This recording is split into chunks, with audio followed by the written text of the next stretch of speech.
So, guys, welcome to our new community session, which is end-to-end machine learning project implementation. And today is day one. So, basically, we'll be doing till day five, and we'll be implementing one amazing machine learning projects all together. So, everyone with the system here, because I'm expecting you are with your system because we'll be doing live coding here. So, don't use your phone. Just try to join with the system so that we can do the coding simultaneously together.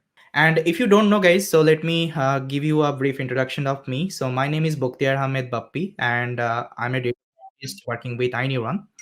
And I'm having more than 2 years of working experience, okay, in the field of machine learning, deep learning, generative AI, natural language processing, and ML ops. So let me share my screen. First of all, I will go through the dashboard once, like how we can enroll for this course. So this is completely free community section. You don't need to pay anything. Okay, so I'll first of all tell you how we can enroll for the course. Then we'll go ahead with our implementation. Sir, I'm outside. I'm available after the session on YouTube. Yeah, so recording should be there. Even I will tell you where you will get all the materials. Okay, everything I will show you. So guys, let me present my screen and just do let me know if you are able to see my screen. You can just go to our YouTube channel, iNeuron Intelligence YouTube channel. So here, if you see live section, you will get this link. Here is day one, and today is the introduction part of the projects. Just a minute, guys. Myself a little bit.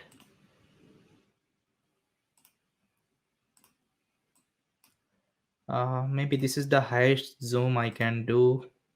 Okay, fine. All right. Okay. So here, if you click on this video link, and here in the description section, actually, you will see the course detail. So just open this one, and you will able to see the dashboard. Okay. And what you can do, if you are not doing this thing, so you can just search for this iNeuron.ai.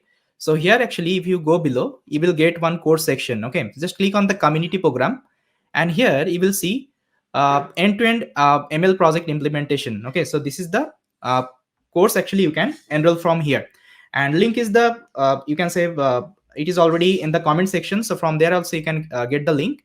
So now just click on the explore section, and this is the course, guys. So it is starting from today, and it will go till 5 days, as you can see here, and the time should be 6 p.m. IST. Okay, every day 6 p.m. IST, and course language should be English. And here, if you see, I will be the mentor. So entire this 5 day, actually, I will be showing you how we can implement this entire projects and all. Okay, each and everything I will discuss. And after the course completion, actually, we'll also get the certificate. And this is the course curriculum. Actually, you can see. So we have actually designed till module 5. So if you just click on the individual module, so actually we'll see the content, like what are the things actually we'll be covering. So if you see in the module 1, first of all, we'll like I will tell you the project introduction, like what kinds of project actually I'm going to implement. Then we'll be doing the GitHub repository setup, project template creation, requirement installation. Then if you click on the module 2, here if you see, I'll be discussing logging exception utils module. Then I will also give you the project's overflow, everything I'll be show you.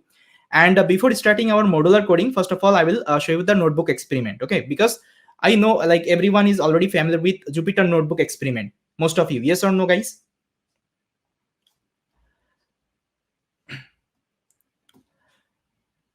Yeah, so I already know that, like whenever you try to convert this Jupyter notebook to the end-to-end projects, that time actually you face the difficulty level, right? So that is why first of all I will do the notebook experiment in front of you, and that particular notebook I'll try to convert to the end-to-end project implementation. Okay, basically I'll show you how we can do the modular coding and all. Basically we'll be doing the we'll be creating the pipeline, like training pipeline, prediction pipeline, and at the end actually we'll also do the deployment. Okay, CI/CD deployment I will show you. Okay, so if you haven't enrolled this course, so what you can do, just click on the enroll now, and this is completely free. So I'll click on the enroll now. So it will ask you to select your accounts. For me, I already logged in with my account, and this is you can see enrollment has been successful.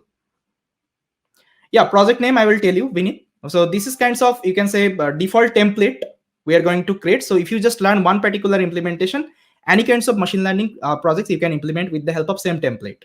Got it? All right.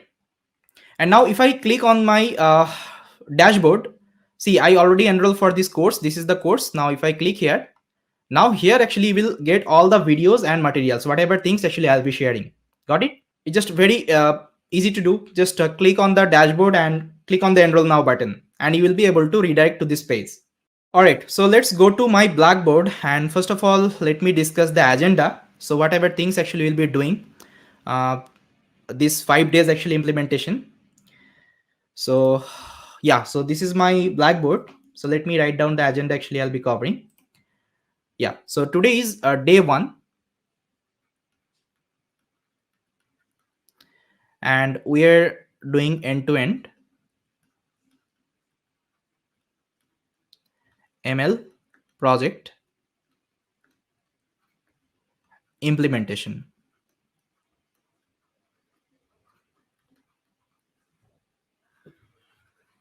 Okay, so the first thing actually I will give you the introduction of the projects and all. So let me write down the agenda actually, so it would be very much clear for you. So introduction. Then second, actually, I'll be discussing the GitHub repository setup. GitHub repo setup.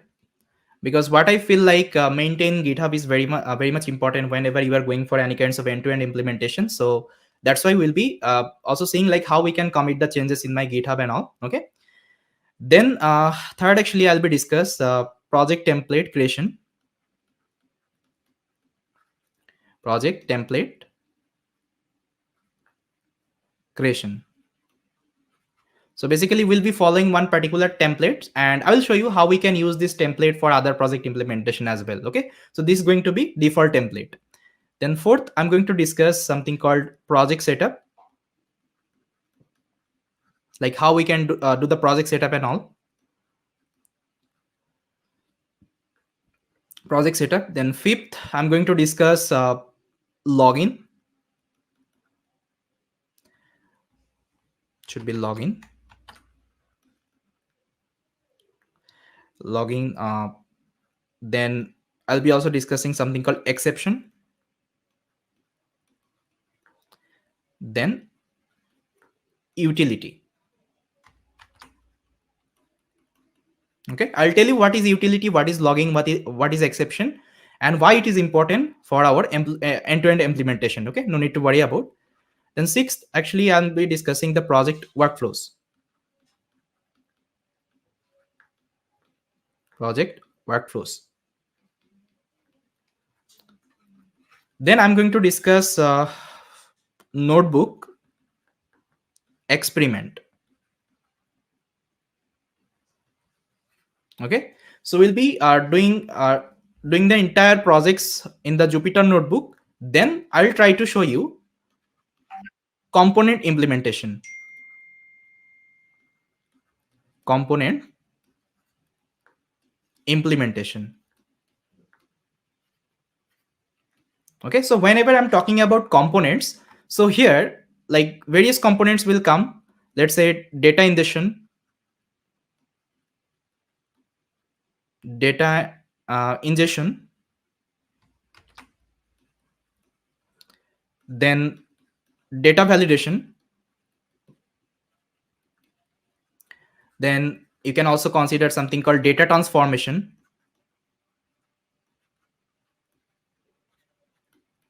then you can also consider something called model training,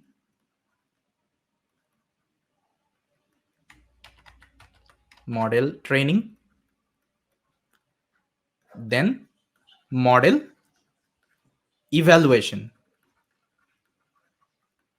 So we'll be discussing each and every components in end-to-end projects. Actually, basically we try to implement, and I'll tell you like how we can do the data ingestion part, how we can do the data validation part. Okay, and what is data transformation, how we can do the model training and all, everything I'll be discussing. Then once our component implementation is done, so we'll be moving to the training pipeline. Training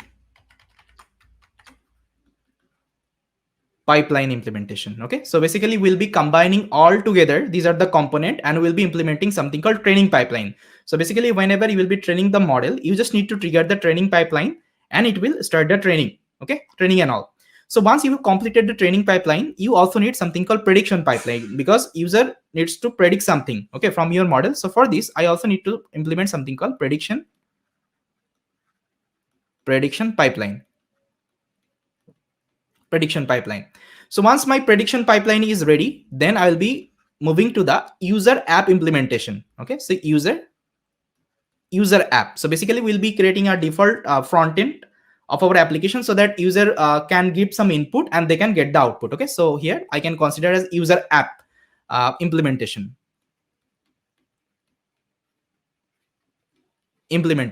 All right.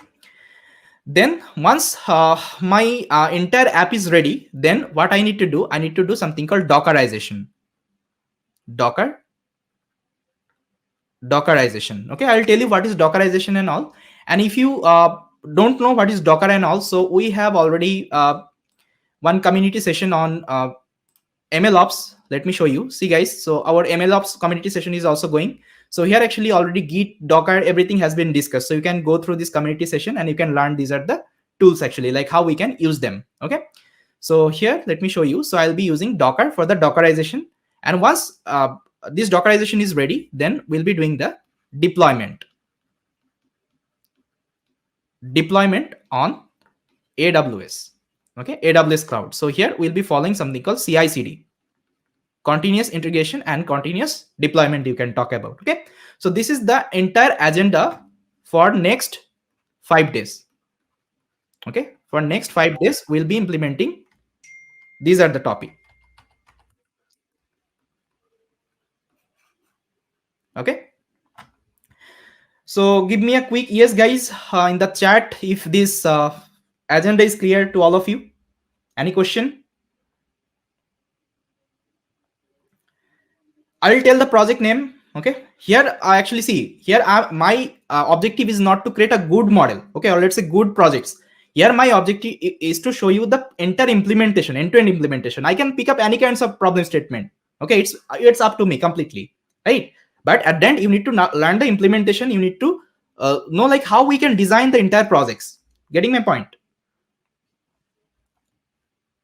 Yeah, I'll be picking up very easy problem statement because I know some of them would be very like beginner in this field. So that actually they can also learn this implementation. So I'll be picking up very easy problem statement. I'll tell you what is the problem statement I'll be picking up.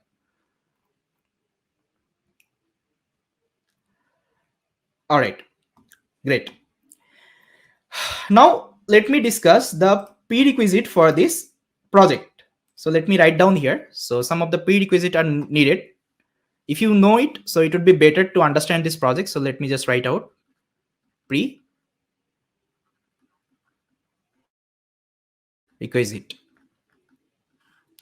So here I'm expecting everyone should familiar with Python programming. Python programming, guys, yes or no? I hope you already know the Python programming. And whenever I'm talking about Python programming, you should familiar with something called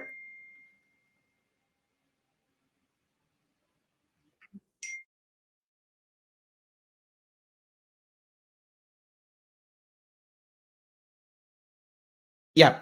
And I'll be picking up the question, okay, after 5 minutes. So then we can, I think, continue.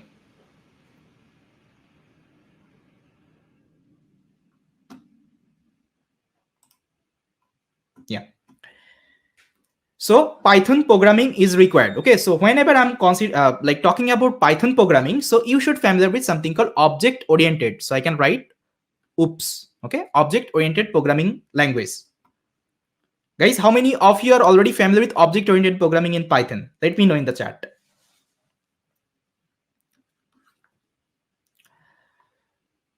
Yes, and why object oriented programming is required, I'll tell you. I'll discuss this part. No issue with that. First of all, let me write down the agenda.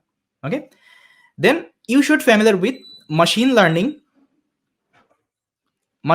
concept. Machine learning concept. Okay, at least if you know regression, it's completely fine. Okay, then you should have AWS account. So this is not necessary unless and until actually you are doing the deployment. So this is required for the deployment. deployment part actually will be using the AWS. Okay, and you should have the AWS account. If you don't have the account, it's completely fine. You can go through the session and you can do the deployment later on whenever you have the account and all. Okay, and whenever I'm talking about system configuration, system configuration.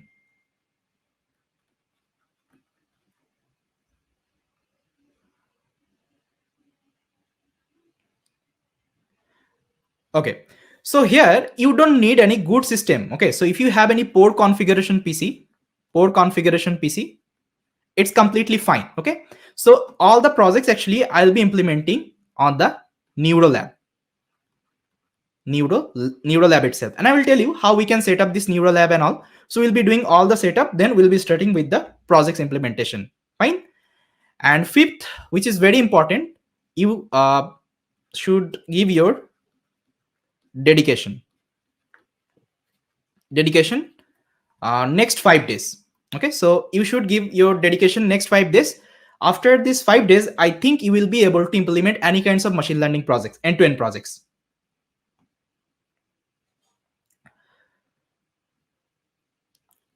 Okay, so I hope guys this prerequisite part is clear.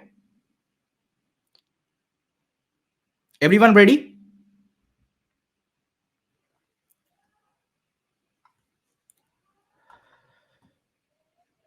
All right, just a minute.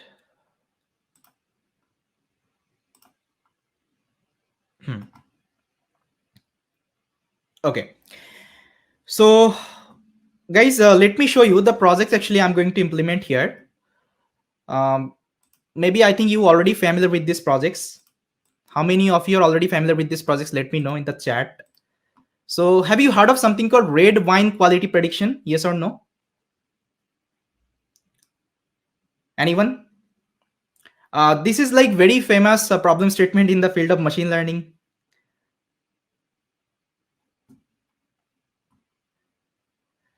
Have you heard of this, guys? Red wine quality prediction in machine learning? Yes. Okay. And see, now you can ask me why I picked up this particular problem statement, because see, this is the problem statement actually most of you are already familiar with. Okay, so here I'm telling you, I'm not going to implement any good model here, or I'm not going to implement any kinds of good projects here. So my objective is to show you the entire implementation, end-to-end implementation. Okay, so here you can pick up any kinds of data set. It's up to you. So you can visit kaggle.com. From there actually you can pick up any kinds of problem statement. It's up to you. All right, and why I picked up this data set? Because this data set is already cleaned. Okay, as you can see, this is already converted to numbers and all. So here I don't need to perform so many EDA tasks, because EDA you know better than me.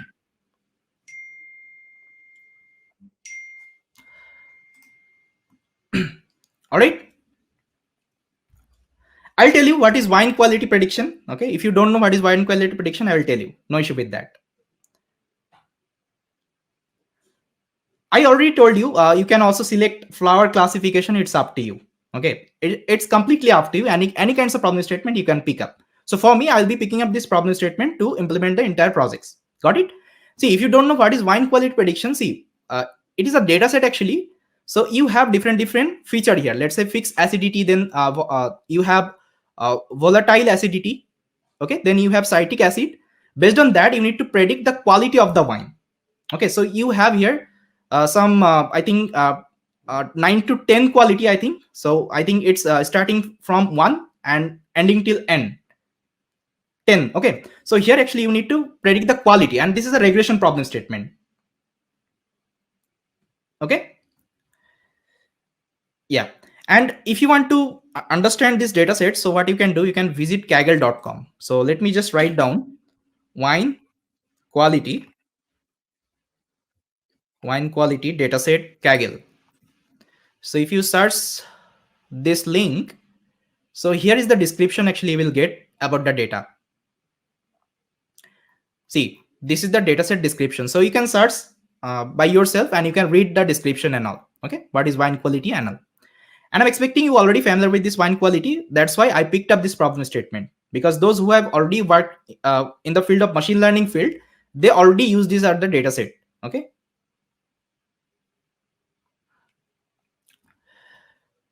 So guys, is it fine about the data set I'll be using?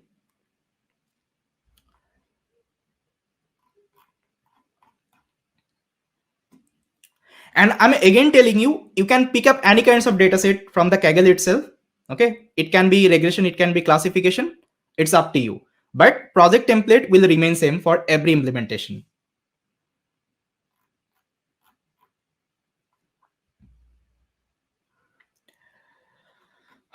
All right.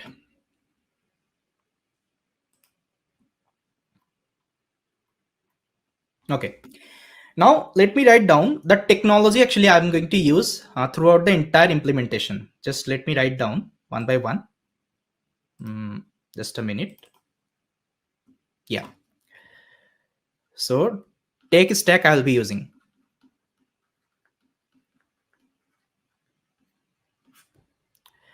So here I'm going to use something called pandas. Okay, why I'll be using pandas, as you already know, because using the pandas actually will be doing the data loading, then data pre-processing and all. So with the help of pandas library, actually we'll be doing the entire thing. Then I'll be using something called sklearn. Okay, sklearn. So I think you already know sklearn is a like you can say machine learning library. So if you want to use any kinds of machine learning algorithm, so you can import from the sklearn library, or let's say if you need some kinds of classification metrics, or let's say regression kinds of metrics, so you can import from the sklearn itself. Okay. Then third, I'll be using something called matplotlib. Matplotlib. Okay. Let's say if you want to do some visualization and if you want to do some EDA part, exploitative data analysis part, so you can use the matplotlib. Either you can use something called seaborn. Okay, seaborn. So there is two library you can use, but I will be using this matplotlib library. Okay, in my implementation. Then I'll be using something called py-yaml. Okay, why I need this py-yaml? I'll tell you, because here I'm going to write some of the configuration file, and that file is going to be YAML file. And if you want to work with YAML file in Python, so you need to use this py-yaml package. Okay. Then I'll be using something called Flask. Okay. Why I'll be using the Flask? Because of the UI implementation. Okay. Or let's say API implementation. So as I already told you here, after creating our prediction pipeline and trading pipeline, we need to convert our project to the this API implementation. That means we'll be creating one user app, and user will give some data and they will get the prediction. Okay, for this I'll be using Flask. So in this case, you can use Django, you can use Falcon, you can use Streamlit. It's completely up to you, but I will be using Flask in this case. Yeah. All right. Then sixth, I'll be using something called AWS. Okay, for the deployment purpose. Deployment, AWS I'll be using. And if you want, later on, you can also integrate MLOps with this project. Okay, you can also implement MLOps with this project. See, it's not necessary to add MLOps always with your implementation, but if you want to add some tools, okay, from the MLOps side, you can also add in your projects. Okay, there is no issue with that.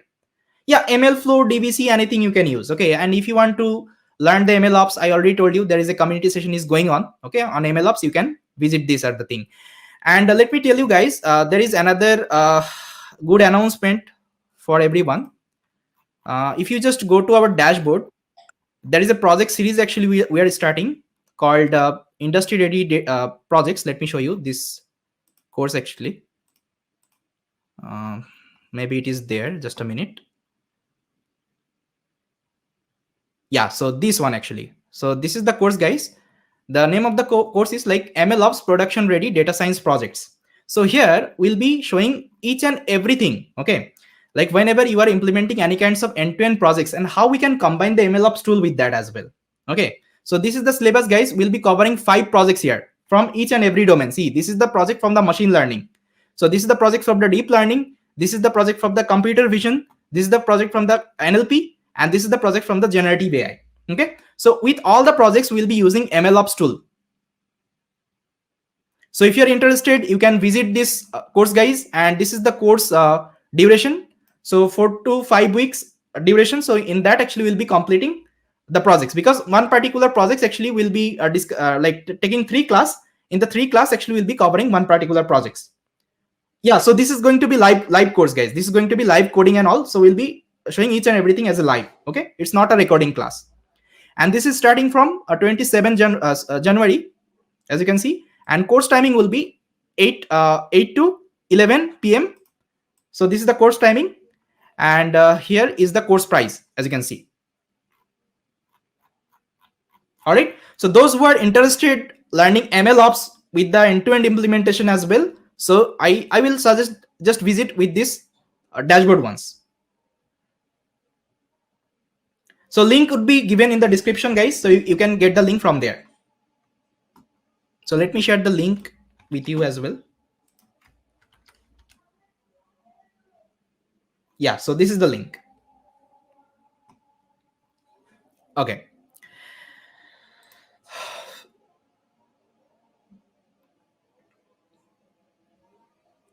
So here I'm not going to cover the MLOps part in this implementation, because my objective is to show you the entire end-to-end implementation. Okay, not to integrate any MLOps thing here, but MLOps you can integrate. Okay, that part would be also shown in future classes and all. Okay. All right. So before starting with our implementation, I just want to discuss some of the topic with you. See, whenever I'm talking about end-to-end implementation, okay, whenever I'm talking about end-to-end implementation.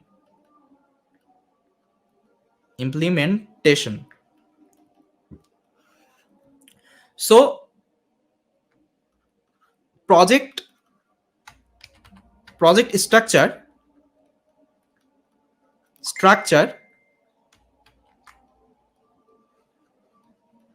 should not be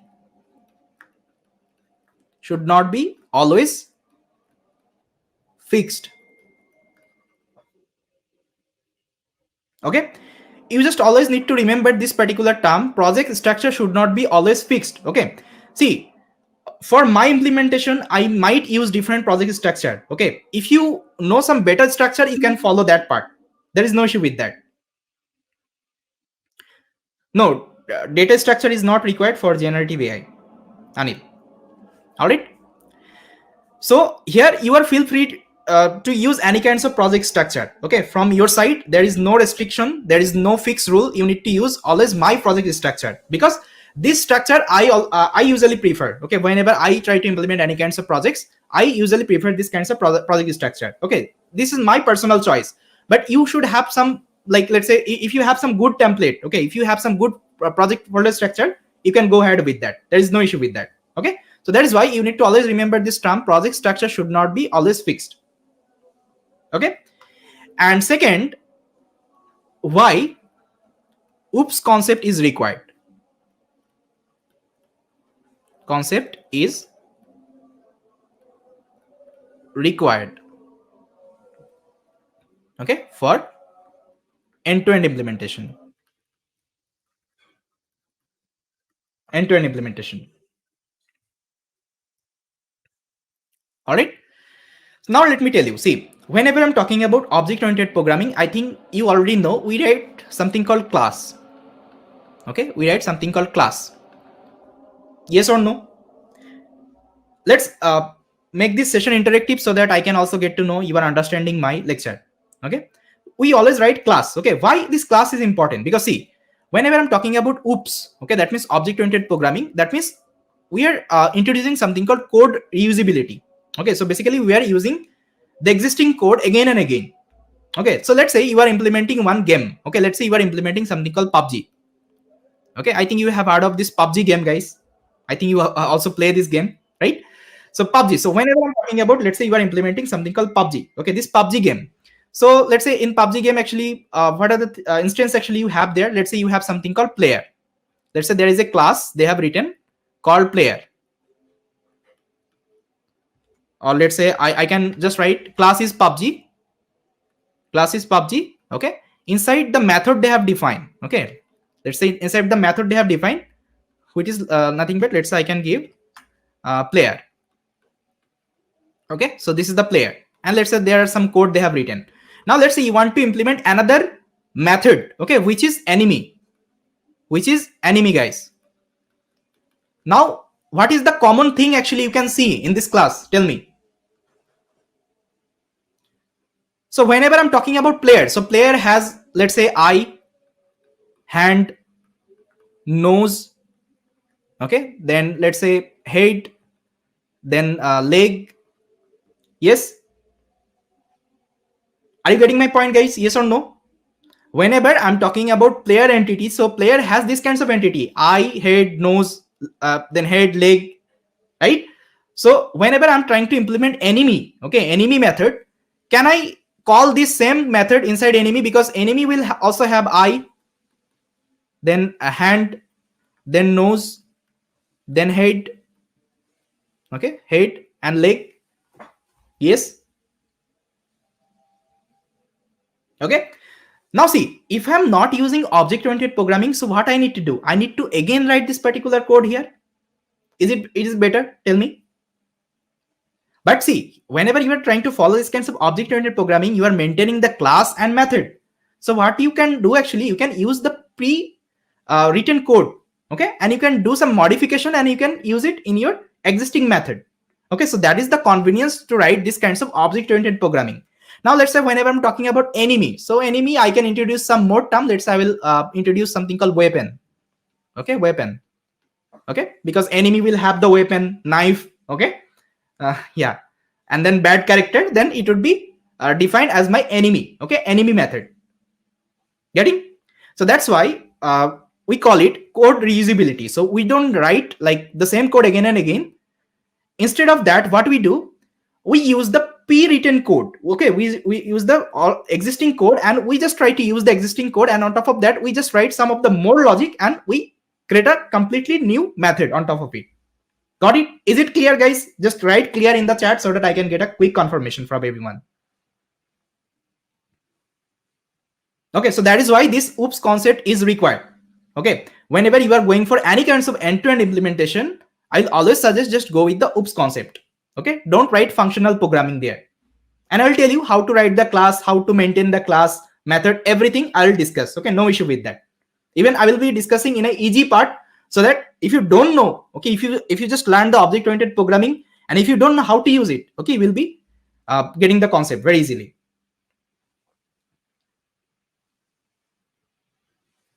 I'll tell you, Neeraj, I'll write the code in front of you.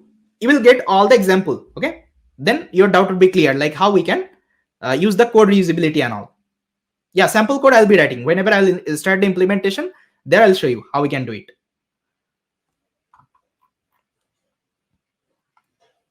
Okay, great.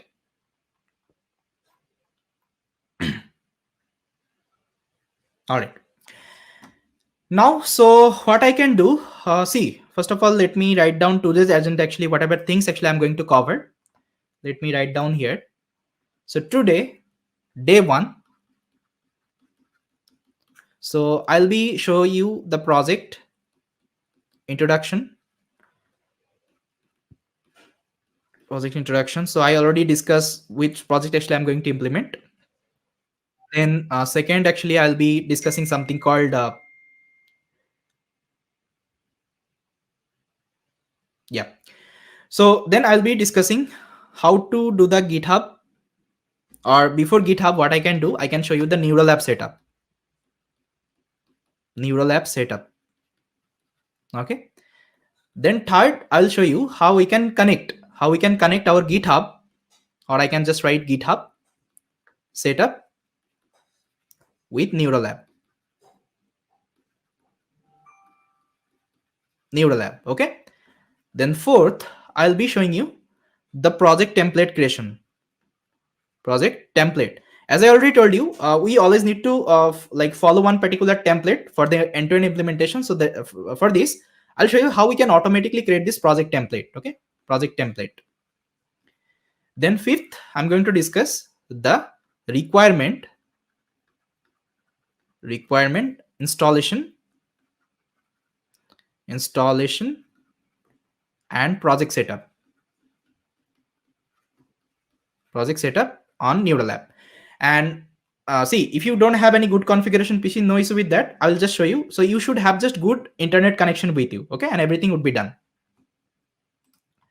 So now let me pick up some of the question. So guys, if you have any question, you can ask me. Then I will show you the implementation part. So Niraz has asked one question. Do you have any example with the code with oops, like code with classes and without classes? Yeah, I'll tell you whenever I'll do the implementation. At that time, I'll tell you how we can use these other things. Any question, guys, from your side?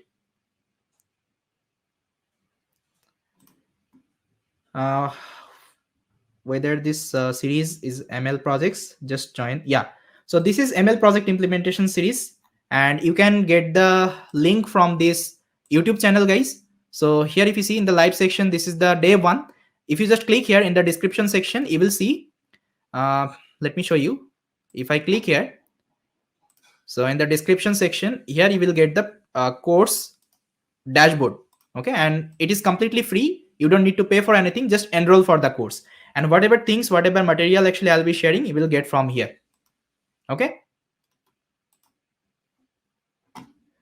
What is Neural lab? Okay, I'll tell you what is Neural lab. If you don't know what is Neural lab, I'll tell you, and even I will also show you how we can set up this Neural lab and all.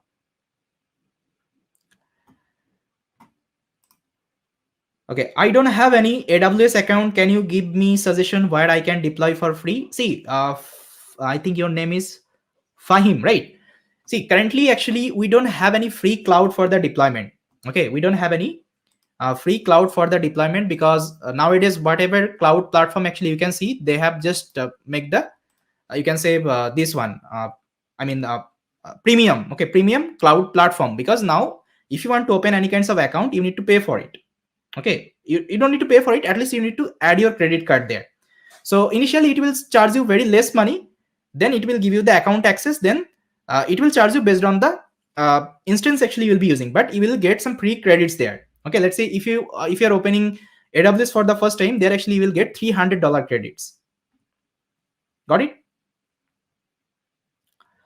No issue. If you don't have any account, no issue with that, you can still go through the lecture, and once you get the account and all, you can do the deployment.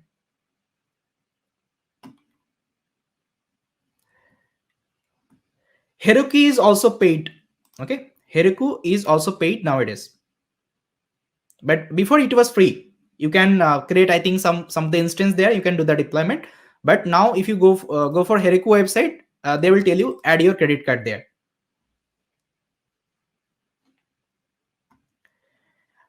Sir, I am outside. Is it available after class session on YouTube? Yes, it is available. As you can see, if you go through our YouTube channel, so here is the video link. Okay, here is the video link, and in the video description, yes, you will get the course dashboard link. So from here you can do the enrollment. Project name I already showed you. We'll be doing something called wine quality prediction, red wine quality prediction.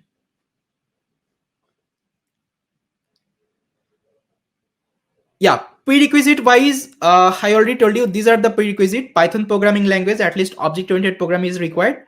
Then machine learning concept, you should have knowledge on regression problem statement at least. Then you should have AWS account. If you don't have the account, it's completely fine. Still, you can go through the implementation. And system requirement wise, I will be using Neural app, so you don't need any good configuration PC. You should have just good internet connection, and at the end of the day, you should give your dedication. Okay, so these are the requirement. Is it Kaggle project or some real-time iNeuron project? This is the Kaggle project. Okay, this is the Kaggle project. See, if you learn just one implementation, I already told you again and again, I'm telling you, if you just learn the one implementation, you can do any kinds of projects, okay, with the same template, Rajesh. Okay, it's not like that I'm just picking up Kaggle data set and I'm doing the projects, not like that. Here, my objective is to show you the entire development, how like in the industry development happens, okay, how they do the code organize, and how they like create different components, okay, after doing the notebook experiment and all. This is the objective, to teach you this end-to-end implementation. Okay, and if you want to learn real-time implementation, real-time good project implementation, so maybe you can go through these courses. I already showed you there is a course you will get. Let me show you guys here. uh, just let me show you. If I go to the dashboard, and here is the project, guys. Yeah, MLOps production ready data science projects. Okay, so here actually we'll get some real-time projects we'll be solving end to end with the help of MLOps tool.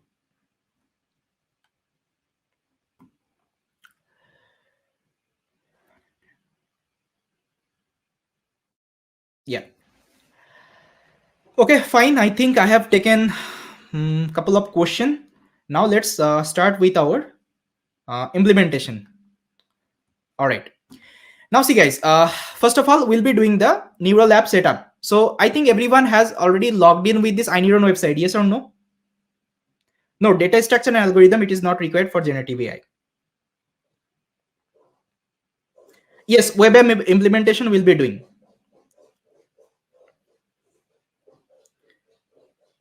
How can we give recommendation by using the predictive value? uh, what ML algo use, sir, for the recommendation? So for recommendation, we have different algorithm you can use. So we have cosine similarity search.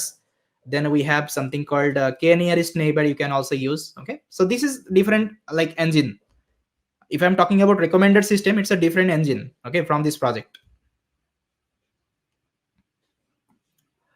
Yes, web app will be doing them. We will be implementing the web app. No issue with that. All right. So I hope, guys, you logged in with the iNeuron website, and here you can see one button called Neural Lab. Okay, just click on the Neural Lab, everyone.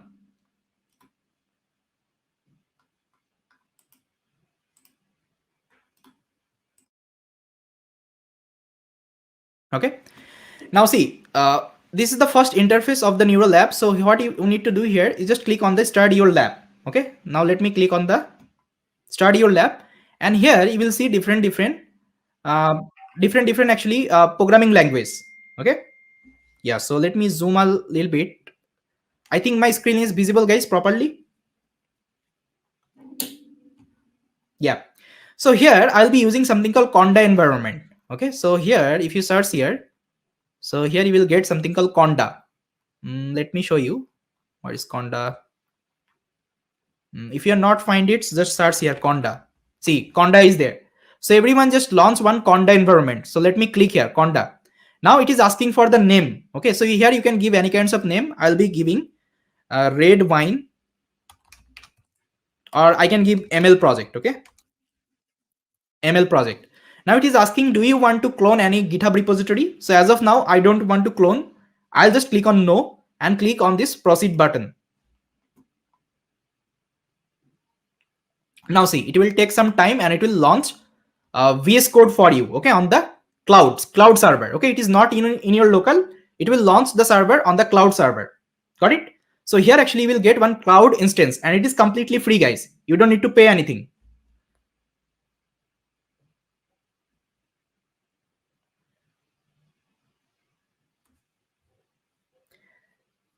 How much time in real-time industries takes for E2E implementation? It depends upon the project. Okay, like how bigger is your projects.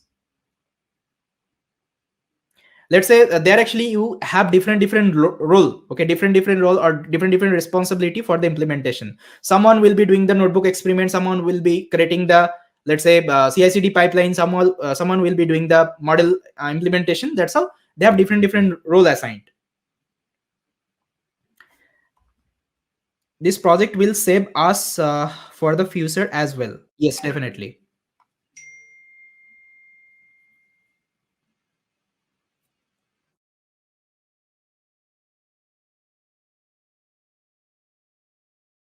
Okay, so if you are getting access denied, so see, those who haven't like enroll for our paid courses, okay, anyone, if you don't have any enrollment of our paid courses, maybe you won't be able to access the neural lab. Okay, that's why access is denied. So for them, what you can do, you can use your local local system, I think, to do the project. Same setup you can do. So how many of you are able to like launch this neural lab, guys? Let me know in the chat. Yeah, so at least you should have one enrollment of the paid course, then I think you will be able to access this neural lab. How many of you have launched the neural lab successfully, guys, and getting this screen? Let me know in the chat.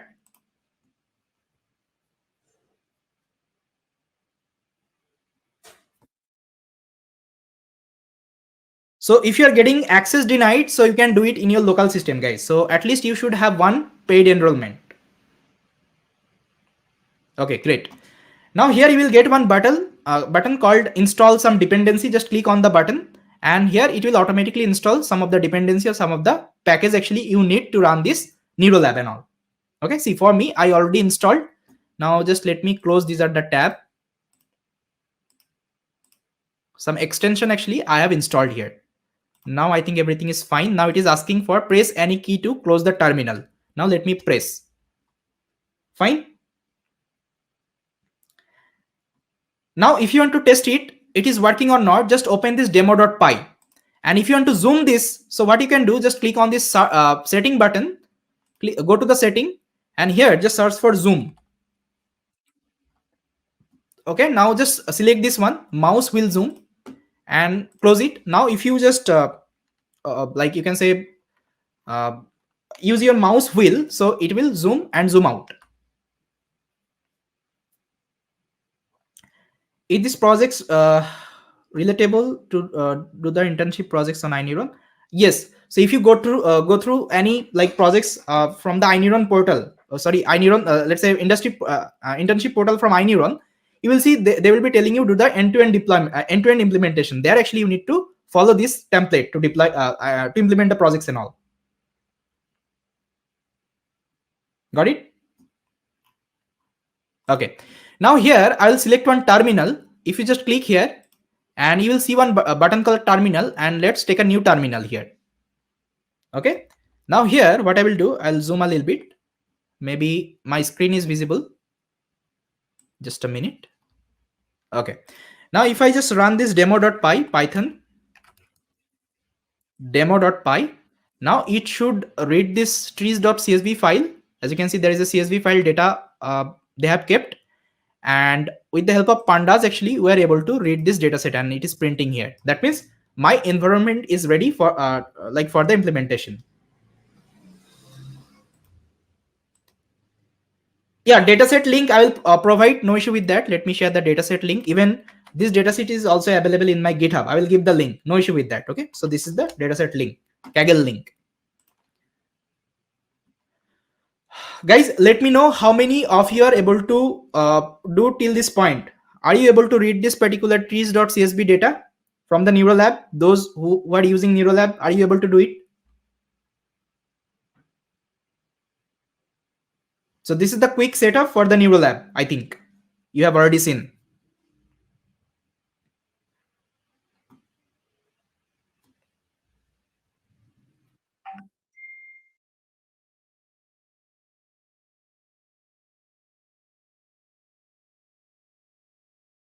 Okay, great.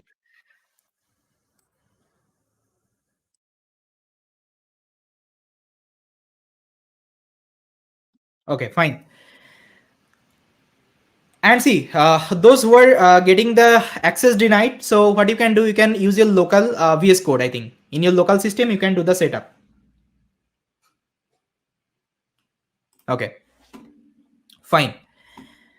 Now what I will do, I will just quickly create one GitHub repository. So I'll open my GitHub account. So everyone can open up your GitHub account and create one new repository here. So here I will click on the new and let me create a new repository. So I'll just name it as end-to-end machine learning project. Machine learning project. Uh, End-to-end machine learning, or I can just write end-to-end ML project. So it would be a little bit lesser name then. project. Okay, so this is the name. And here I will keep this repository as public because I want everyone should access my repository. Then I will add readme file here. Then git ignore wise I will be selecting Python because here I'm going to use Python programming language. And license wise, you can take any kinds of license. I'll be going with MIT license. Okay, then just create repository. All right, now what you can do, just click on the code and copy this HTTP link. Okay, copy this HTTP link and open up your neural app. Okay, let me clear it. Fine. Now here, just write the command git clone and paste this link. It is asking for, if you want to paste this link, you need to click on this allow button. Okay, now see, this is the link, and if I execute this command, so it will clone this particular repository here. Now see, repository has been cloned. Now what you can do, you can remove these are the unnecessary file, because these are the file is not required right now. So I'll be just removing them. Delete permanently and delete permanently. And I will also delete this demo.py, permanently delete. Okay, now see, this is my GitHub repo I have cloned. I want a dataset for house price prediction. The dataset I need consists of all the places in India where I can get the dataset, sir. Maybe you can search on Kaggle, or if it is not like there, if this dataset is not available, so what you need to do, you need to collect by your own roughing.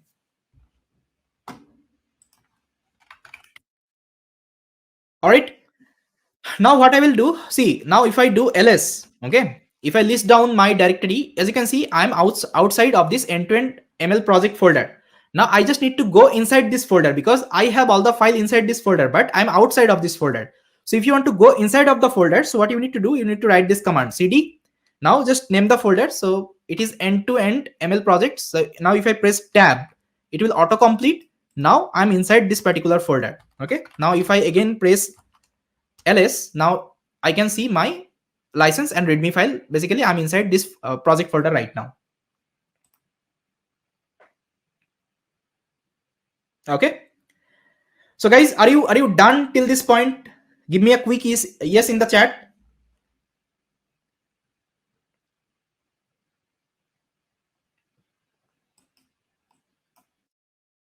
Are you able to clone this particular repository you have created? Everything is fine so far? Because this is very much important, guys. In future, whatever I'll be doing the implementation, I'll be commit all the code here. Okay, so that's why you need this.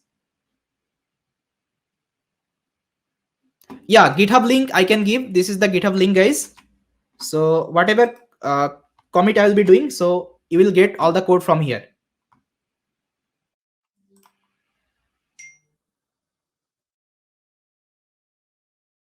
And see, if you are using neural lab, so what is happening exactly? See, you don't need to rely on your local computer. So let's say some of you will be having Core i3 processor with 4 GB or let's say 8 GB RAM, which is like very low configuration PC.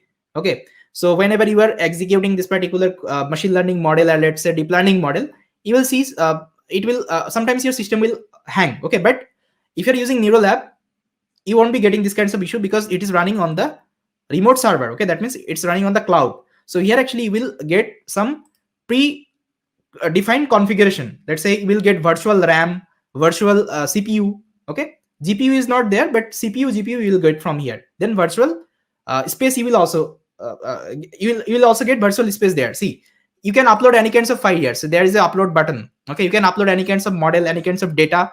Okay, let's say if I click on the upload, so now it will ask for the upload. Okay, you can upload any kinds of CSV data, any kinds of model, anything you can upload.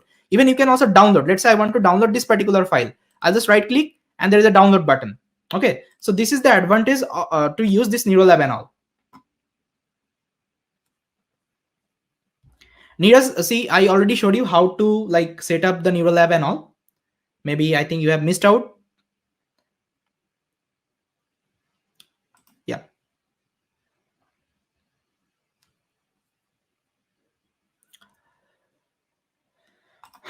Okay.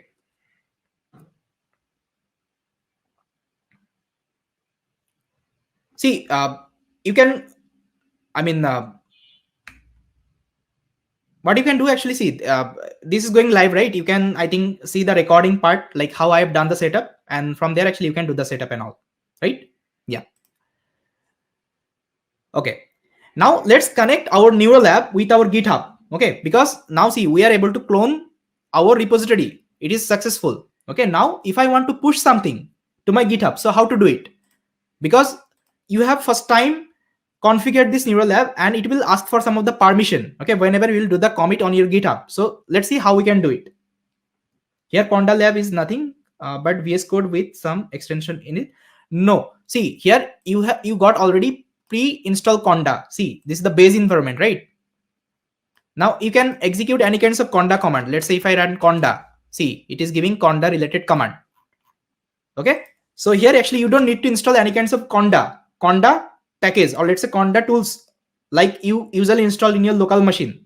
Okay, let's say if I want to install Anaconda, so what I need to do, guys, I need to go to the Anaconda website first of all. Okay, then I need to download the exe file, then I need to do the setup operation. Got it? And which is very time taking task. Even you need some good configuration machine. Okay, but in neural lab you will get already Conda instance there. You can directly launch from there. You don't need to install anything.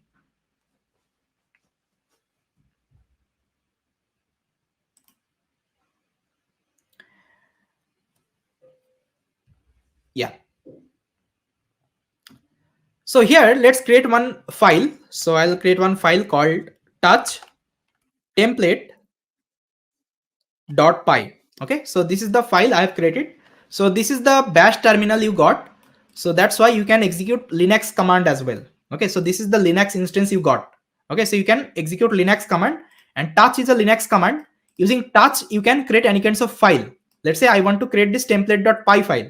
I can create by the command itself. So I'll just write touch. I'll just define the file name I want to create.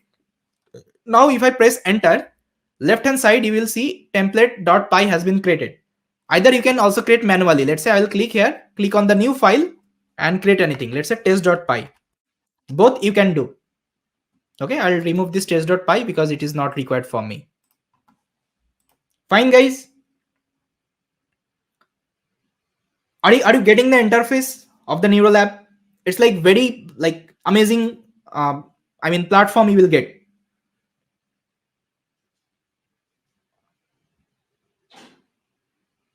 All right. Now let's say this template.py file I have created. Now I want to push this template.py file in my GitHub. How to do it? Because as you can see in my GitHub repo, this template.py file is missing. But I want to push this file to my GitHub. Okay. So for this, first of all, you need to write one command called git add space dot. Okay. This is the command. Execute. Then you need to write git commit -m. Then you can give any commit message. Let's say I will give this is my first commit, and I will press enter. Now see, once I will press enter, it will tell me you need to configure your GitHub first of all. You need to configure your GitHub email address and GitHub username. Okay, otherwise how will get to know where I need to push that one, right? So for this you need to copy this command. Just copy this command. I'll copy this command. And what I will do, I will open this readme file. Just a minute. I'll open this readme file and here I will paste it.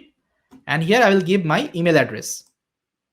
The email address you have used to create your GitHub account, that email address you need to provide here. So I'll just give my email address. So this is my email address. Okay, make sure you are writing in this quotation, okay, double quotation. Now copy this command and execute from the terminal. Okay, your email address has been set. Now you need to do for the username as well. I'll again copy. Then I will paste it here. And you need to give the username of your GitHub. So for me, this is the username, ENTBappi. Okay, this is my GitHub username. So you just check your GitHub username and that username you need to give here. So let's say ENTBappi. This is my username. Fine. Now I'll copy and again I will execute from the terminal. Done. Now let me clear. Okay, so once you have set this global username and global email address. Now you are ready to do the commit. Okay, let me show you. Now if I again run this commit command, git commit -m first commit. Now see, it will do the commit. See, one file detected. Okay, that means template.py file has been detected and it has been commit. Okay, now I want to push this particular template.py file in my GitHub. So how to do it? So write this command, git push origin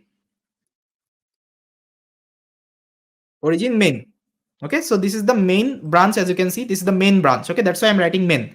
If it is master for you, so you need to give master. Okay, now if I press enter, now it is asking you need to give the permission of the GitHub. Just click on the allow button. Now again click on the copy and continue to GitHub. Again click on the open, and here you need to give one particular code, and that code you will get from your neural app. See, this is the code. Now I'll copy this code, and here I'll just paste it and click on continue. See, it's done. Here you need to give the authorize, and here you need to give the password. Okay, so let me give my GitHub password here.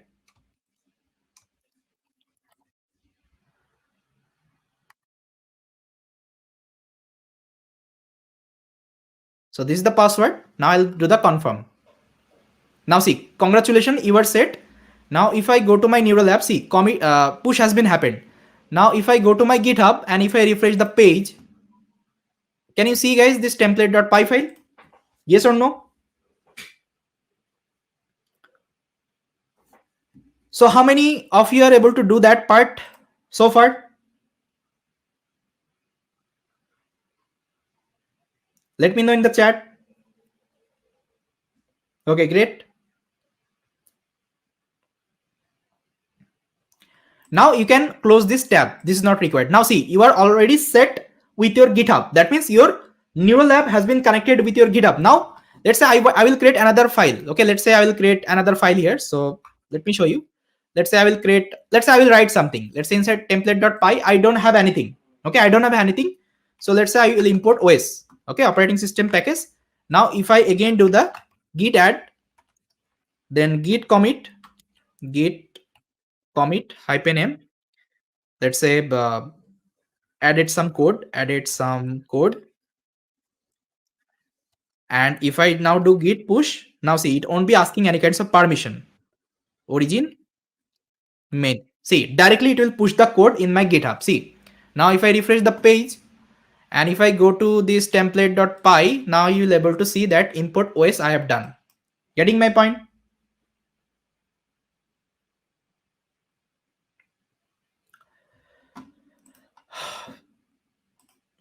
So this is required, guys. Please do it. Please do the setup first of all. Once your setup is ready, then you can start the implementation. Because that's how we do the coding. We do the end-to-end implementation in the industry. We always maintain the GitHub, because let's say you are working as a team. Okay, so whatever push you are doing in the GitHub, your team member can also see whatever commit you have done. Let's say I will check the commit. Okay, so this is the last commit I have done.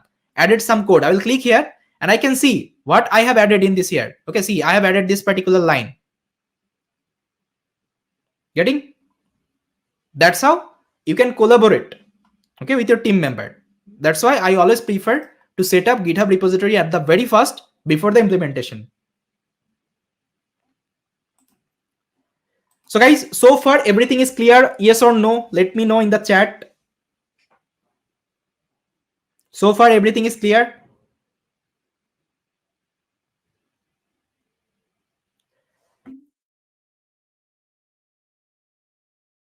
Let's pick up some question. If you have some question, you can ask me.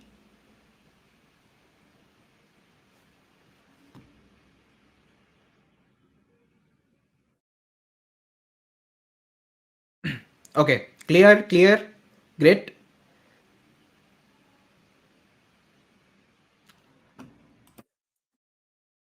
Fine. I think most of you already got to know everything, like how to do the setup and all. Okay, and those who are doing in local machines, so what you can do, let me show you for the local as well. So what you can do, let's say first of all select any kinds of folder. Let's say I will select this particular folder, and here what you can do, copy this link address of my GitHub.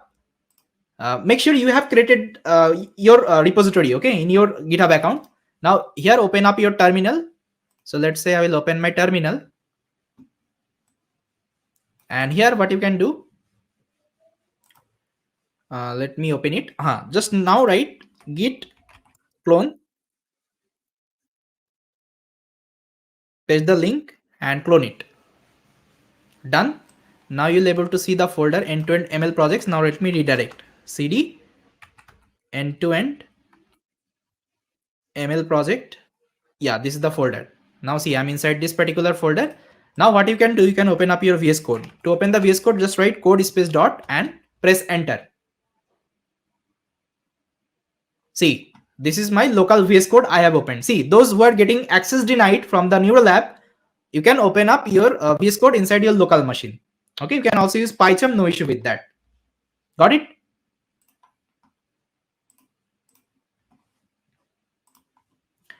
I'm getting access denied error from my Git account. See, I think I showed you how to give the access and all. So you need to allow that particular access, and you need to set up your environment, okay, your email and the username. Then you will be able to access your GitHub. Can you please explain the local setup once again? Especially I want to change the drive location from C to D. Yes, see, it's very easy. Let me do it again. I'll close this tab.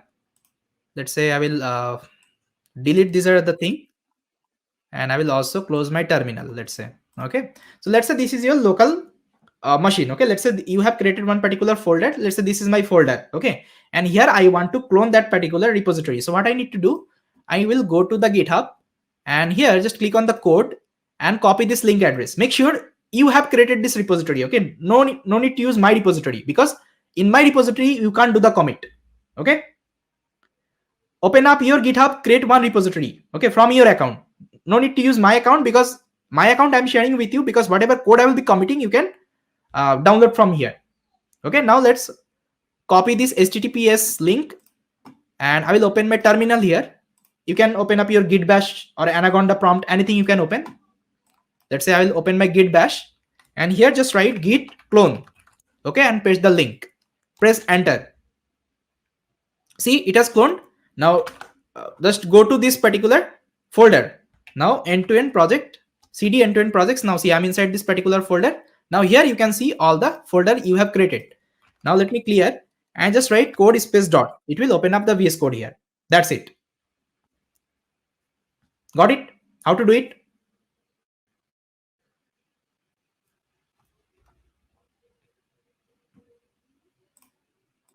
Now whatever things I'll be doing, you can do it here also.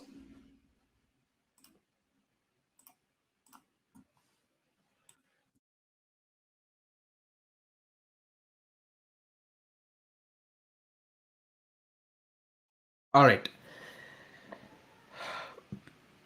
MacBook, like same thing only. See, Haman Khan, you are asking this question. For MacBook, how do you open your terminal? Open it in your let's say file explorer. Open your terminal and write the same command: git clone this particular GitHub repository, redirect to the folder, open up the VS Code. That's it.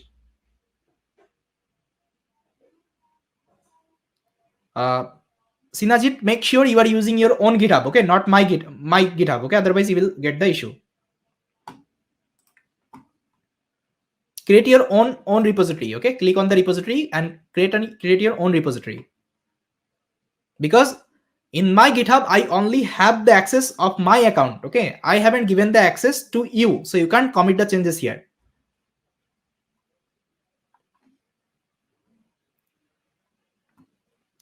Fine. Now what I will do, just a minute.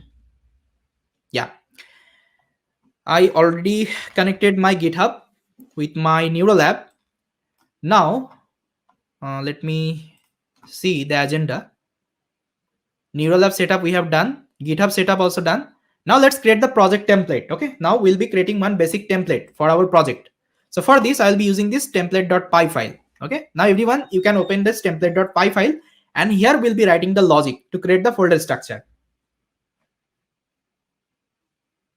Yes, these all the process we follow every time whenever you are creating any kinds of end-to-end projects, guys. Okay, any kinds of end-to-end projects, these are the steps is very much required.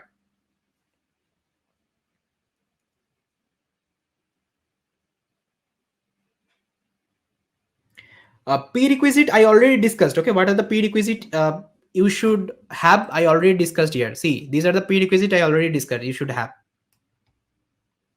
Okay, because here you are learning end-to-end implementation, so I'm expecting you should have the knowledge on these are the topic at least.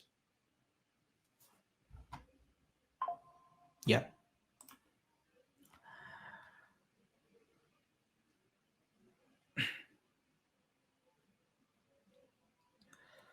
What is the difference between end-to-end projects on VS Code and MLOps projects? See, MLOps is a tool. Okay, MLOps is a machine learning operation tool. MLOps. So these are tools actually. Let's say if I'm talking about MLOps, we have MLOps tool. Let's say we have MLflow, we have Bento ML. Okay, we have DVC. So MLflow we use for let's say experiment tracking or model registration. Bento ML we use model serving. DVC we use pipeline tracking or let's say data version control. So these are some different tool. Okay, and we call them MLOps tool. And whenever I'm talking about end-to-end projects, see the project actually we are implementing, this is end-to-end projects. Okay, and if you want to use this kinds of MLOps tool with this end-to-end projects, you can do it. Only you need to do, you need to write some more component. Let's say you want to add ML flow with this project. So what you need to do, inside the component folder, you need to write another component called ML flow. Okay, and that ML flow you need to connect with your code. That's it. Okay, otherwise everything will remain same. I'll tell you how to do it. I'll tell you, no issue with that. And if you want to learn MLOps implementation, like how to add MLOps tool and all, I already showed you this particular course, I think. So here is the code, guys. Course, guys. If you click here, bootcamp, maybe data science project. See, this is the course. You can refer. So here we will cover some MLOps technology and tools.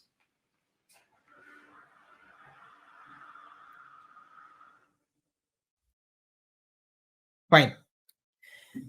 Now let's create the project template. So for this, I already written some particular code. Let me just show you. So here, first of all, you need to import some of the libraries. Okay. So these are the library you need to import. I'll tell you why this library is required. I will tell you. Okay. One by one, I will tell you each and everything. Then you need to write one logging string here. Logging. Now tell me, guys, in the chat, how many of you are already familiar with logging in Python? Logging in Python.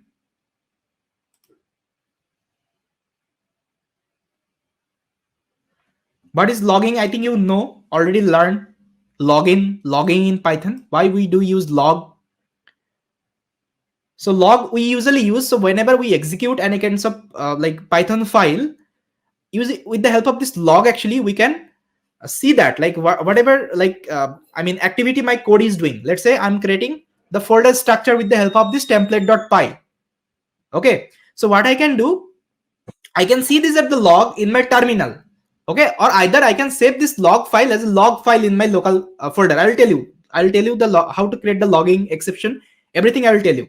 But in this case, I created this logging string. Can you see log.basic config, and the label is like information level log. Basically, I just want to save some of the information. Like whenever it is creating the files and folder, I just want to I just wanted to like see whether it is able to create or not. Okay, yeah. And this is the log format. I'll tell you whenever I will execute this particular file, I'll tell you how this format will look like.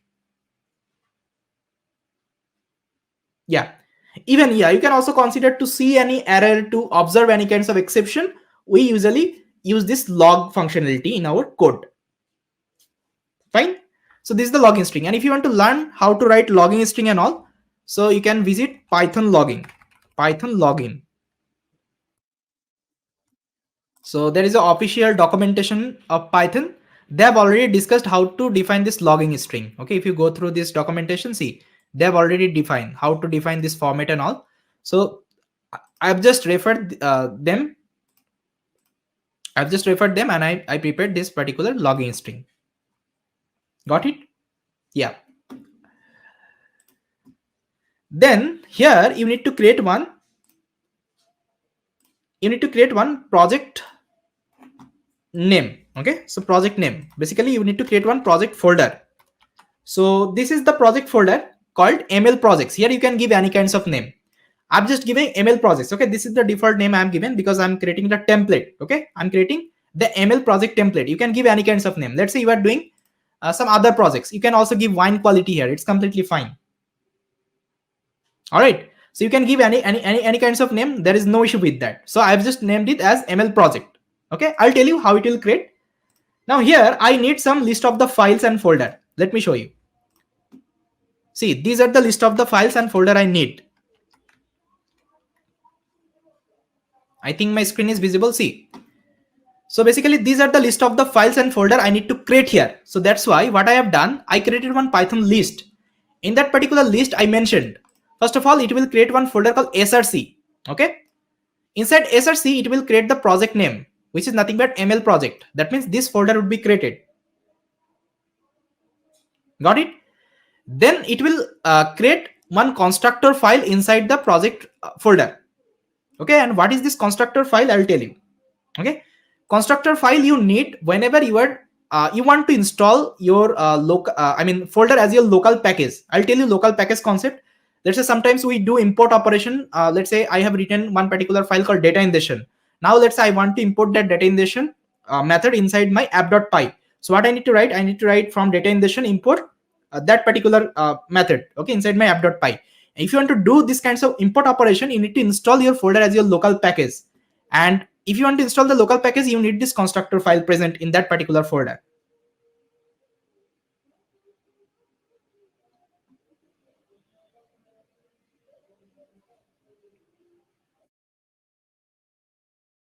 Can you take network data for the project series? You can take it, no issue with that. You can take from your side. After, just wait for 5 days. After the implementation, you can implement from your side that particular projects. Just trust me.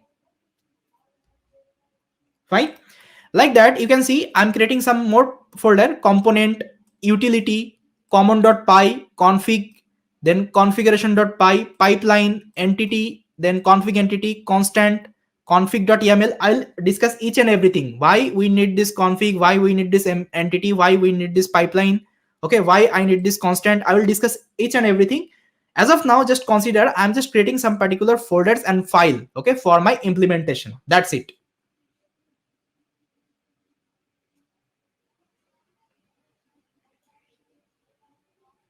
Local package, I'll tell you. Satya, I'll tell you. First of all, let me create the structure. Okay, so these are the folders and files I need to create. Okay, I need to create, these are the folders and file. So that's why what I did, instead of manually creating, let's say I want to create src folder. So what I need to do, guys, tell me. I can manually create. So here I will just right click and create a new folder. Then I can name it as src. Okay, then again inside src, let's say I want to create this particular folder called ml project. Let me copy the name.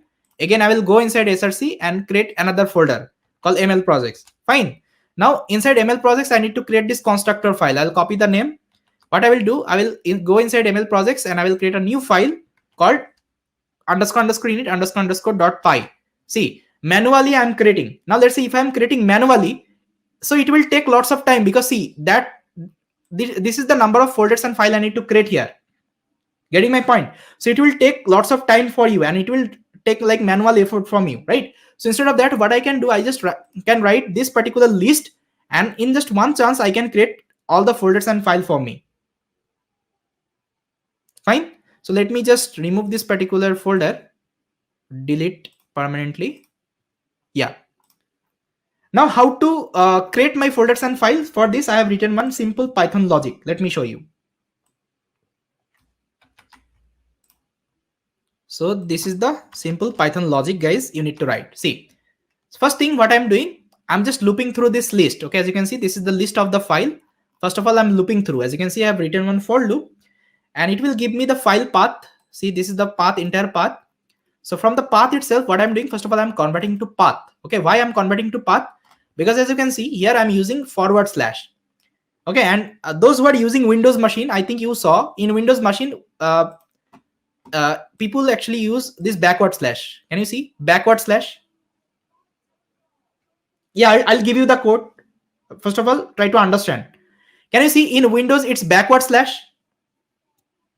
Whenever I'm talking about Windows machine, okay, Windows use backward slash, okay.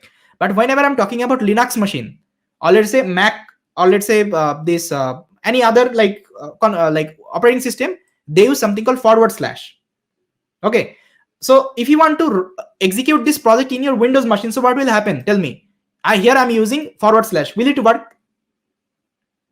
Because in Windows I can see they are using something called backward slash. So sometimes you might get some error. It will give you this path is not correct. You are using forward slash instead of using backward slash. Okay. So to prevent this kinds of error, there is a path library actually will get, okay, from pathlib itself. From pathlib, import path. Now let me tell you how this will work. So I'll import first of all. Let me first of all activate my Python. So first of all, here I will import from pathlib import path.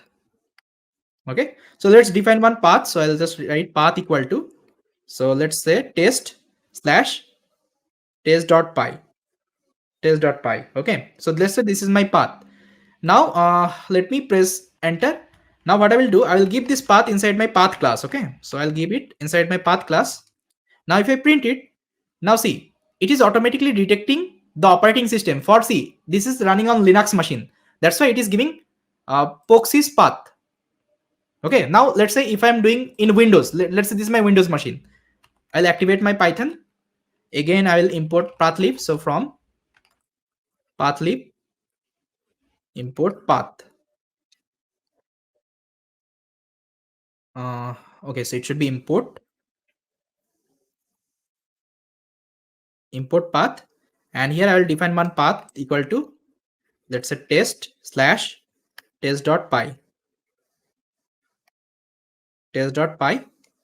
This is the path, and here if I give this path variable inside my path class, now see it will detect as Windows machine. Is it clear, guys? Why I'm using this path class from pathlib? Yes or no? Now based on your operating system, it will automatically detect and it will convert this slash to that particular operating system. Okay, and it will prevent this kinds of error. Okay, so this is kinds of automating task actually I'm performing. Okay, instead of hard coding, these are the path. I'm using this pathlib library and I'm just converting them with respect to my operating system I'm using. Fine, great. Now once I got my path, okay, once I got my path, now what I need to do, as you can see here, I have my folder. So these are my folder and these are my file. Okay, these are my folder, these are my file. Okay, so I need to separate out my folder and file, because first of all I'll be creating the folder, then I'll be creating the file. Okay, so for this I'm using this particular code, waste.part.split. So what will happen, let me show you. So I'll open my terminal again, and here let me clear it. Okay, so maybe just a minute. Yeah, so here I can import OS. Okay, now what I can do, I can use the same path. Okay, the path I have defined. Now here I will import it. So I'll just write os.path.split.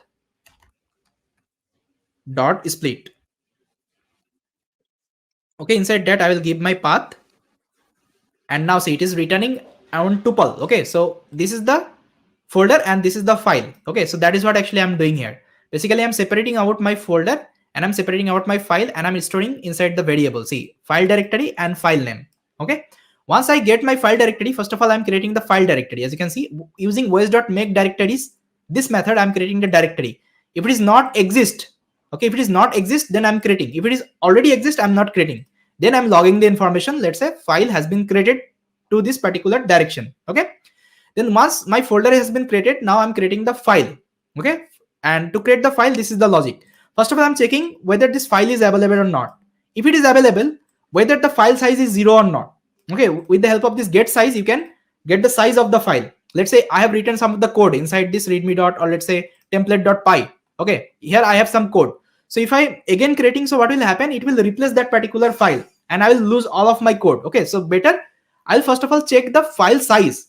If the size is 0, then I will create this particular file. Otherwise I won't be creating, because that time I can consider if my size is, I have some size, let's say it might be kilobyte, it might be megabyte. That time I can consider there are some code present in that particular file, so that time actually I won't be creating. Okay, so this is the logic I have written, and once it is done, with the help of this open, okay, with the help of this with open, I'll be creating that particular file, and I'm just logging the information. Getting the point, guys? This is the simple code I have just written. Clear? How I am creating the folder and how I'm creating the file. And once it is done, in the else condition I have written, if you have already that existing file present in your directory, it will tell you this file is already exists. That's it. Okay, maybe this is the simplest Python code you can understand, guys, from your side. I have explained each and everything. Let me know if you have any particular question. You can let me know in the chat.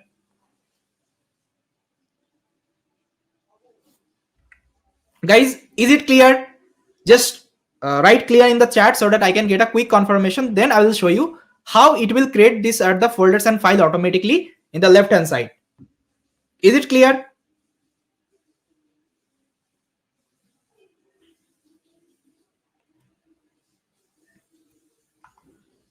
Please write in the chat. Is it clear, guys?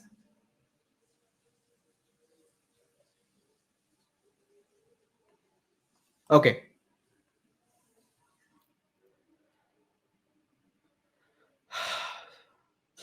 Thank you. Thank you. Now let me exit from my Python, and here I can show you how it will create the folders and file.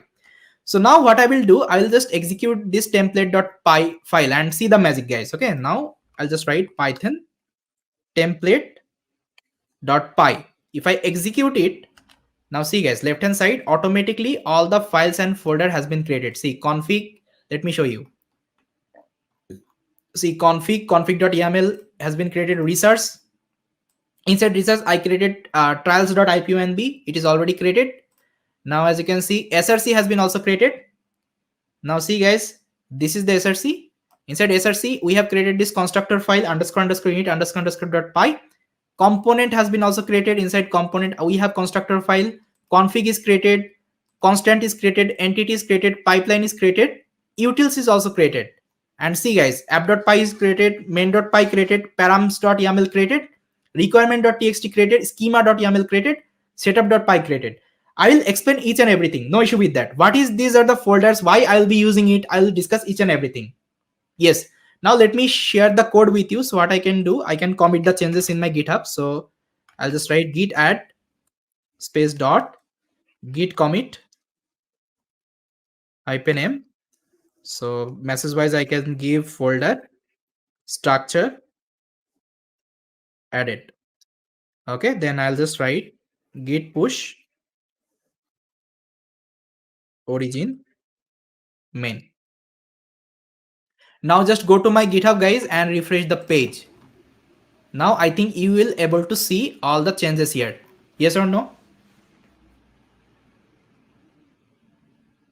No need to share in code share. I think you have my GitHub, so you will get all the code from here itself.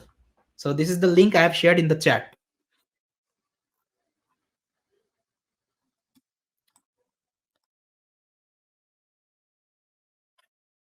Okay. Now one particular topic is left. Now let me just show you quickly. Now I will be doing the requirement installation and project setup. Okay, now let me do it quickly, guys. Then I think I can end the session for today.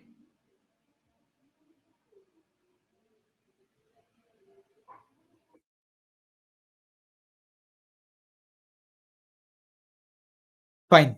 Okay. Now let's do the project setup. Okay, so for this, first of all, I need to create one virtual environment here. Okay, so for this, let me write down the command to create the virtual environment. So I can use the readme file. Let me just show you. So this is the readme file. You can also use cookie cutter, Shubham. It's up to you, but I personally like this method to create my folder structure. Okay, I already told you, see, it's not like fixed rule. Okay, here I already written that particular term. Project structure should not be same, always fixed. Okay, you can use anything. Now I'm using this method, you can also use this that method. It's up to you, completely up to you. Yeah, I'll be teaching next 5 days. Okay, this project implementation, Rupak. Fine, now let me create one virtual environment. So for this, let me write down the command. So here I can write the command. So as a bash script, I think I can write and I can share it with you. So this is the command, guys. So conda create -n. You can name the environment. So I'll give ml proj. That means ml project.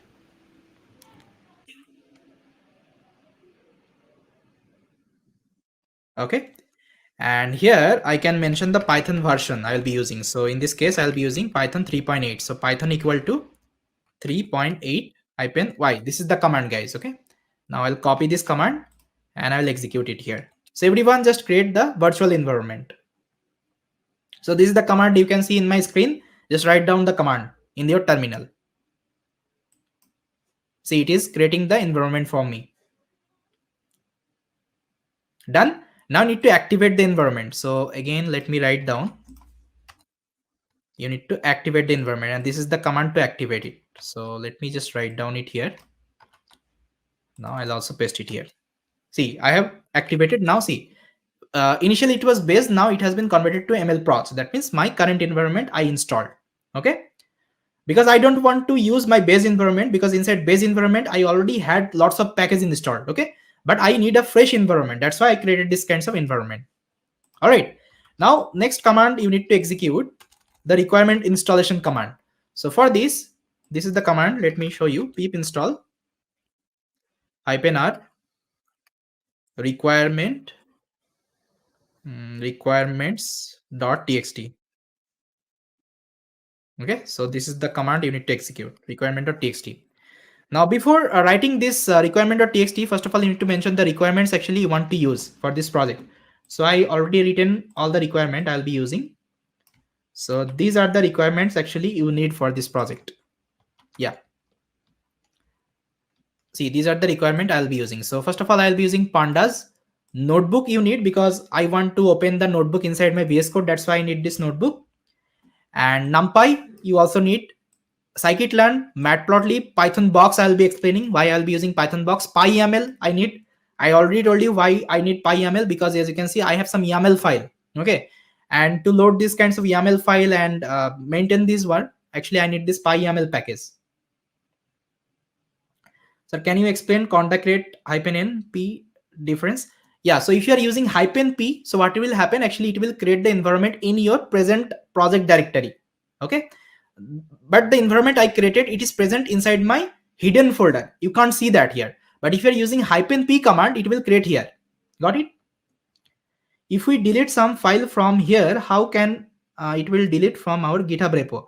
So what you can do, let's say if you delete something from here, just commit the changes, it will automatically delete from the GitHub. Let me show you. So what I can do, so let's say I can delete, let's say this one.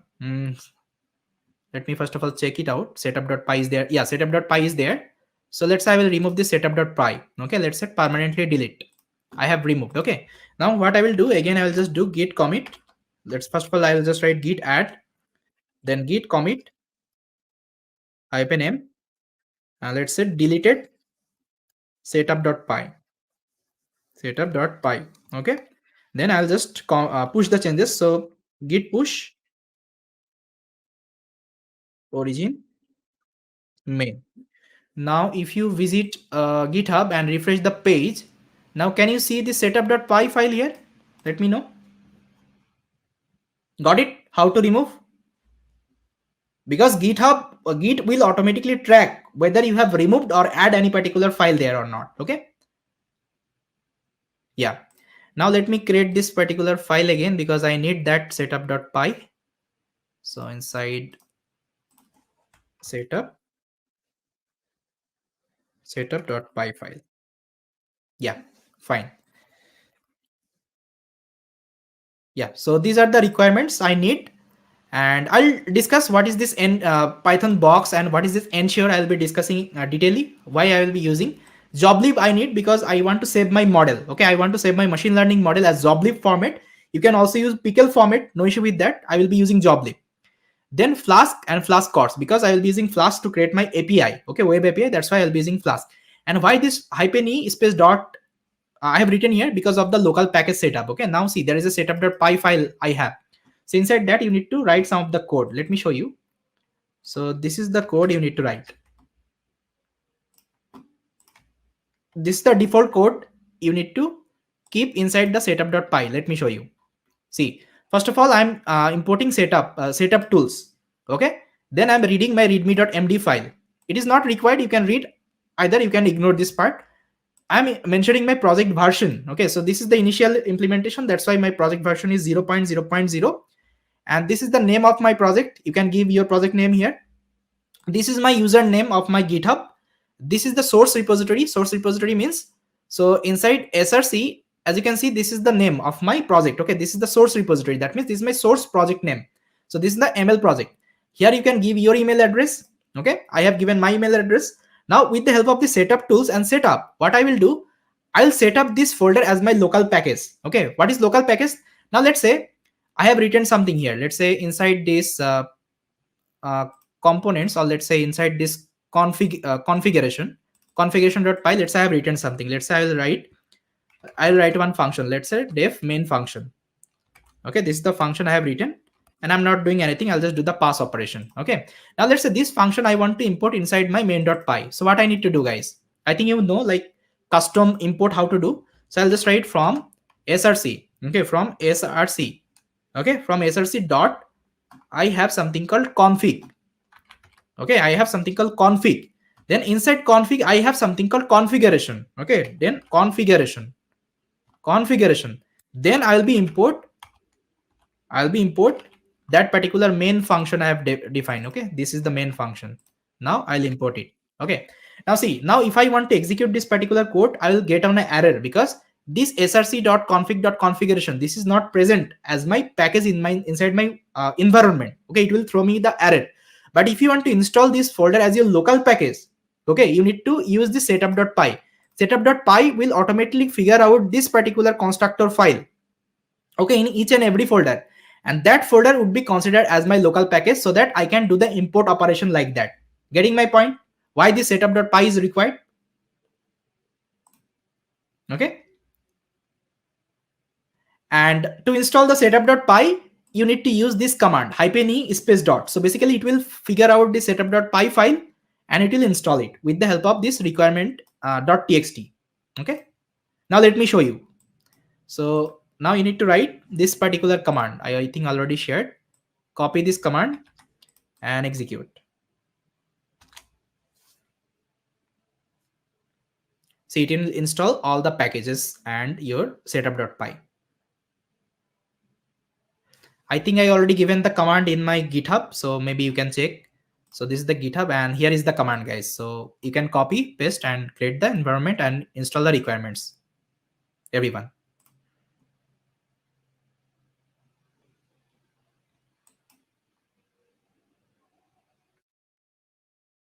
See, this is the local package concept. Local package means, let's say I have written something here inside this configuration.py. So this is my configuration.py. Okay.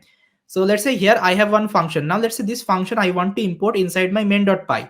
Now see, main.py is present outside of the src folder. Now how to import it? So I can redirect to that particular file first of all. So I'll just write from src.config. Okay. From src.config, then .configuration. Then I will be importing the main function I have written inside that. Okay, but if I want to do it, I need to tell my environment this is the path. Okay, this is my local path, and inside that I have my code. But as of now, my environment doesn't know. Okay, and once I added the setup.py file, my setup.py file will install these are the local package inside my environment. Okay, and it will consider this kinds of import operation. Okay, that's why I have written this setup.py. With the help of this, requirement.txt. Got it?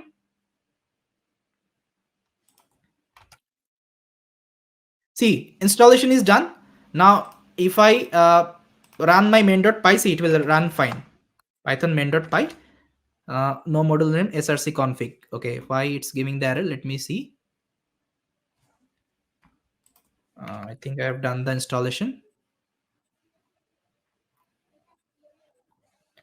Pip list.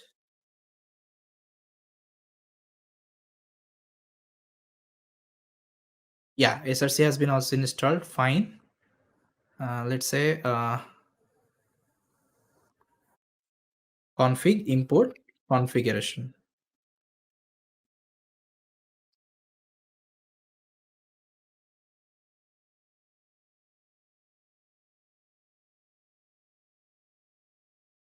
Okay, sorry. I think inside src I have something called ml projects. Okay, sorry guys. ml project. ml project. So this is the name. I need to copy. That's why it's not happening. It's my mistake.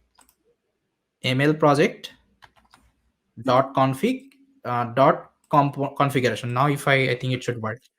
Now I'll again execute that particular file. See, it's running fine. Yeah. Okay, now let me commit the changes quickly. So git add, then git commit hyphen m, requirements added.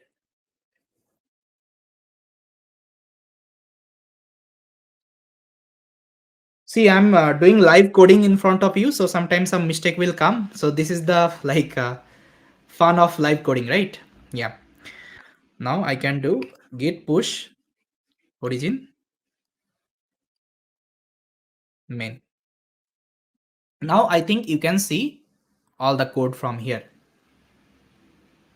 See, if I click on requirements, see all the code has been added. Now you can also set up from your side. Okay guys, so I think I have done with my agenda for today. And next thing actually I'll be discussing, if you go through the syllabus, let me open the course once. This is the syllabus. Now next day actually will be completing the module 2. So here I will show you the logging exception and utils module, then project workflows, and I will show you the entire notebook experiment. Okay, how we can do the project on the notebook, Jupyter notebook. Okay, then that notebook I'll try to convert as my modular coding. Okay, so guys, so far everything is clear. So far whatever things I have done, let me know in the chat. Are you able to understand?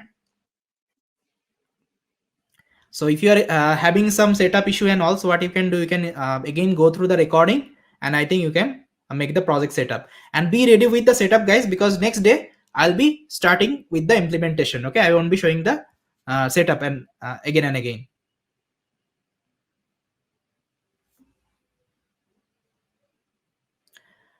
You will get the notification. Okay, so always just try to be ready with this YouTube channel guys. So here actually we'll see the notification if there is a class tomorrow. Okay, so here actually you will see the link.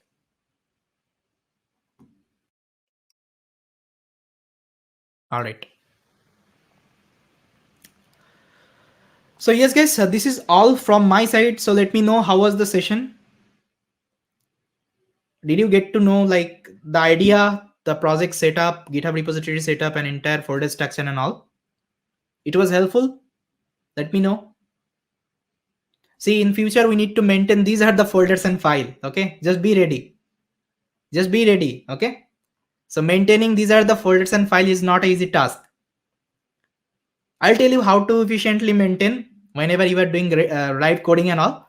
I'll tell you how to do it.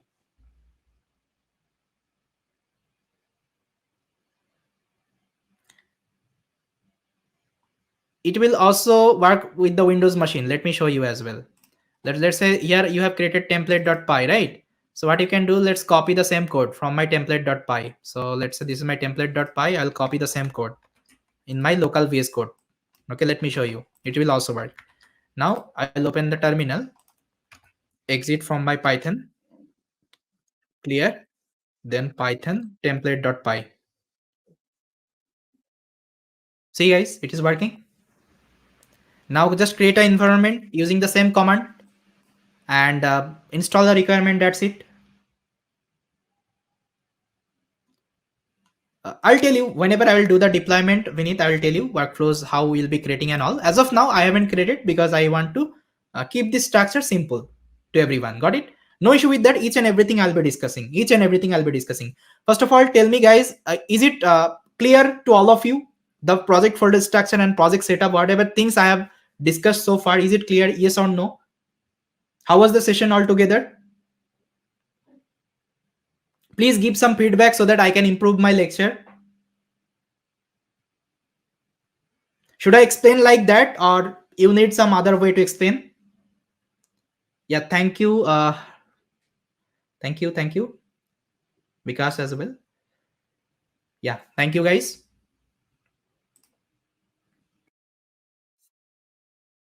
Okay, and please guys be ready with the setup. Whatever things I have done so far, just please be ready with the setup. Okay. Next, we'll be continuing with our project implementation.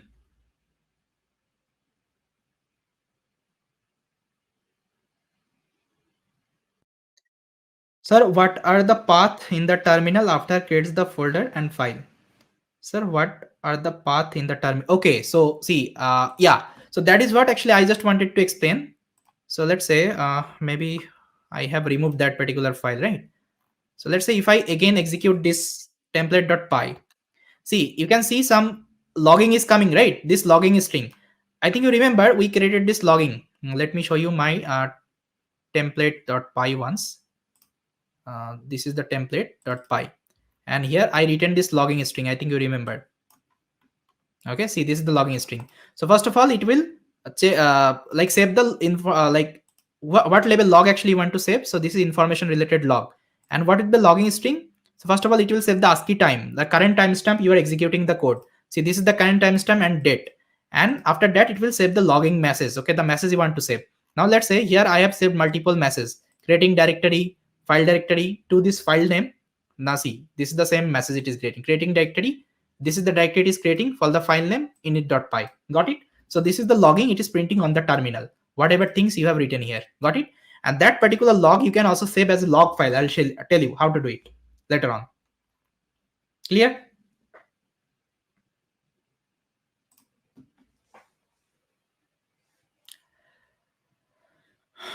Yeah. Yeah. So see, by just looking on the terminal, you can track everything, like whether this file is working successfully or not. Yeah, see, I'm giving the time now. Just do the coding with me because I need to cover everything. So please just I'm sharing my GitHub so you can directly pull the changes from there. Okay. Yeah. Okay, fine guys. So this is all from my side today. I hope you like this particular session. If you have liked this particular session, please press the like button and share this playlist with your friends and family. Even you can see there is a share button you will get from this dashboard. Just share with your social media. Tell people like there is a community session is going on like that. Okay, it's completely free so that they can also learn. Okay, so let's start with our session. I think you have already enrolled for this free course, guys. We are going with this end-to-end ML project implementation. So if you are joining for the first time, let me show you how to do it. So if you just go to our YouTube channel, so here actually you will get this link. Just click here, and in the description section actually you will get this dashboard link. Okay, so let me open this link up. So guys, this is the course link. So from here actually you just need to enroll. Okay, and there is no cost, so you can enroll completely as free. Okay, so for me, I already enrolled this course, so I'm not going to do it. If you haven't done it, so you can do it. So if you just to go through the dashboard, you will see like all the resources, all the video has been updated there. So from there actually you can get each and everything. And make sure you have already gone through this particular lecture, guys. So let me show you. So this is the day 1 introduction to our end-to-end ML project series. So you just need to go through this particular lecture. Otherwise, you might face some difficulties in this video. Okay, because there actually I already showed all the introduction part, how to do the setup and all, everything I showed you there. So first of all, let me discuss the agenda, whatever things actually we have covered and what are things actually we are going to cover here. Okay, then I think we can continue. Just a minute, I think I need to share my screen. So let me open my board and let me just write down whatever things actually we have covered. So this is the day 2,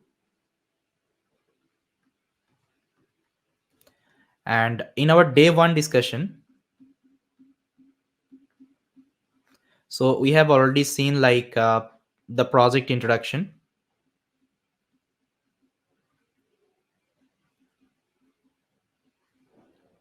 project introduction, and second, I think I have already discussed something called how to set up the GitHub repository, GitHub repo setup, and third, I think I showed you how to create the project template,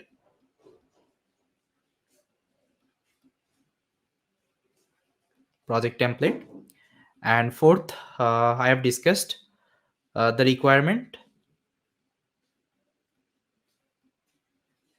requirements installation. So there actually we already set up the neural lab. We seen like how to use neural lab and all, neural lab with some uh, python package, python package. All right, so I'm not sure why this website it's not login today, because I already have the neural lab in the website. So if it is working, then I think I can continue, otherwise I need to show in my local machine. Yeah, yeah, it's loading. Yeah, for me also it's loading, because I think there are some maintenance is going on. Okay, that's why it is under process. Okay, okay, fine, no issue, so we can still continue, no issue with that. Okay, then once it is up, then we'll move to the neural lab again. All right, yeah, okay, fine. Now I think you already have this repository, guys, because here actually I'm committing all of my code. If you don't have, just you can clone from this repository. I've shared the link in the chat. Yeah, yes, this class is you will also get the recording and all, so you can follow this on your YouTube channel. Okay, so there actually will get the recording, and you can also log in with the dashboard, which is present in the description section. Fine. Okay, now let me just write down what are the things actually I'm going to cover today. So today is the day 2.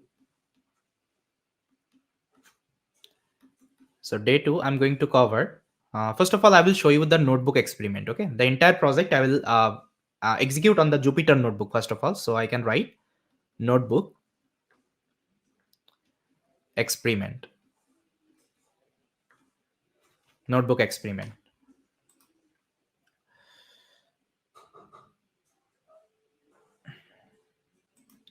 Then second I will show you uh, something called project utility, project utility. Just a minute, project utility. Okay, so whenever I'm talking about project utility, so here actually three terms comes into picture. First of all, I can discuss something called login, then exceptions,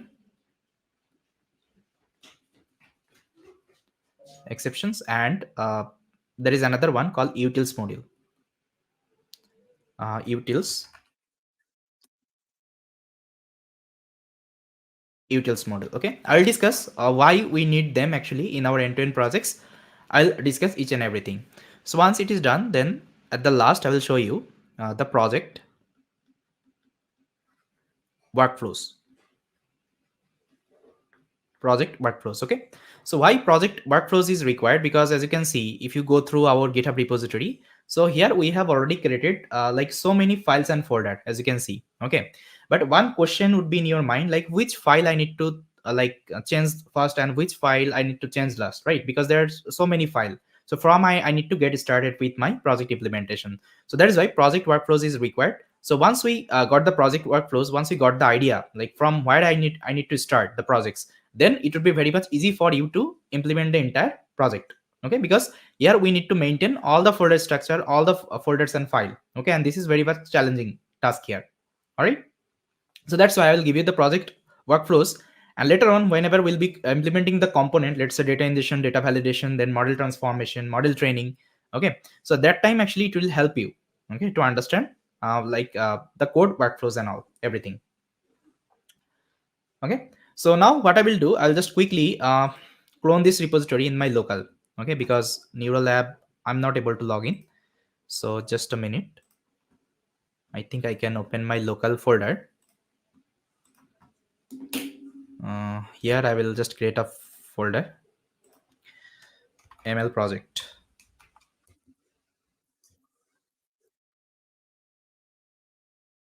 and here I think I can clone it.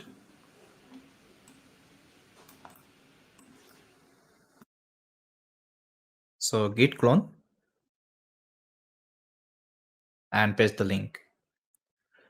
So guys, you can also clone this particular repository in your system. Then once it is done, just try to redirect to the folder. Okay, so just write cd command and just give the name of the folder. So it is end-to-end ML project.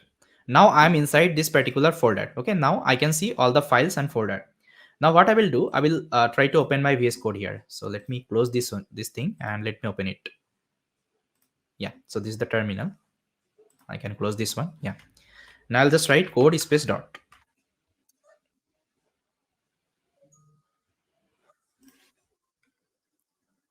Okay. Fine. So the first thing I think you remember, we need to create the virtual environment. And for this, I already shared the command. So you can go to my repository. So here is the command, guys. So this is the command. So I'll just copy and I just need to execute from my terminal.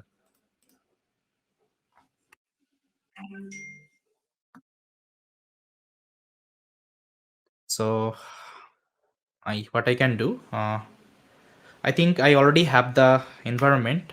Otherwise, I can create it. So I can just write ML project, ML project.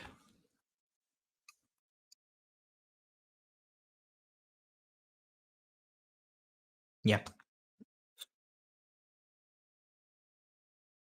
So it will take some time, and it's going to create the environment with the Python version 3.8.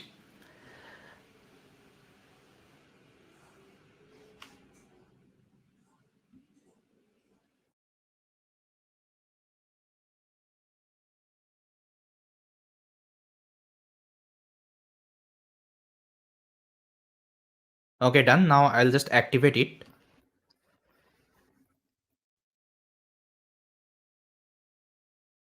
All right. Now once it is done, I just need to install the requirements. So I'll copy the last command and I'm going to execute from my terminal. And what is this requirements, what it is setup.py, everything I have explained in my previous video. Okay, now let me check this website once it is working or not.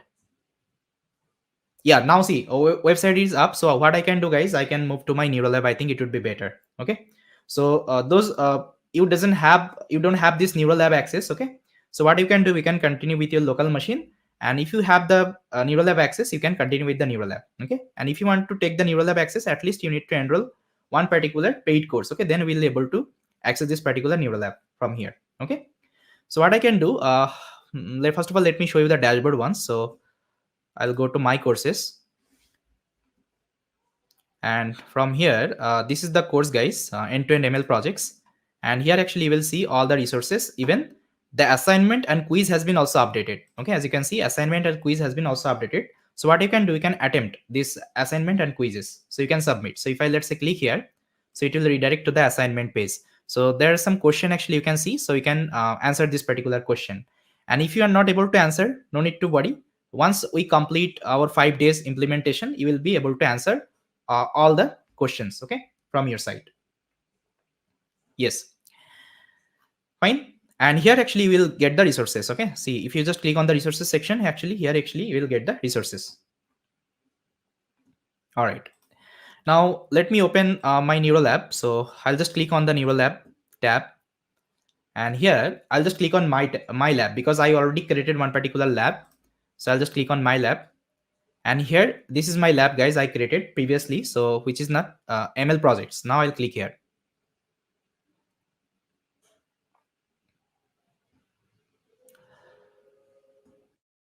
Yeah, so everyone, you can open up your neural lab and you can start coding with me.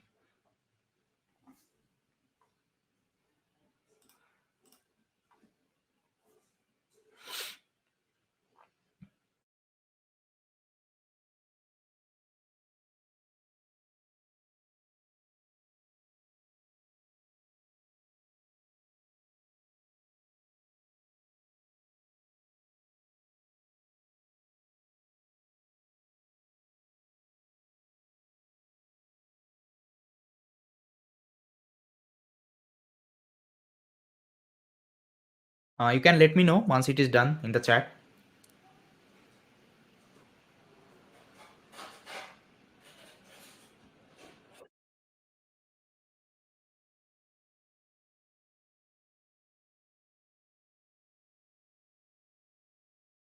So just a minute, it will first of all launch the instance. See, now I will get this VS Code here. Okay, fine.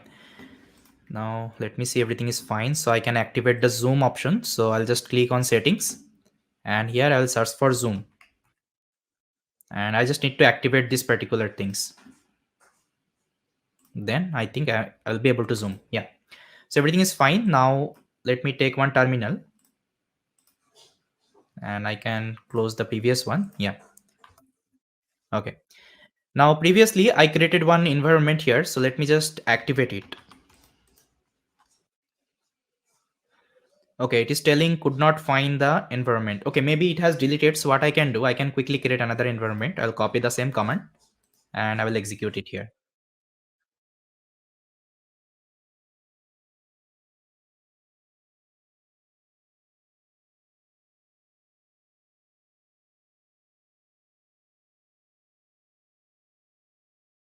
Done. Then let's activate it.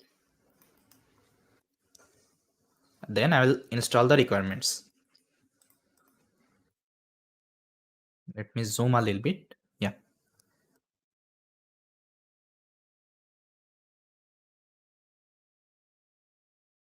Okay, I need to go to this particular folder. So I just write cd end-to-end ML projects. Then I can install the requirements.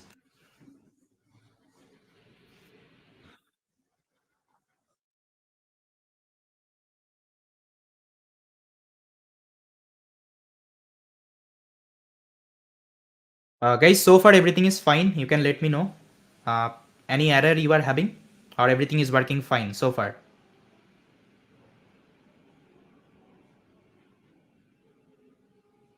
Okay, Neeraj is telling you are getting one error. Maybe you won't be getting because everything is working fine for me. If you have executed the correct command, see, this is the command you need to execute.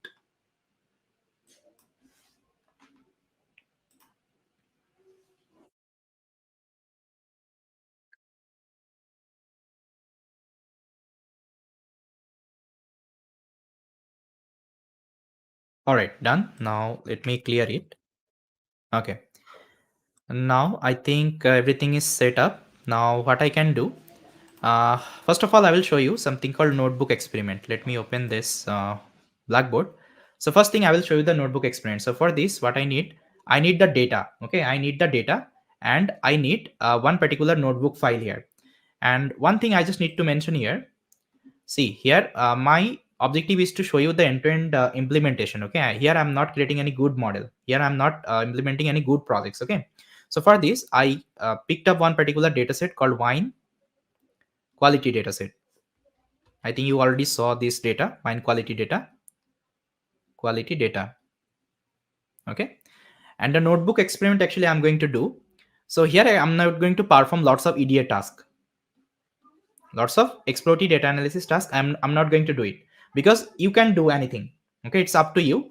You can perform lots of EDA part, you can perform lots of feature engineering tasks, you can perform anything here. Okay, but I will just do it uh, like I'll just keep it like very short here. Okay, let's say I'll just load the data, I will do some like pre-processing on top of it, I'll show you like the data quality and all. Then after that I will do the 10 plus split, then I'll train the model. Okay, that's how I'll show this notebook experiment part.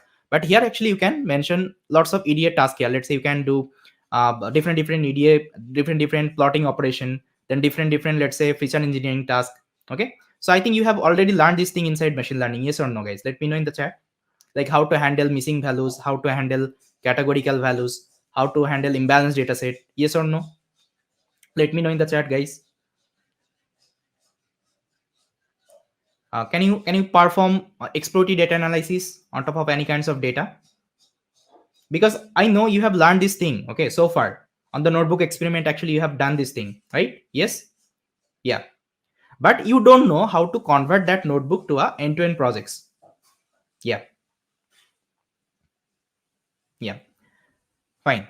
So what I can do, first of all, I will load the data. So inside research folder, I will load the data. So I think I already showed you from where actually you can get the data. Just search for wine quality data.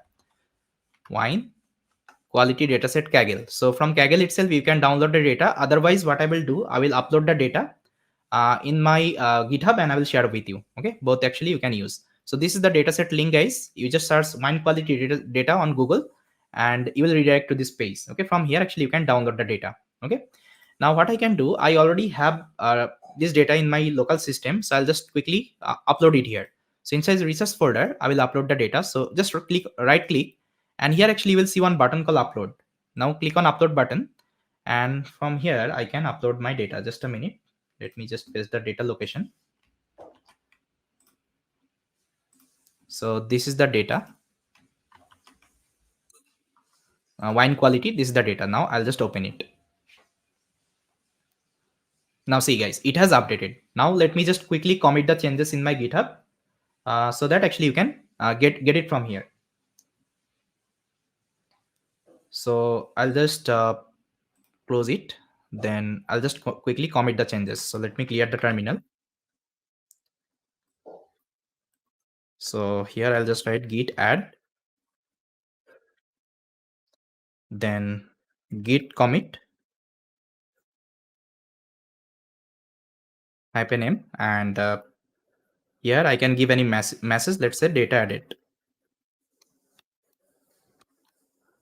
Okay, now it is asking for this username and email. Okay, I think I already showed you in my previous lecture like how to add this configuration file and all.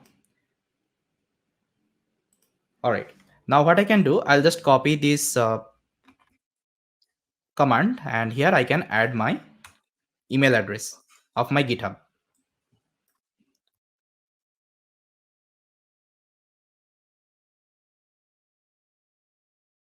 All right, now let me just copy and execute from the terminal.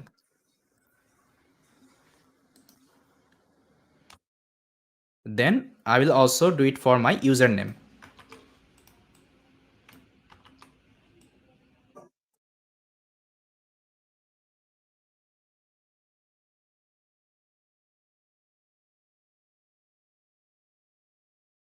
Yeah, it's done. Now if I do commit right now, maybe it should work. Yeah, so it has worked. Now I'll just push the changes. So git push origin main. Now you need to give the permission. Let me just give the permission. Now here actually you just need to give the authentication code. So this is the code you need to copy, and here you need to paste it. Now just give the access. Now it will ask for the password. So let's give the password.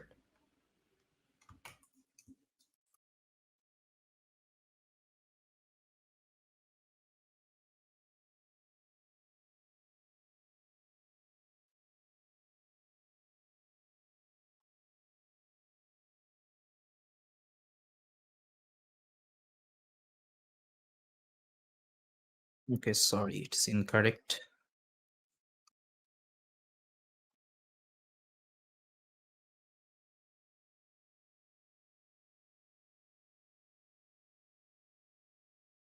Okay, now it is done. Now if I go back, maybe it is committed. Now just refresh the page. Now guys, let me know, are you able to see the data? Yeah, I'll tell you why this schema and params.yaml is needed. Okay, I'll tell you. Okay, once we'll do the implementation, at that time I will tell you. No issue with that. All right.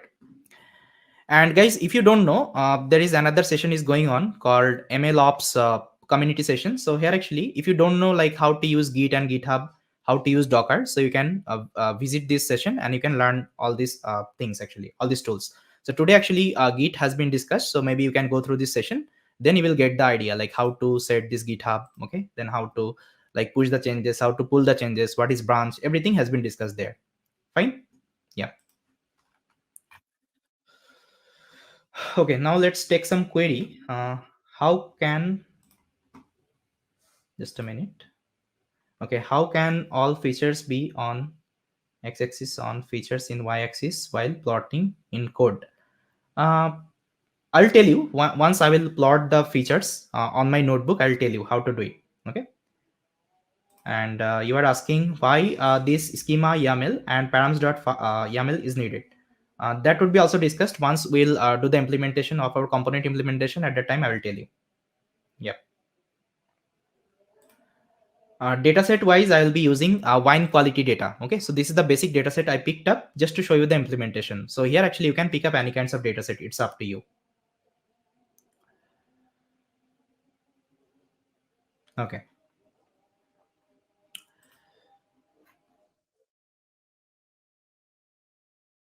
All right. Now let's go back. And here I will create one particular file and I'll just name it as experiment.ipynb.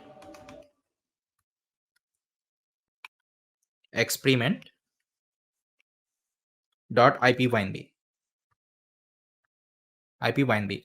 And I think you already know ipynb, ipynb is the extension of the Jupyter notebook. Okay, so we have created one Jupyter notebook here.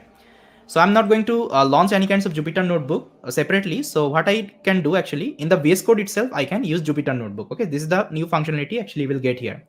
So this is my Jupyter notebook. Now here, what I can do, I can select my environment I have created. Just click here and select your environment. So I have created this environment, ML project.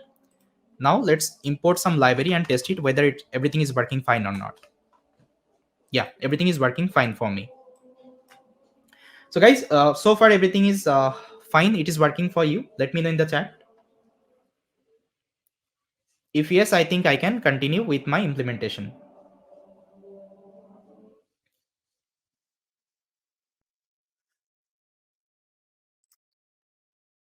Okay, fine. All right. So first of all, what I need to do, I need to import the pandas libraries because I need to load the data. So let's import the pandas. So I'll just write import pandas as PD. Then I just need to read this particular data. So what I can do, I'll just write pd dot read CSV, and inside that I can give the name. So I'll just copy the name, and here I will just give the name, and I'll store the data. So I can name it as wine. And if you want to see the data, you can write wines.head. Now guys, this is the data set. Okay, so this is the data set and it has some variable, let's say fixed acidity, volatile acidity. Based on that, actually you need to predict the quality of the wine. Okay, now second thing what you can do, you can check some information of the data. So for this you can just write wines dot, there is a method actually will get inside pandas called info. Okay, just call this info function, and if I execute it, so you will see all the detail about the columns. Okay, so let's say this is the first column called fixed acidity. So here actually we don't have any kinds of null value. Okay, and this is the floating type data, as you can see, float 64. Now that's how you have uh, 11 different columns, and none of them actually has none value. And as you can see, that data type has also mentioned here. Let's say float 64, float 64, and only the quality is like integer data. Okay, because as you can see here, it's 5 6 5 6 like that, but all the data in the format of floating number. Okay, so that's how actually you can get some information of the data set, like what are the columns actually you have, and what is the data type. Okay, and anyone has any kinds of non-value or not, you can check it out. Even actually you can see the memory size actually it has used, okay, in your RAM. Now what you can do, you can also print a description of the data. So just write mines dot description, or let's describe. And if I execute, so as you can see the mean, standard deviation, and this is the minimum, and 5% like percentile, then 50% percentile, and 75% percentile. So these are some statistical analysis, statistical score actually you can see about the data. And if you're not able to understand this thing, no issue, I will upload this data set and I will tell you, okay, how we can visualize the data and all. Okay, now let's check we have any non-value or not. So I can just write mines dot is null, and it will give me like true false value. Now if you want to see as a count, so just write sum, and it will tell you like whether you have any missing value or not. So as you can see, this data set is completely fine. There is no missing value, okay, in this data. Now let's plot some of the columns. So for this actually I can use matplotlib. So I'll just import matplotlib. So I'll just write import matplotlib dot pyplot, okay, as plt,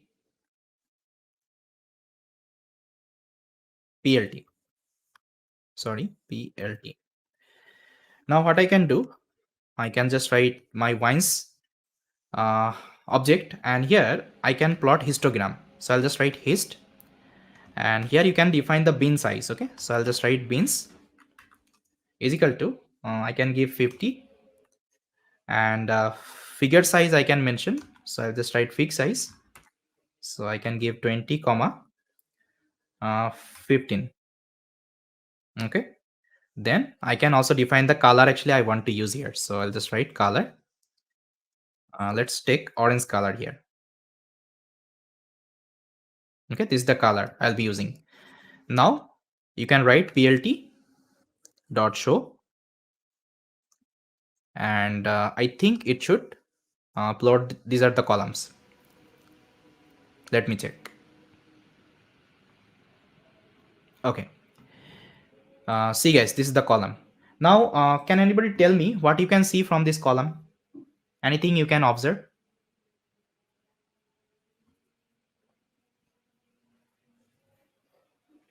How can all features be on x-axis and one features on y-axis while plotting? Okay. See that thing actually you can also do. You can use Seaborn or Matplotlib library, and you can plot with respect to that. Yeah. So Manjit is saying some of the feature is skewed. Okay. Because I can consider these features citric acid, I think. So you can see it is. Can anybody tell me it is leftly skewed or rightly skewed? Can anybody tell me this one?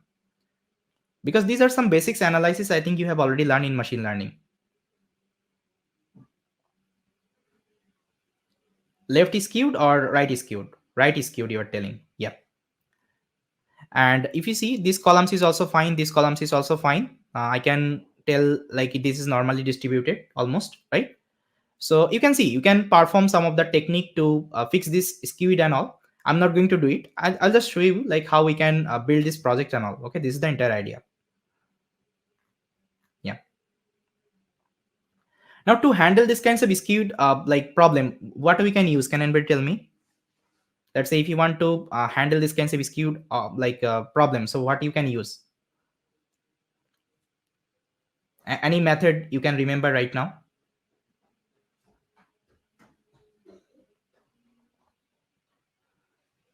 Log transform. Yes, you can use log transform. That is also better. Tejas. Yeah, log transform. Yeah. And if you just search like how to use log transform. Log transform. Okay. So maybe you will get see you will get some blog or let's say reference. So from there actually you can see the code like how to do it. They have I think already mentioned the code. Let me show you. Log transform sklearn.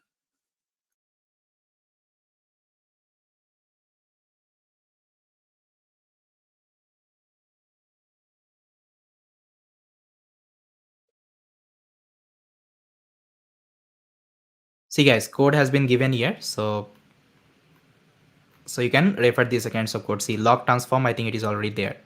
Function transformer and log transformer. See they're using np.log also. So there are different method actually, different technique. Maybe you can use it. In general, one feature can be on the x-axis, right? How can be all the features be x-axis while plotting other than pair plot? See that thing actually you can also do now. So I told you. So you just go to this one. Let's say if I'm talking about which plot you are talking about, you are talking about pair plot, right? So just search about pair plot. Pair plot, matplotlib. You can write matplotlib. So here actually we'll get the pair plot code like how to do it. See, this side actually they have different column. This side they have different column. Right? That you can do it. Yeah. Because this is a regression problem statement. Okay, you can like compare like x and y. Okay, x and y, and you can check it out. See, I already told you, na, you have like so many option in the EDA. You can perform anything.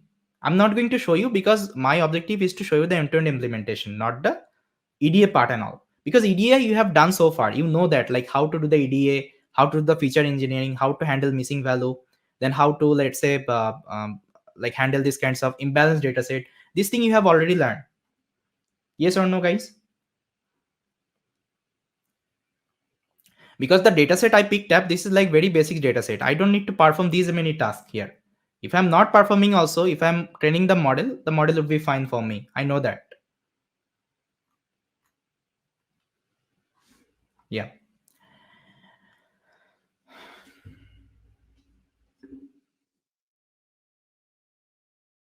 Okay. Now what I can do. So this is the plot. Actually, you can see, you can visualize. Based on that, actually, you can make a decision. But you need to perform on these kinds of columns and all. Okay. Now let's quickly do the train test split and let's train one model. So I'll just write from sklearn. From sklearn, I think inside model selection, we have something called train test split. Train, train test split. Okay. So let me import this class now. What I can do, I can separate out my x feature. So I'll just write points. And here, let me first of all show you the data. Points.head. Now, can anybody tell me what is my x feature and what is my y feature here? Just tell me quickly in the chat. What are the x features and what is my y feature here in this case? I already discussed.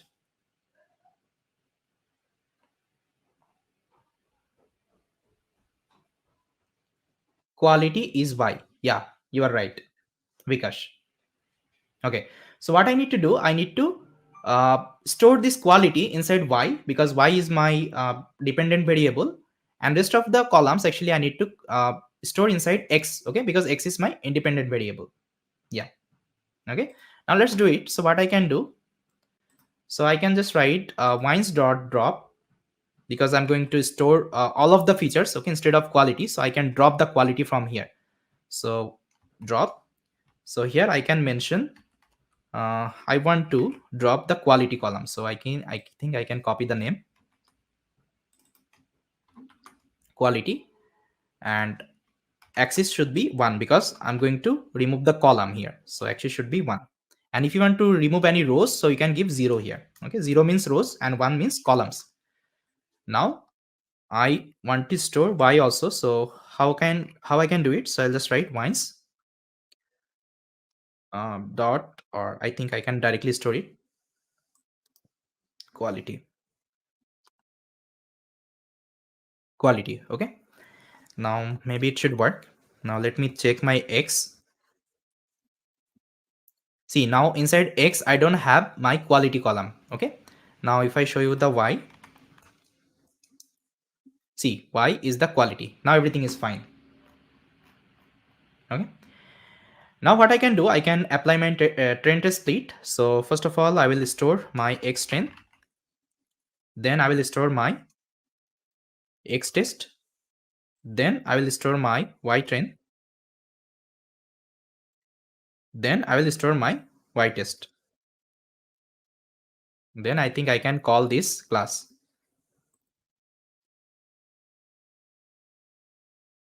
So inside that, you need to pass your X and Y. And you also need to specify the test size. So test size is equal to, let's keep 0.2. That means 20% data I want to keep it for my test. Okay. Then you need to mention another parameter called random state. So you can give any value. So I'll give 42. Yeah. Now let me execute. Now let me show you the shape I got. So let's say this is my X train dot shape. Then I think I can copy X test.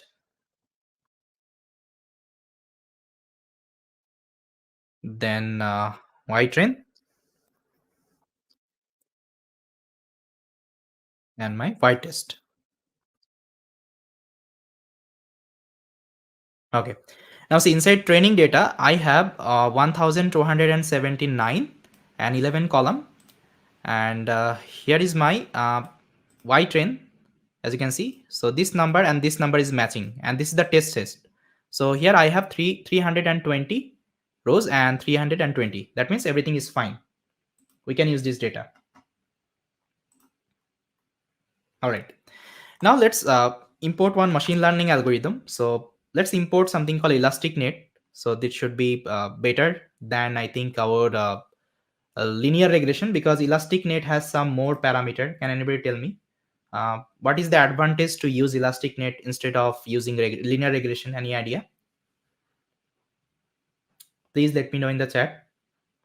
What is the advantage of this elastic net instead of linear regression? Have you heard of this elastic net, guys? Elastic net. Have you heard of regularization concept in machine learning? Elastic net, sklearn. Yeah, L1 and L2 regularization. Yes, you are correct. So this help us to prevent these kinds of overfitting and underfitting condition. Okay, so that's why we'll be using this elastic net. Yes, Vinit, you are correct. Yeah, it combines both lasso and ridge regression technique. Yes. Okay, you can also go with linear regression. You can also go with, let's say, random forest regression. It's completely up to you, but I will use this particular model called elastic net. Yeah, and elastic net has some parameter. Okay, as you can see, it has some parameter. It has this alpha value and L1 ratio. Okay, so you can tune these are the parameter as well. So this is the default parameter they are using. Alpha they are using 1.0 and L1 ratio they are using 0.5. You can also change this parameter as per your requirements. First of all, we'll be training with the default parameter.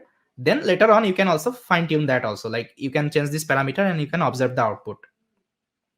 And that thing can be done with the help of MLOps tool as well, which we'll be discussing future. Like we will show you like how to integrate MLOps tool. Let's say ML flow is there. With the help of ML flow, you can do experiment tracking. So you can take different parameter and you can do that different experiment, and you can compare like which model is better. Okay, based on the parameter. Yes. Okay, we'll also discuss this part. No issue with that. But this is the basics end-to-end implementation only I'm showing. So in this MLOps community session is going on. So there actually we'll see one particular project. So there actually it would be combined together. Otherwise, we'll also see in a future lecture as well. Fine. Yeah. So now let's import this elastic net. So what I can do, I'll just write from sklearn. It is present inside sklearn, and this is a linear model. So I'll just write linear model and import something called elastic net. Okay, elastic net. So this is the model elastic net. Now let's define one object of elastic net. I can write lr, then I will call this class, and inside that you can mention the alpha value. Let's take alpha is equal to 0.1. This is the default. And let's take L1 ratio. L1 ratio is equal to 0.5.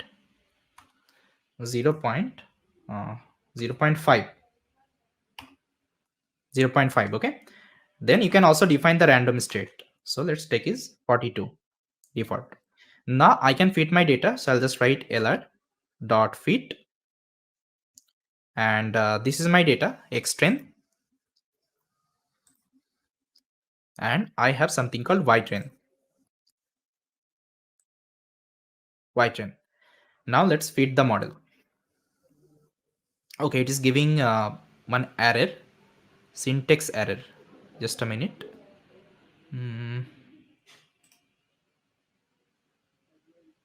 Elastic net is fine.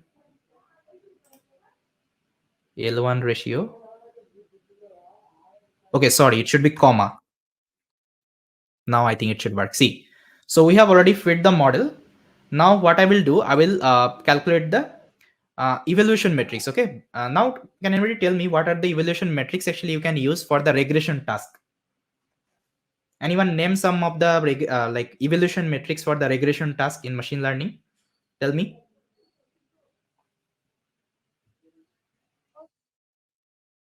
Please respond quickly in the chat so that I can get to know. Okay, Tejas is telling MSc, MAE, R2 score. Yeah, great. So let's pick up MSc, MAE, and R2 score. Okay, and see our evaluation metrics. So what I can do, I can import them from the sklearn. So I'll just write sklearn dot metrics. Metrics is metrics. Then import. First of all, I will import MSc. Okay, that means mean squared error. So mean squared error, mean squared error. I think this one, mean squared error. Then I can also import something called mean absolute error. So mean absolute error. Then I can also import something called R2 score.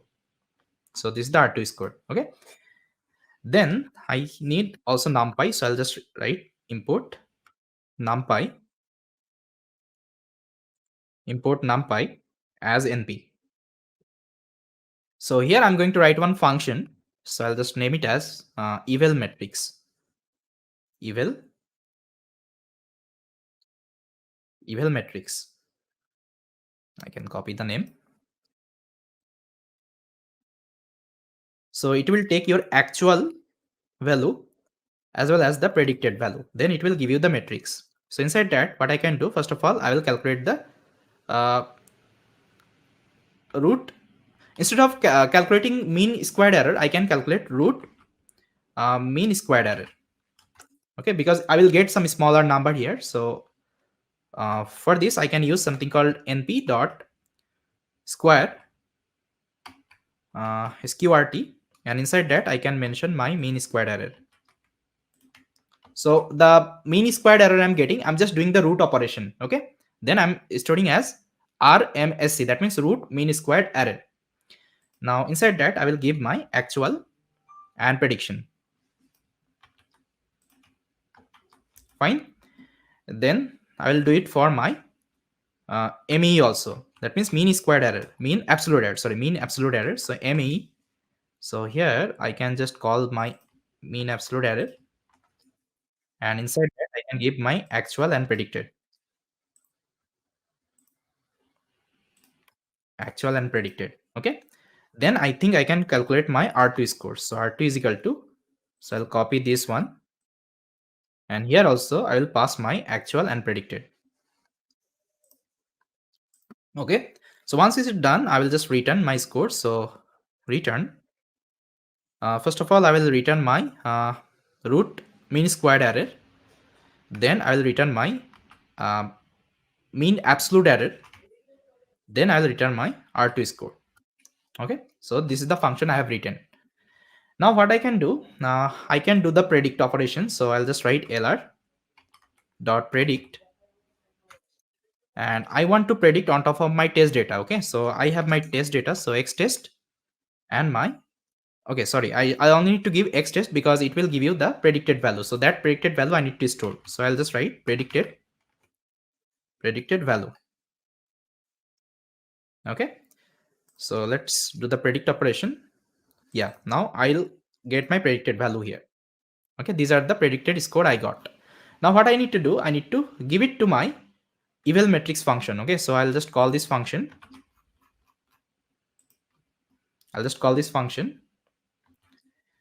And it will return three things. This root mean squared error, then mean absolute error, and R2 score. So I'll just store it here.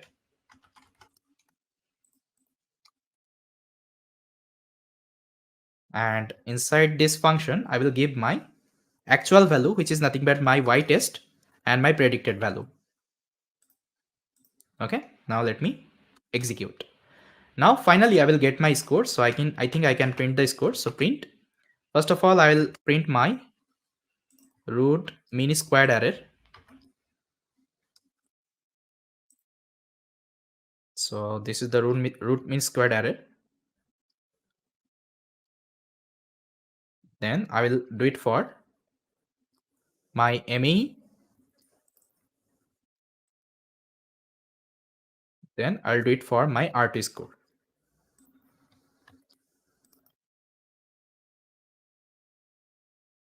Okay. Now see guys, accuracy is not very good. Now still I can consider.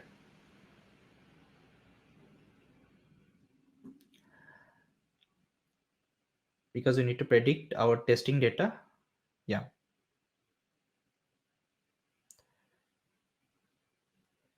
Y test, y, not other variable like x train, y train, y test, y test. Please, can you explain? See, it is already there now. So we already separate out our data. As you can see, x train, y test, y train, y test.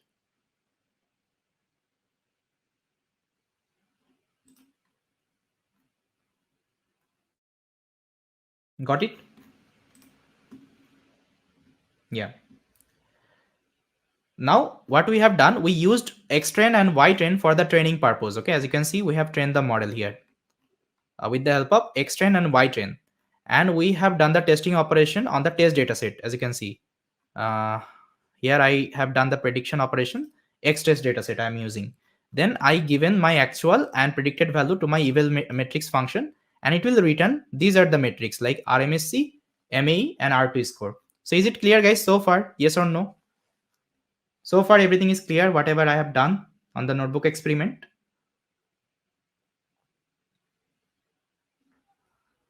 Let me know in the chat.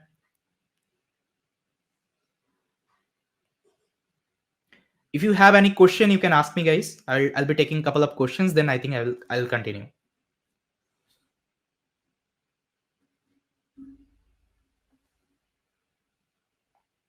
Okay, maybe it is clear.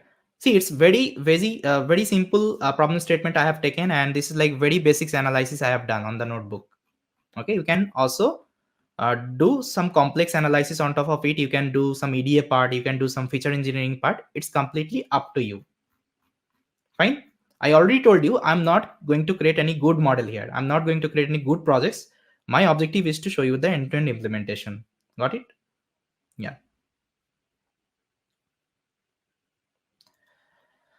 Okay, fine. So now I got my score. Now what I can do guys, yeah, so this is the notebook experiment you can talk about. See, this is the entire project implementation we have done on the Jupyter notebook. So guys, I think as of now, you have learned till this point on the Jupyter notebook implementation, yes or no? Have you converted this notebook to an end-to-end projects? Anyone here? Let me know. Like, do you have any idea how we can convert this entire Jupyter notebook to an end-to-end implementation? Any idea how to create the pipeline, how to integrate the user app, how to maintain the configuration schema? Anyone done before?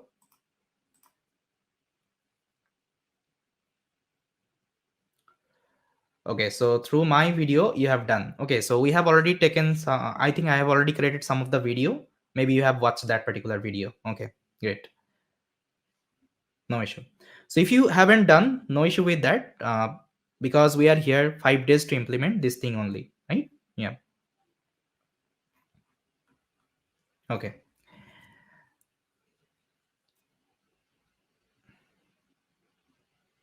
All right. Thank you. Now what I can do, guys, I can go to my next agenda. So notebook experiment we have done. Now let's do the project utility setup. So what is project utility? I already told you. We need to write logging, exception, and utils model. Okay. And what is this logging, exception, and utils model? Why it is required? I'll tell you. So for this, what I can do, first of all, I will commit these are the changes so that actually you can get the code. So let me just quickly commit the changes.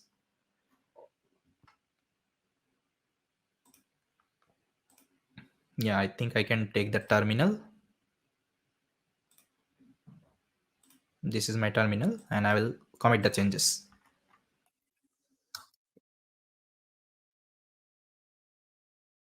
Now git commit. Notebook added.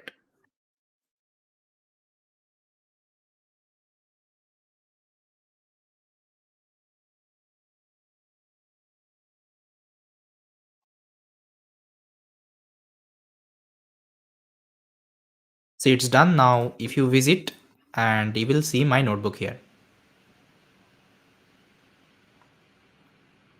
Inside research, uh, I have the notebook. See, experiment.ipynb. Okay.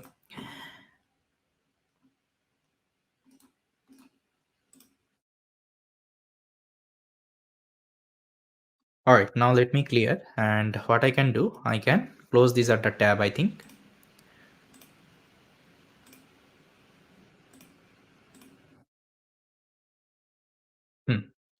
Now, the first thing, what I need to do, I need to write my, let me open my board. I need to write my logging function, okay, inside project utility. So what is logging, guys? Can anybody tell me any idea what is logging? Why we need logging? Let me give you one basics idea, like how this logging works, okay? So for this, just open your src folder, okay? Then inside that you have something called ml project. Just open this particular folder, and inside that, can you see one constructor file? Okay, so this constructor file I will utilize to write my logging functionality. There is another like way to do it. What you can do, you can create another folder called login. Okay, inside that actually you can write the login. It is also fine. But why I'll be creating here, there is a difference between them. Okay, so first of all, let's try with this function. So inside that I will create another folder called login. Okay, login. And inside login I will create one constructor file. I'll just name it as underscore underscore init underscore underscore dot py. Okay, now inside that let's write my login functionality. So yeah, so for this, first of all, let's import some of the libraries. So first of all, I will import OS. Then I need system. Then I need something called Python inbuilt logging. Okay, with this Python inbuilt logging, I will be creating my custom logging. Okay, so the first thing I need to define my logging string. So what I can do, I'll just write logging string. So str. So logging string wise, so this is the logging string I already prepared. Let me show you. So this is the default logging string I always use in my any kinds of projects. Okay, I'll tell you how it will work. So first of all, it will save the time, okay, the current timestamp and current date. Actually, you are executing your code. Then it will save the label name. Means like what particular label actually you are running. Let's say if you're running the code from the root folder, it will give you the root. Then it will give you the module name, like which module you are running the code, and it will give you the message, okay, like what kinds of log message actually you want to save. So this information actually it will save inside the log folder. Now, first of all, I need to create one log folder here. So I can just write log directory and I can name it as logs. Fine. Then what I need to do, I need to create one log file inside that. So I'll just write log file path equal to I can use os.path.join method, and inside that I can combine them. First of all, I need to give the folder location. Inside the folder, I want to create the log file, and the log file name I will just give it as running log, running underscore log dot log. Okay, this is the extension of the log file. Now once it is done, I need to create it, so I can use os dot make directories, dirs. Okay, so inside that you need to first of all create the directories. So log directories, sorry, log directories. Okay, now you need to give this parameter exist okay is equal to true. If it is not available, then it will create, otherwise it won't be creating. So once this is done, now I need to define my login string. So here I'll just write login. So this is the login dot basic info, or I think it is basic config. Inside that, first of all, I need to define the label. It should be label. Label. So label wise, it should be information. Okay, information related log. So I'll just copy this log, and I'll just call this info. It should be info. I think info. Logging.info. Then I need to also specify the format of the logging. So format equal to uh, this is the login string I defined. Format. Then I also need to give one parameter called handler. So inside handler, I'll define two kinds of handler. One is my stream handler, another is my file handler. Okay, I'll tell you what is stream handler and what is file handler. Both I will discuss. So first of all, I will call logging dot file handler. So inside that, I'll give my logging path.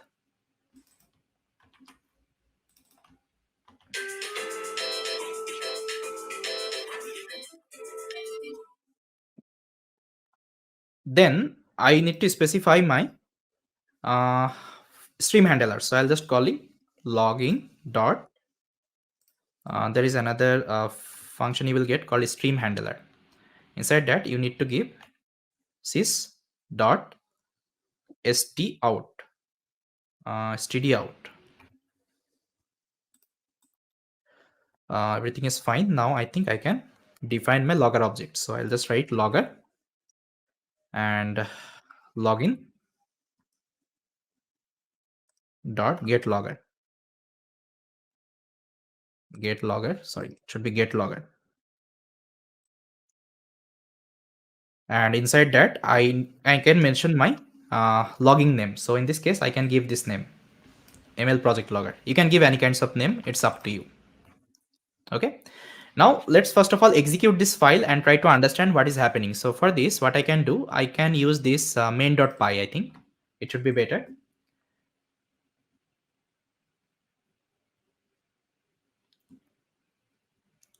Okay. Now here, what I can do, I think I can import the logging here. So first of all, I'll just write from src, because logging inside my src. So I'll just call src dot ml project. Then inside that, I have logging, sorry, then import logger. Okay, because this is the logger object I have defined. Okay, this logger object I have imported. Now what I can do, I'll just write logger dot info. Okay, logger dot info. Now you can give any kinds of message. Let's say I will give this is our custom log. This is our custom log. Okay, so this is the message I have given. Now let's say if I execute this particular file. Okay, so I'll open my terminal and I'll clear it, and I'll just write python main.py. Now see guys, what will happen. See, can you see one message on the terminal? Can you see one message on the terminal also? See, it is also showing the log on the terminal, because we have written two kinds of handler. One is like file handler, another is like stream handler. So with the help of the stream handler, you can see the log on the terminal. Okay, as you can see, first of all, it has extracted our current timestamp with the date. Okay, this is the current timestamp with the date, and it is telling this is the information related log, and this is running from main.py. As you can see, I am executing the main.py file. Okay, inside that, this is the message I have given. This is our custom log. Okay, see, this is our custom log. Okay, and left hand side, simultaneously, you can see it has created another folder called logs. Inside logs, it has created one particular file called running log.log. Now if I open it, now see, same information it has also saved here with the help of this file handler. Is it clear, guys? Yes or no? Let me know in the chat. What is the difference between file handler and what is the difference between stream handler? Is it clear?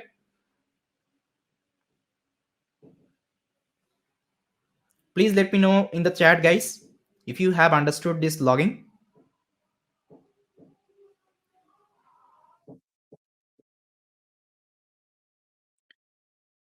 Uh, Sir, do you have any other YouTube channel? Yes, I have one YouTube channel. You just search with DS with Bappi, will get my YouTube channel. Let me show you. So this is my YouTube channel.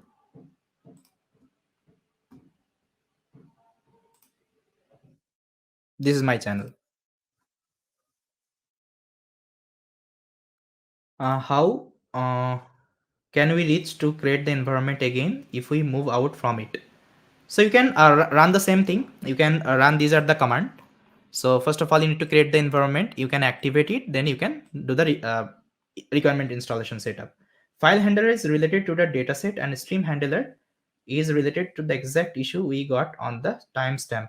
No, it's not exactly like that. See, this is the difference. With the help of file handler, it has created this log folder, okay, on your machine itself, as you can see. Then inside that, it has also created this log file. And if I open the log file, I can see the log here.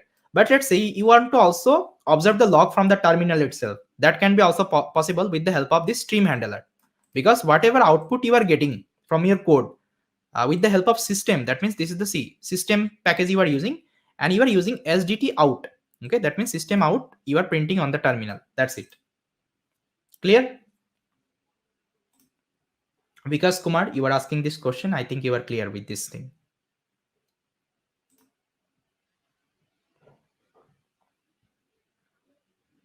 Okay,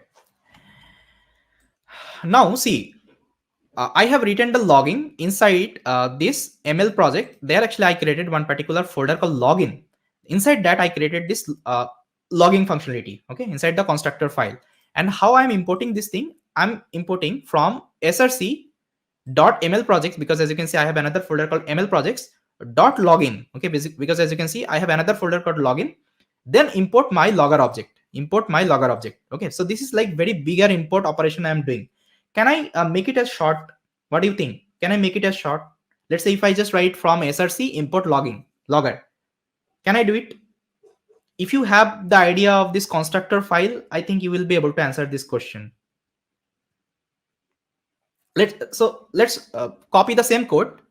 I'll copy the same code, and what I can do, instead of using this login, okay, instead of using this logging folder, I can use this src constructor file. Let's open this src. Inside that I have ml project. Okay, now inside that I have something called this constructor file. I think it is outside of the src. Let me see. Src inside ml project. Yeah, I think this is the constructor file. Okay, now I'll open it and I will paste this code here. I'll paste this code here. Okay, now what I will do, instead of writing this many operation, I'll just write from src. Yeah, so from src, or I can directly do like that from ml project. I won't even write src. I'll just write ml project, ml proj. From, I think ml proj we have already set up. Just a minute. Yeah, it should be ml project. This is the folder name. ml ml proj ject ml project, and I can write import logger. Import logger. Now maybe it should work. So what I can do, I can execute the again this main.py.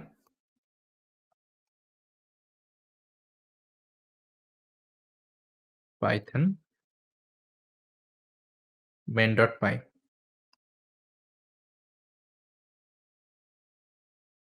See guys, it has worked. Now let's remove it. Okay, I'll delete this log folder, delete permanently. Now see guys, how I have imported and how I'm running this code. Now let me clear. And if I execute my python main.py, is it working? Still it is working. You can see the log. Even it has also created the log folder. Inside that it has created this log file. Now if I open it, the same log I can see. Okay. Now which approach you like? Uh, Creating the logging file inside the ML projects or directly using the constructor file? Okay. Just to do the import operation easy. Which one you prefer, guys? Whatever you will prefer, I will use that particular code. You can let me know in the chat. This one is more like easy to use, or the previous experiment I did? Which one? Please guys reply uh, in the chat first.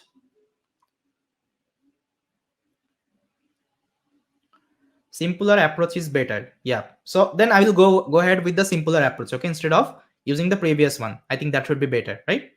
I have shown you my, like both way of writing logging. Now you can use any of them. It's up to you. Okay, it's completely up to you. Yeah. Now what I can do then, I can delete this log file then. It is not required because you told me to use the simple one. So I'll just remove it, delete permanently. Okay. And now I think everything is fine. Let me open it. Yeah. So everything is fine. Yeah. Now see if I also change the log message here. Let's say I'll just write my name is Bappi. If I again execute now, it has also saved my last log, and this is the time. Okay, this is the current time, and it is also showing on the terminal. Fine. Now I will be using this logging functionality in my each and every component whenever I will be writing, because see, whenever you are writing end-to-end projects, okay, you just need to track your project also, like whether every stage is running fine or not. Okay, perfectly it is running or not. If you are having an exception, so that you can also visualize that, you can also see that what is the exception is going on in your code. Because whenever you will do the deployment, there actually won't be getting this kinds of terminal. You won't be getting this kinds of terminal to like check your logs and all. So there what you need to do, you need to download this log file. Okay, then you need to check what kinds of issue you are having in the production server. Okay, so that's why we write this kinds of logging functionality in our end-to-end projects. Maybe it is clear right now. Fine. Okay, now let me close. Now I'll go to the second one. Let me open my board. uh, Now I'll go to the exception. See, exception I'm not going to write separately, because I'm going to use something called box package in Python. So I'll be using something called box exception. Okay, instead of writing exception separately, I'll tell you how to do it. So exception I skip as of now. Then let's write the utility module. Okay, what is utility module? I'll tell you. So first of all, let me write the utility module. So for this, but first of all, what I need to do, I need to commit the changes. So I'll just write git add,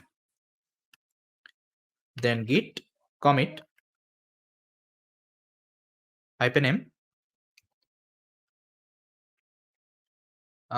logger added, then git push origin main. So it has been pushed right now, so you can pull the changes from your side. Okay, now let's write our utility. So in the src folder inside ml project, you can see one file folder I have created called utils. Okay, now inside that I have one particular file called commons.py. Now let me open it up. Now inside that you need to write the utility related function. Okay, what is utility related function? See, sometimes what happens actually whenever you you are trying to implement any kinds of end-to-end projects, so you'll be using some function frequently. Okay, in your code, let's say I am using something called config.yaml file here. Then I am also using something called schema.yaml.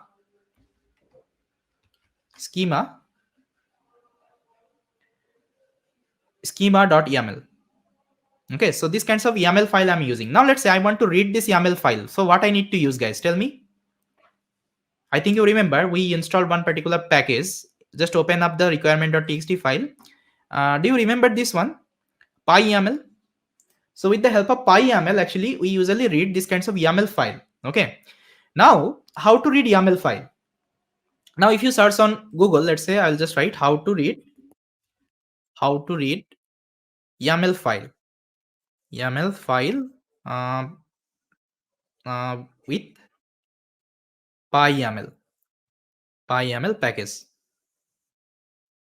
Okay, so let's search it and you will see some of the code here.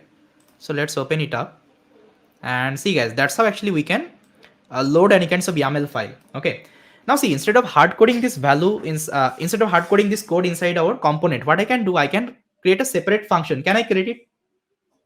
Because here we are doing modular coding. Okay, we are using class concept, right? So instead of writing this thing again and again inside my code, what I can do, I can create one function separately, and whenever I need that, I can call the function from my file itself. Can I do it? Okay, so that's why this utility comes into picture. So so what utility says actually, so whatever function actually you will be using frequently, okay, frequently in your code. So instead of creating them, okay, in the every component, what you can do, you just create one utility. Okay, utils folder. Inside that, just create one file called common. Okay, you can create anything, utils.py also you can create, but I have created common.py because these are the common function I'll be using. So inside that, I will be mentioning these are the related code. Let's say I want to read YAML file. So here I can create one function called read YAML, read underscore YAML. Okay, so let's say this is the function, and this function, whenever I need it, I can import from my common.py itself. Okay, now you can also use something called write YAML. Let's say you want to write some of the YAML file, so you can also create this function here, write YAML. You can also create another function called load object. Let's say you want to load any kinds of model, you can load this with the help of this load object method. Then you can also create another function called save object. Okay, so these kinds of functionality you can keep inside utility. Okay, that means commons.py. So why not put all the utils function inside the main construction? Just like, look, see why we are not doing it, because we are just making our code readability. Let's say if you're sharing this code with someone else, so what will happen that time?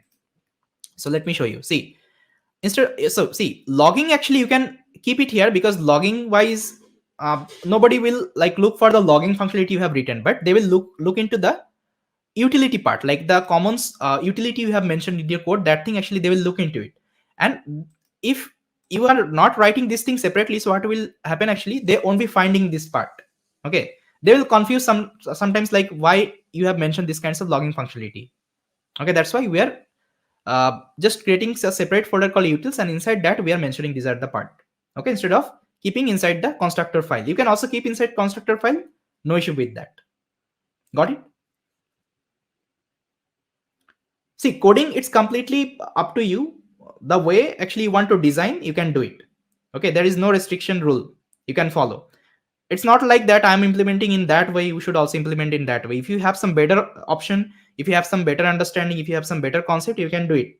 You are feel free to do it. Even what you can do, you can pull the changes here. See what you can do, you can pull the request, pull the, like you can say, edit request. So if you have added some good functionality, I'll go through it, and if it is fine, then I will merge it with my code. No issue with that. You can do the collaboration with my repository, no issue with that. Fine.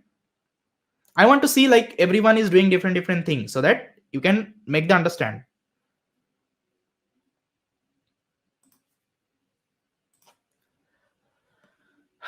All right, now see, I'll open this common.py, and inside that, whatever commons functionality I'll be using in throughout my entire projects, those are the thing I will mention inside this common.py.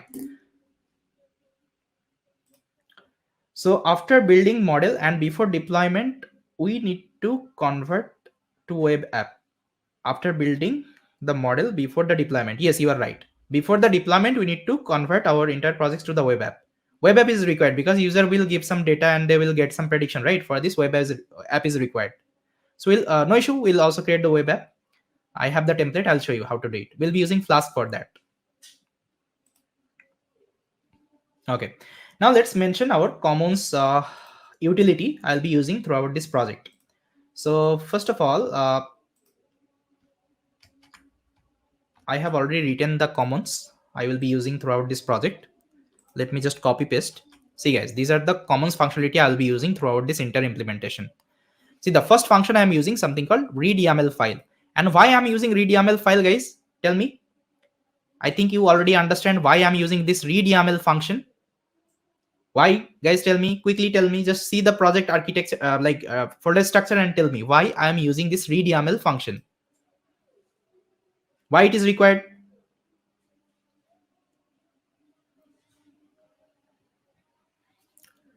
Please reply first in the chat.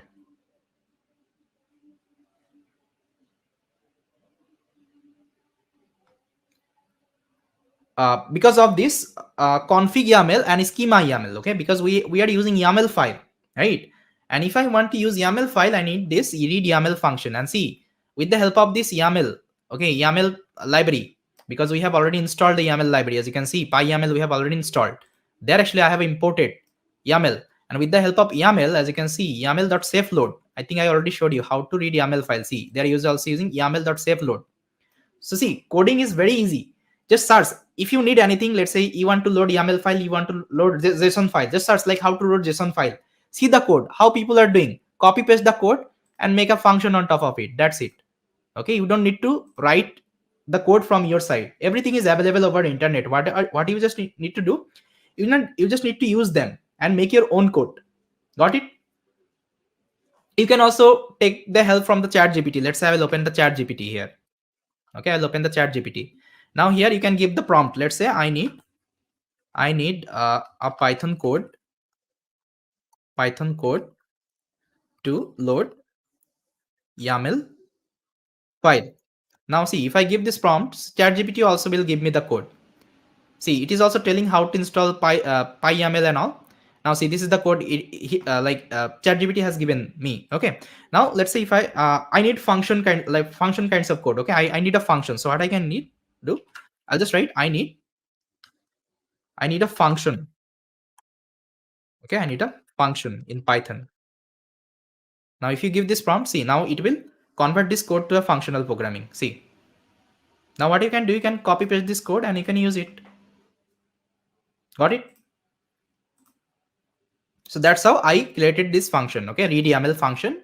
And that's how I'm loading the YAML file. Once YAML file is loaded, I'm just returning the YAML file as a config box object. Okay, now I'll tell you what is config box. Okay, why it is required. As you can see, I already imported config box.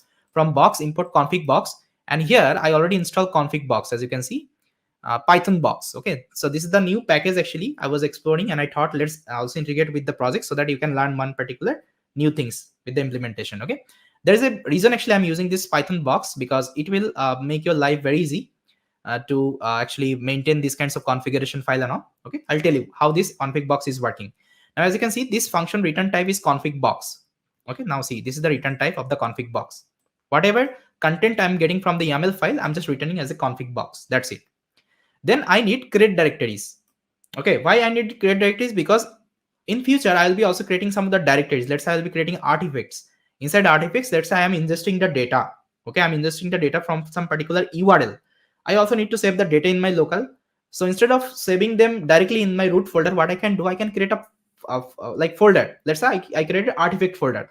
Inside artifact, I'll be creating another particular folder called data ingestion, and inside that I can save my CSV file. Got it?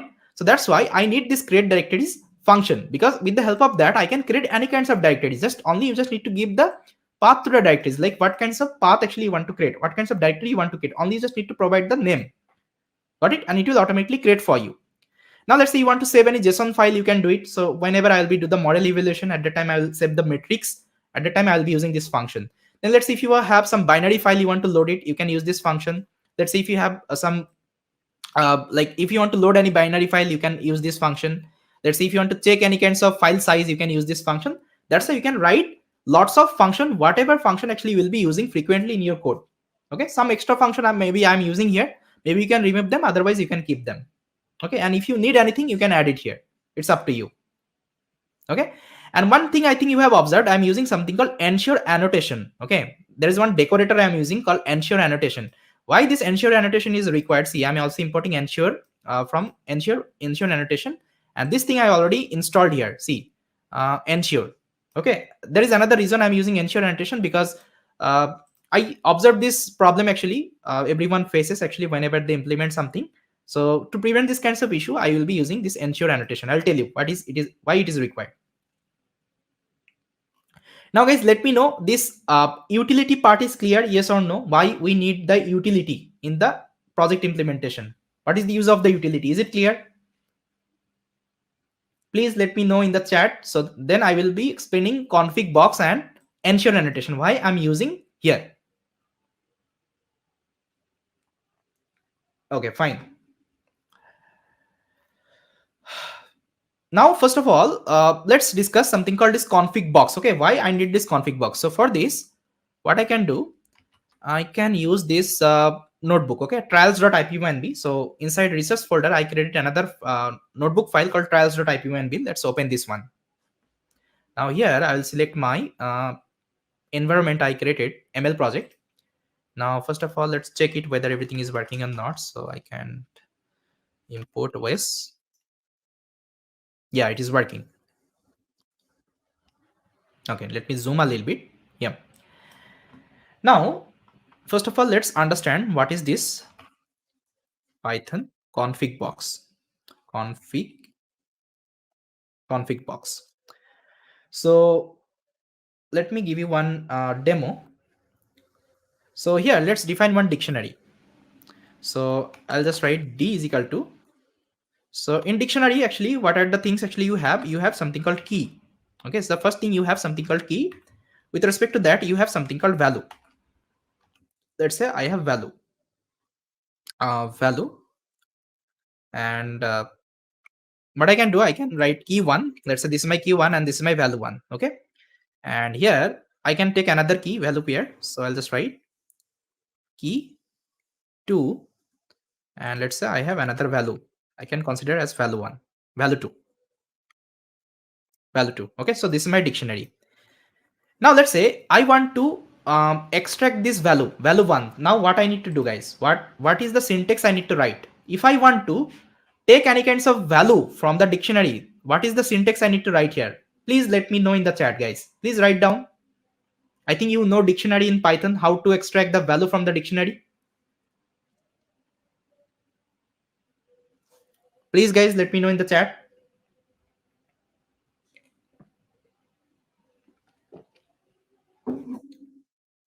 Okay. Okay, Tejas is telling, he's telling like that. So let's write it down. D. Inside that, I need to give the key one. Key one. If I execute, see, it is working fine. It is working fine. Okay, see, it is working fine. And Vinith, you are telling, see, Vinith is telling like that. So I need to write D dot values. This will also work on, sorry, D dot items, I think, D dot items. See, it will also work, but I think it will give me object. Okay, see, it is also not working. But this method is fine. Okay, I'm getting this value one. Now let's say I want to extract value two. Then what I need to give? Tell me. Let's say I want to extract a value two. Then what I need to give?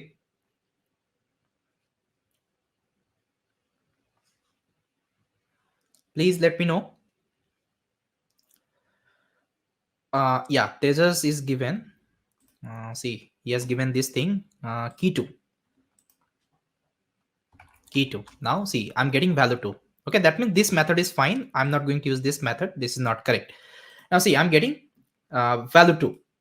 Now let's say instead of giving this kinds of operation, let's say I want to give like that. I'll just write d dot key one. Will it work? Can anybody tell me? D dot key one. I'm not giving like that. I'm not giving inside the list. I'm just giving directly this key. Will it work? Please let me know. No. What about others, guys? Please respond in the chat. Will it work? What do you think? Vinith is telling no. Okay, fine. Let's see what happens. Okay, let's execute. Okay, and see. Okay, so you are telling it will work. Okay, let's see whether it is working or not. uh, it is working. What is the error you are having? It is telling dict object no attribute key 1. But although we have this key 1 here, but the syntax is you need to use this syntax, okay, instead of this syntax. Okay, this is the default dictionary syntax you need to use. You can't use this syntax. But which one is like more easy to use, this one or this one? What do you feel like? Because if I want to use this one, I need to write some extra, like I need to give some extra effort. I need to give this quotation inside that. Again, I need to mention key 2. Again, I need to close the bracket and all. So which one looks good, guys? This one or this one? Tell me. First one or second one? Which one looks good? Which one like looks more easy to you? Tell me.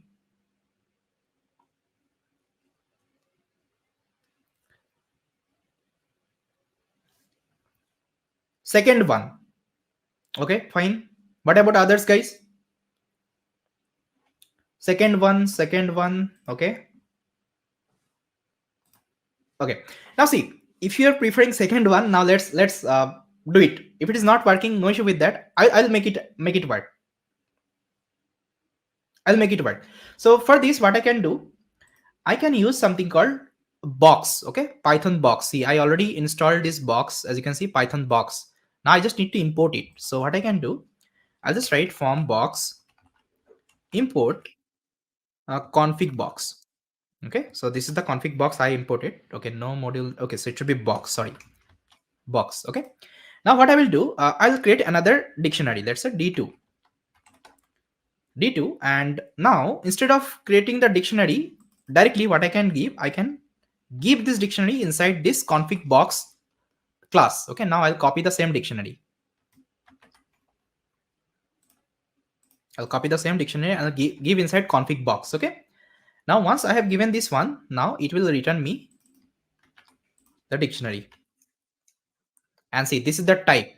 Now if I check the type of my d1, see, it is a Python dict type of d1. I think it was d only. Type of d, see, it is dict. And if I check the type of d1, type of d2, sorry, type of d2, so this is config box. Okay, this is config box type, but it's a dictionary only. Now let's say if I give this same code, I'll copy the same code, and now instead of d, I will give d2 and key 1. Now if I execute it, is it working now? Okay, now I can also get my second value, so key 2. Got it, guys? So that's why actually this config box works. Okay, so if you want to manage your configuration file, because in future I will be managing this configuration file. As you can see, config.yaml, inside that we'll be mentioning all of the configuration. And that configuration, if you are using this YAML loader, okay, so inside common, as you can see, I'm using YAML loader, safe load. So basically it will return you as a Python simple dictionary format. Okay, and that dictionary format I'm just converting to config box. Why? Because I want to access these are the value like that. Okay, instead of giving like that, I want to access like that. Is it clear? Is it clear, this config box, guys? Yes or no? Why we are using config box instead of using dictionary directly? Just to access our value in a easy way. Clear, guys? If it is clear, just write clear in the chat.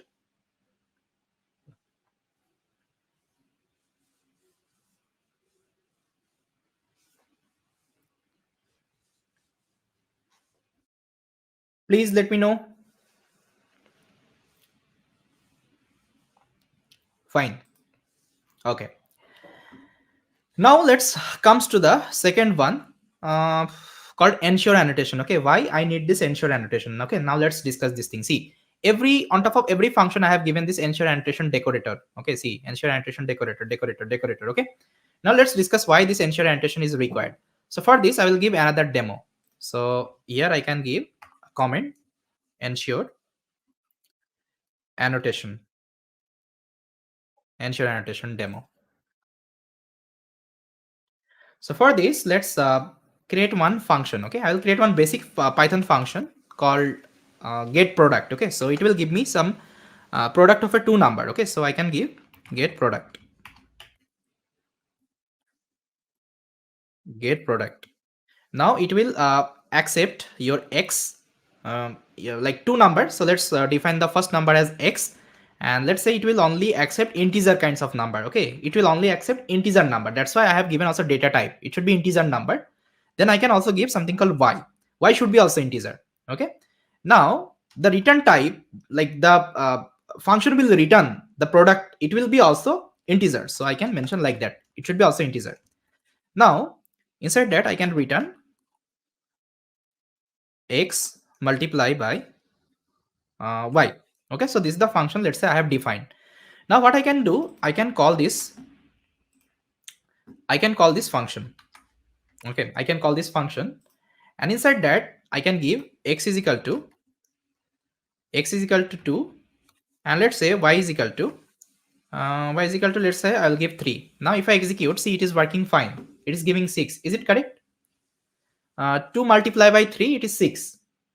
Okay, now what I will do, I'll copy the same code and I'll paste it here. Now let's say instead of giving 3 as an integer, if I give as a string, now will it work, guys? Can anybody tell me? Because here you have defined the data type as integer, but here I have given as a string. Will it work? Please reply me in the chat first. Will it work? What do you think? Like, okay, there's this. Okay, you're telling 3 3.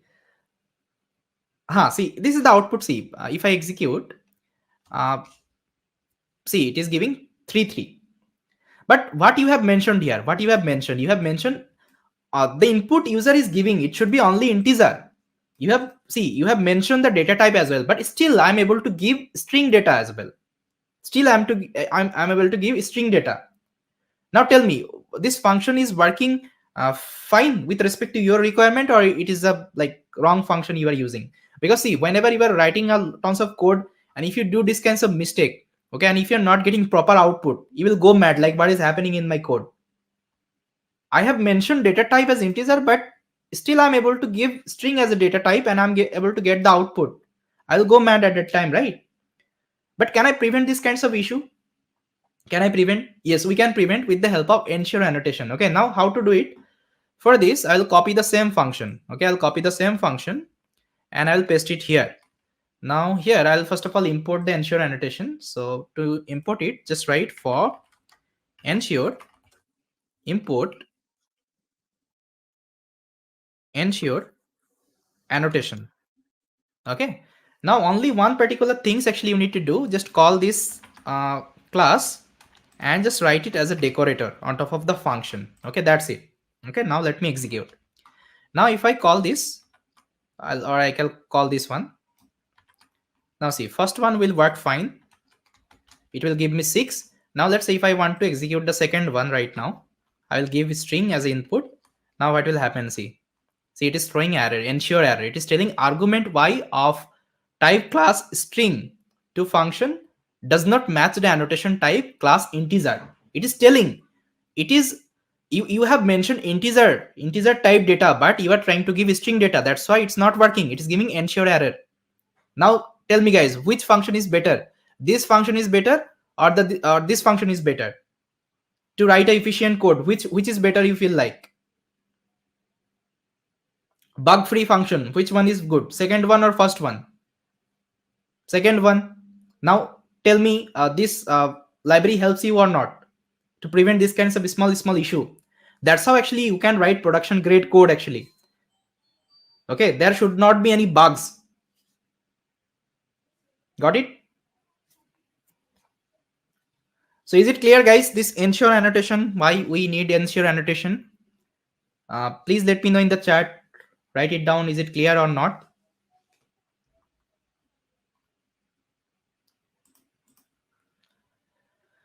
Fine.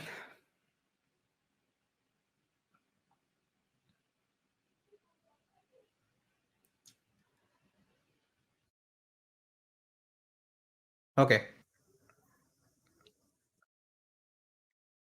now let me see I have any other topic to discuss today or not.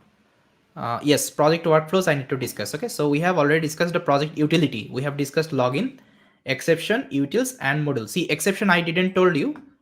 Exception wise, see, I'm using box exception. As you can see, I have imported box exception, box value error, and everywhere I have used this particular value error. See here, except box value error. So basically, it will raise the exception with the help of this box exception. Okay, that's why I didn't write any kinds of custom exception for this. So what you can do, you can write another, you can create another folder. Inside that, you can write your custom exception. No issue with that. Or either you can use this one. Okay, I feel like this one is better because I don't need to write so much of code because it is already integrated with the box module. Got it? That's why exception is not required. So this is called our project utility. Okay, so inside project utility we have seen like how to create login, how to mention exception, and how to create the utils, that means commons functionality in our project. That's it. Now let me commit the changes so that you can also try by yourself. So I'll just write git add, then git commit. I can just keep the commit message, utils added, and git push.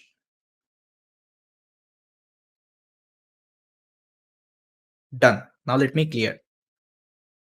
Okay, the now last thing I will be discussing the project workflows. Okay, now one question in your mind, like there are so many folders and file. Now from where I need to start the project implementation? Okay, because just try to understand this part because this thing will help me. This thing will help you tomorrow to understand the project implementation, because tomorrow I'm going to start with the component implementation. Okay, at that time you need this thing. Fine. So let me show you. I already prepared the project workflows I'll be using here. Just a minute. Mm,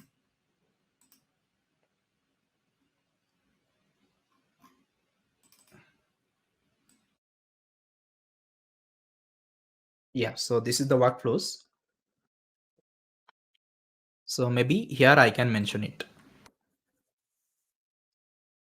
See, so this is the workflows. So first thing, I need to upgrade something called config.yaml file. As you can see inside config, I have one file called config.yaml. So this file, first of all, I'll be update at the very first.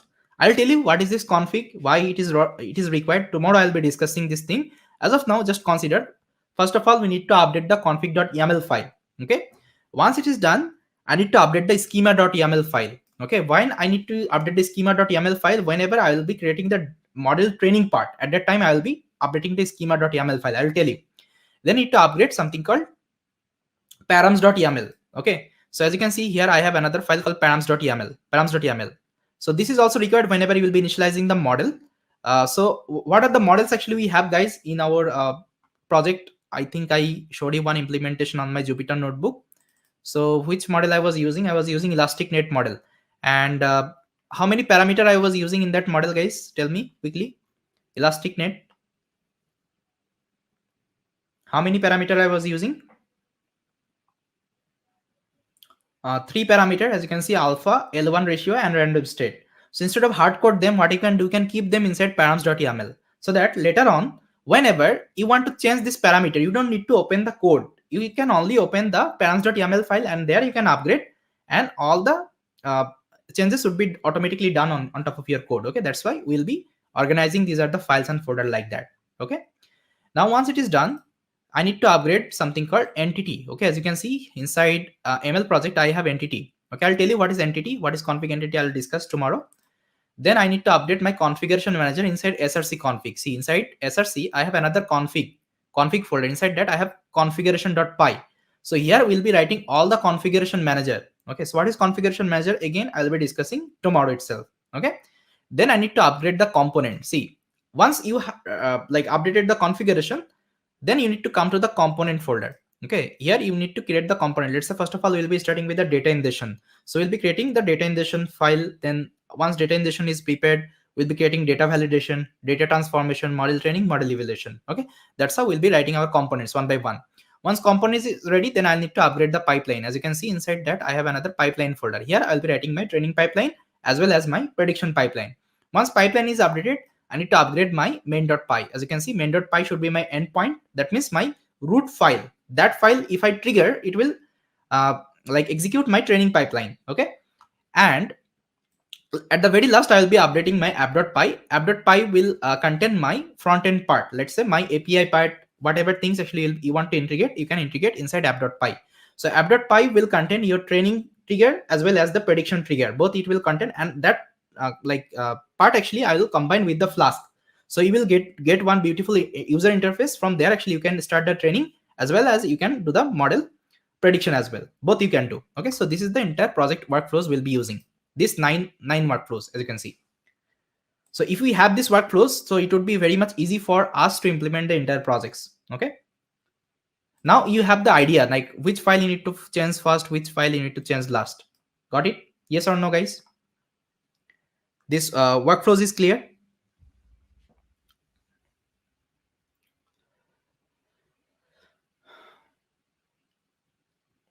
Please let me know.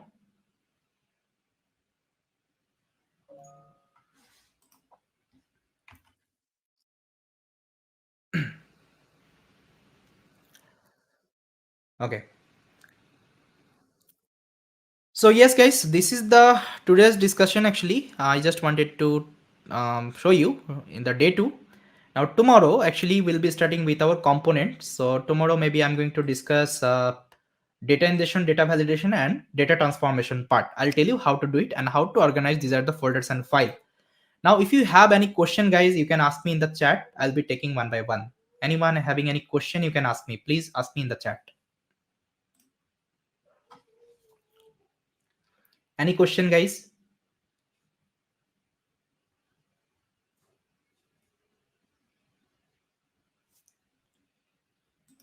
uh, why do we require prediction pipeline? Okay, now let's say you have created training pipeline and this is completely fine. You can trigger the training pipeline. You will get the trained model after doing the model training and all. But let's say if you want to predict something on top of the trained model, how to do it? There actually I also need to create a prediction pipeline. Now first of all, user what kinds of data user will give? User will give raw data, this kinds of data. If I show you the CSV file, this kinds of raw data user will put me, and this kinds of data I need to process. How I process inside my training pipeline, the same thing I need to also do it my prediction pipeline. Then I'll be predicting something, the score I'm getting. Let's say I'm getting the quality of the wine. That quality of the wine I need to show in front of the user. For this prediction pipeline is required. Got it, Vinit?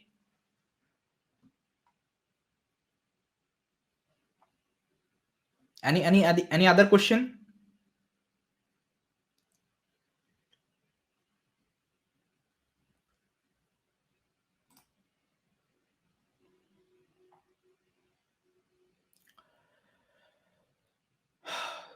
Okay, so far, guys, how was the explanation? How was the session? You can let me know in the chat.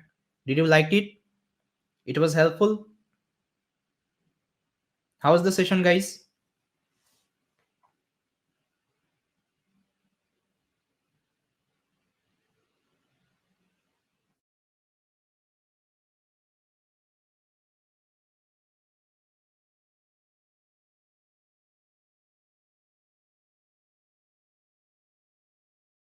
Yes, definitely it is helpful for the data science. Okay, we are doing the projects in the like field of data science only, right? Yeah.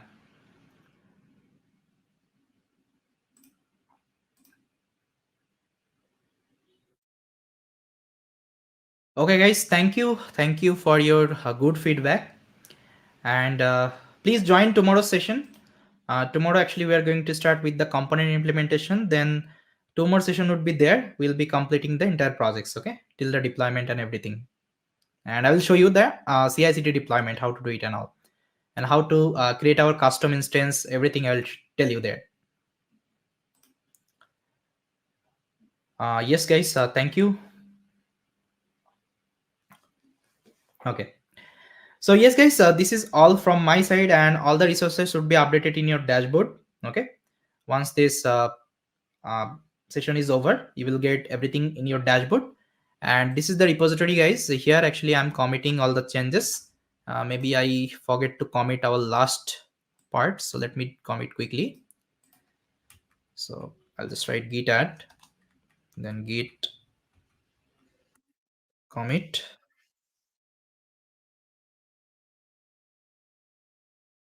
Just a minute. Git commit. Workflows added.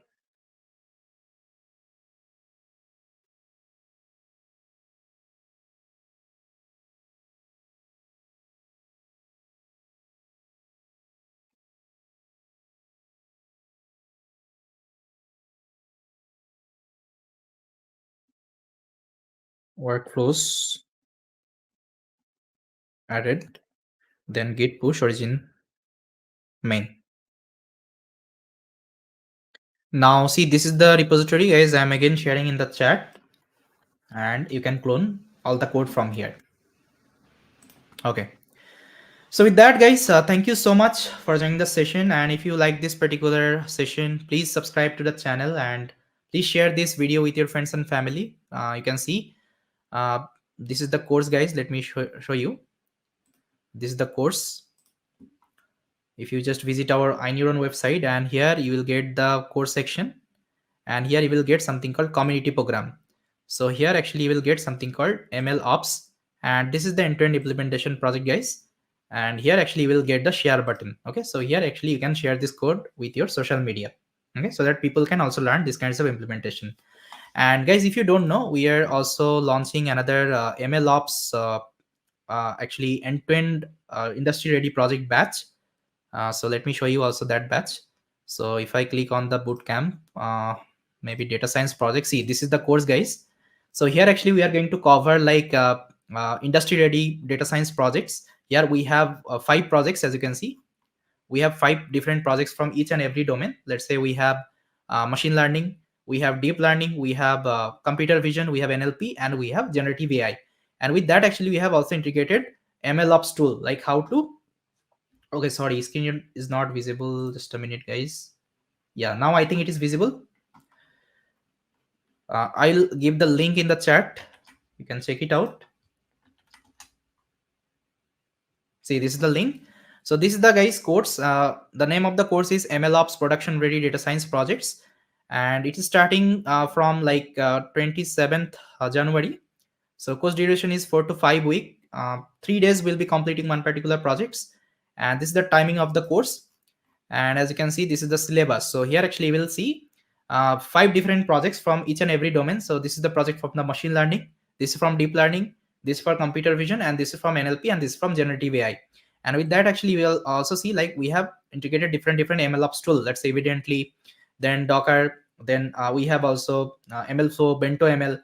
Everything will be integrating together and will be implementing these kinds of industry ready projects. Okay, so here is the course description. You can check it out. And the course mentor would be Krish sir is there, Sudhanshu sir is there, Sunny Sabita sir is also there, and me would be also there. Okay, so you can go through this particular course if you have liked it. If you are interested learning MLOps integration with these kinds of end-to-end projects, production ready projects, maybe you can enroll for this course.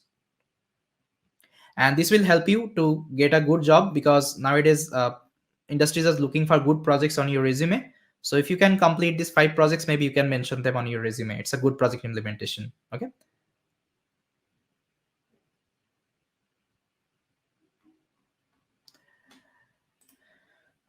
when I'm cloning a repo, a new folder inside the same folder is getting generated. Yes, because as you can see, this is the repository name, and this should be the folder would be created. Okay, so what you can do, instead of creating a new folder, you can directly clone this one. So it will only have one particular folder. Inside that, you will see all the files and folder. Now let's start with our session. Uh, so how many of you are having any issue from our yesterday class? Any issue you are having, or everything is fine so far? Whatever we have like done.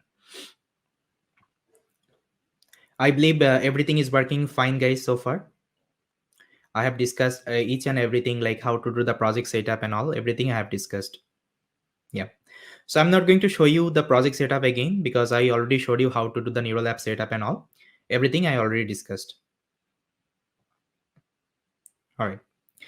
So before starting with our session, first of all, let me give you the agenda, whatever things actually we have covered so far, and what are the things actually we'll be covering today. I will give some brief like idea, then I will start with the session. Yeah. So guys, I'm presenting my screen. Just confirm me in the chat if you're able to see my screen. Just a minute.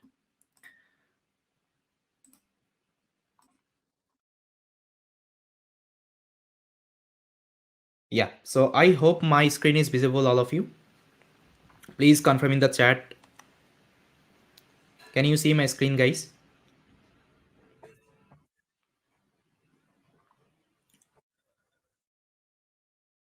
Yes. So first of all, what I want to show you. So if you logging with your portal, so you will see each and everything has been already updated, all the resources and everything. So let me show you once again. So let's say this is the course actually called end-to-end ML project implementation. And if you haven't enrolled yet, so just go ahead and enroll it. So it is completely free. You don't need to pay for anything. Okay. And as you can see, today is the day 3 and till day 2, everything has been updated. With that, actually, we'll also see the assignment and the quizzes. And if you go to like resources section, so here actually we'll get the project resources, like whatever things I have shared in the class, everything is available here. Okay. And here is also the link actually will get. So just go to our iNeuron YouTube channel. So actually here you will see this is the community session day 3, and in the description section actually will get the course link. So from here actually you can open it up. One Neuron is a platform, so there actually will get like lots of courses. Okay. Hmm. All right. So let me open my Blackboard and let me discuss what are the things actually we have covered and what are things actually I'll be covering today. So here today is day 3, and we have already covered our day 1. And what are topics we have covered? Just let me just note it down. So in day 1, I have shown you something called project introduction. Project introduction. Then I have discussed something called a GitHub repository setup. GitHub repo setup. And if you don't know, guys, how to use Git and GitHub, so no need to worry about. If you check out our channel, so there is one community session is going on called MLOps community session, and here actually Git has been already discussed. Just go ahead and check it out, this particular session. So you will be learning each and everything about the Git. Then after that, I already showed you something called project template creation, like how to create the project template and all. So we have created one basics template for our project. Then fourth, I have discussed requirements installation.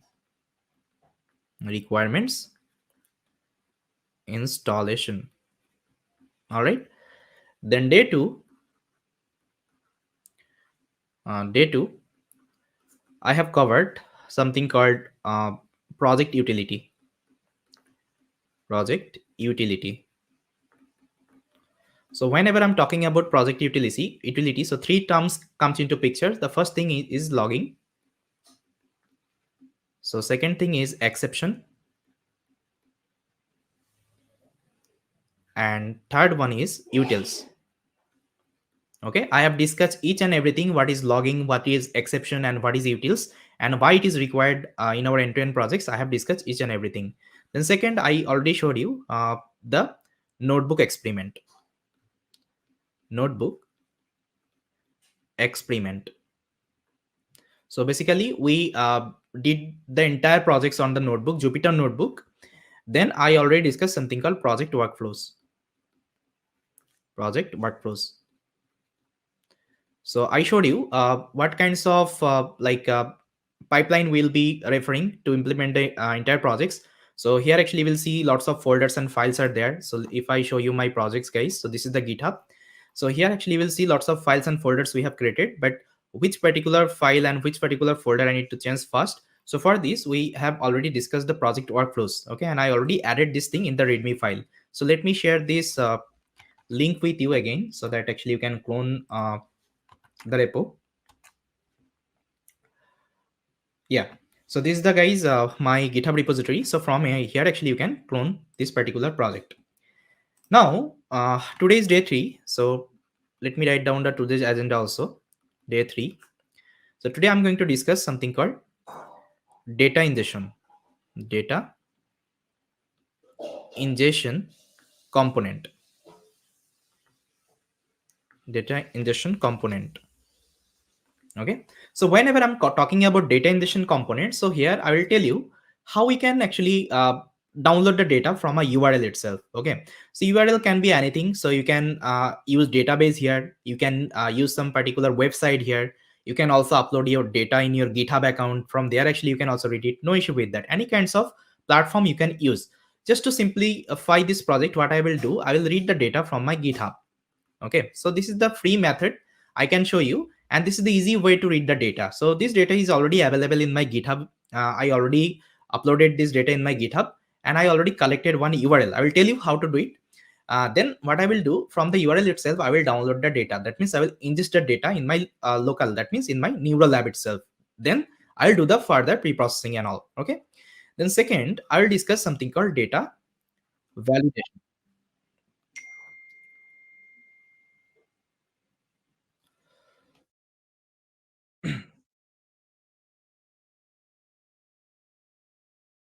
All right, uh, I think my screen is fine, guys. Any lag or everything is fine? Just confirm in the chat.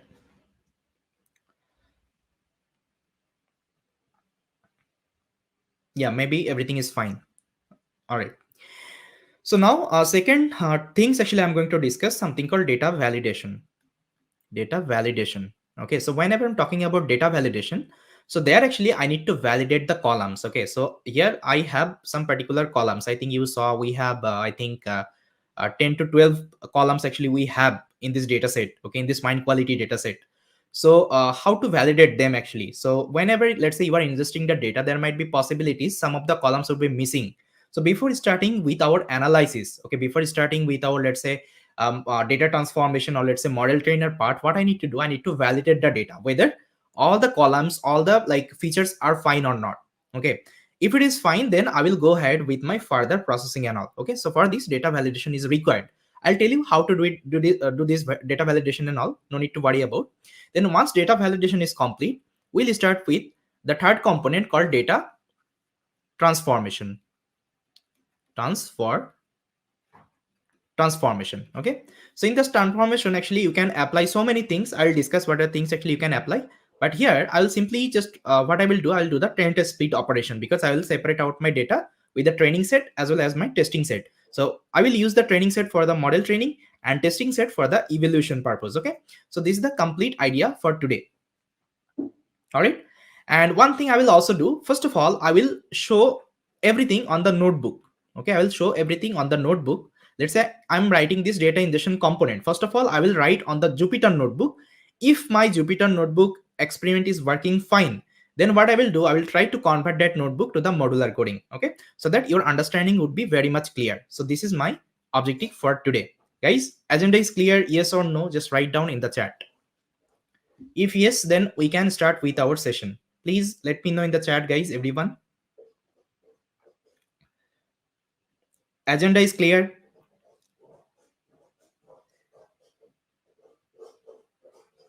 I hope it is clear. Now let's start with our session. Yeah. So guys, what I have done, I already opened up my neural lab. Okay, I already showed you how to open up the neural lab and all, and how to configure your Git and GitHub there. I already showed you this thing multiple times. So what I did, I previously opened my neural lab here. Okay, and see, this is the work actually we have done so far. So yesterday I was discussing the project workflows. Okay, now we'll be starting with our next thing. Yeah, so what you can do, you just quickly open up your neural lab, or those who are working on your local machine, you can open up your project there and make sure you have activated your environment. Okay, everything should be set up. Okay, now we can, I think, start with the session. All right.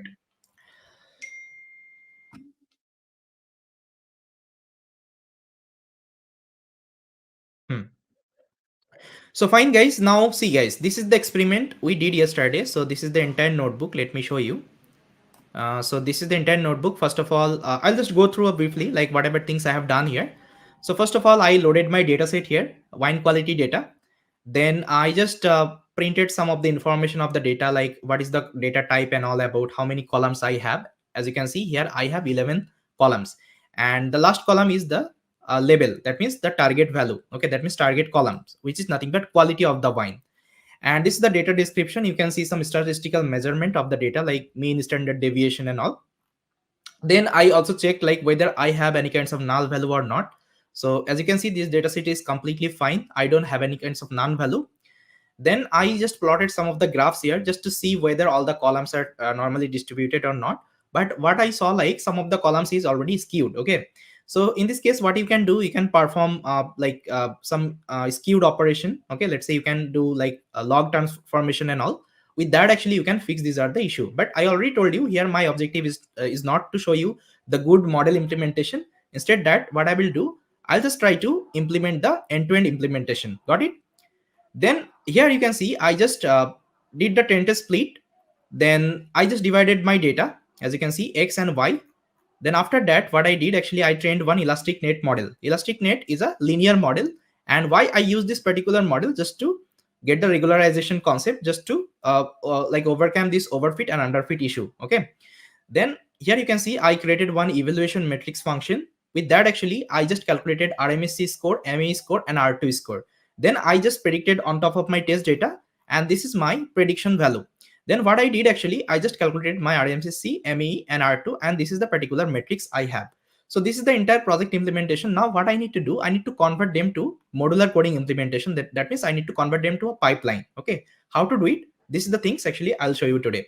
So first of all, see here what I was doing, I was just reading the data from my local itself. As you can see, this data set was available inside my research folder. Okay, as you can see, this is the CSV file I had.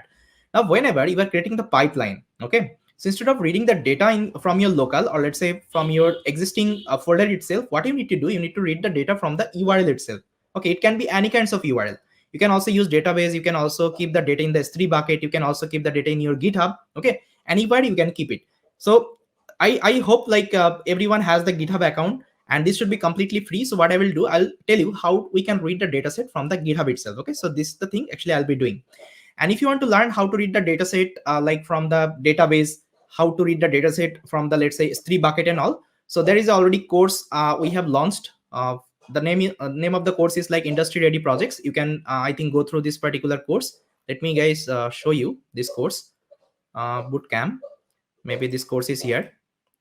So guys, this is the course, and here actually we'll be covering each and everything. So we have also connected the database here. We have also connected the S3 bucket here. So everything I'll be showing you there, like how we can ingest the data from the database, how we can ingest the data from the S3 bucket itself. Okay, so there actually will be discussing each and everything. But just to make the simplicity for this community session, I'll be reading the data from my GitHub account itself. Okay, that's it. Now guys, what I will do, first of all, I will open my resource folder. Okay, so as you can see, this is the resource folder I have. So inside that I'll be creating one particular file, and I will just name it as data ingestion, data underscore ingestion, data ingestion. And this is my first component. So what I can give, I can give 01 data ingestion, and I will be creating one ipynb file, ipynb file. Okay, this is the notebook file, because here I'm going to do the notebook experiment and all. Now I'll just test it out whether everything is fine or not. I'll just import OS. Then see, it is installing some of the requirements for this notebook and all, so you need to wait for some times. So in between, what I can do, I can go to this workflow section, and I'll just tell you what are the things actually you need to upgrade at the very first. So the first thing, what you need to do, you need to upgrade your config.yaml file. Okay, now let's open up our config.yaml file. As you can see, inside config folder I have one particular file called config.yaml. Now let's open this file. Okay, now here you just need to define some of the configuration. Okay, what kinds of configuration I'll tell you. So I already prepared my data ingestion related configuration. So guys, this is the data ingestion related configuration I have. So here what I have written. So first of all, I have written my artifact root. Okay, why I have written my artifact root? Just let me discuss this part. So let's say whenever you are downloading the data from this GitHub URL, let's say this data set is present on my GitHub. Okay, GitHub, and you will get one URL. So whenever you will download this one, whenever you will download this particular data, so you need to store somewhere, okay, in your local machine, or let's say in your neural lab itself. So what you can do, instead of saving the data on your root folder, what you can do, you can create one folder. Let's say I will create something called artifacts. Let's say this is the folder I have created. Inside that I'll be creating another folder called data ingestion. Okay, data underscore ingestion. Let's say I have created this one, ingestion. Okay, so inside that I will download this zip file, wine dot zip file. I'll download. Okay, then what I need to do, I also need to unzip this particular file. So for this, I will be creating another Python function. It will do the unzip operation and it will give me that CSV file. Let's say wine.csv. So okay, CSV. Now see, I have successfully ingested my data in this case. So that is why what I'm doing here, I'm just creating one folder called artifact. Okay, and I'm just naming it the key name as artifact root. So if I call it, so it will return me the value. It's kinds of dictionary. I think I already discussed this part, like how YAML file returns the value and all. It would be kinds of dictionary. So this should be the key. This should be the value. Okay. Then what I did here, I created another key called data ingestion. Inside that, I created all the data ingestion related configuration. So the first thing, inside artifact, it will create another folder called data ingestion. I already discussed.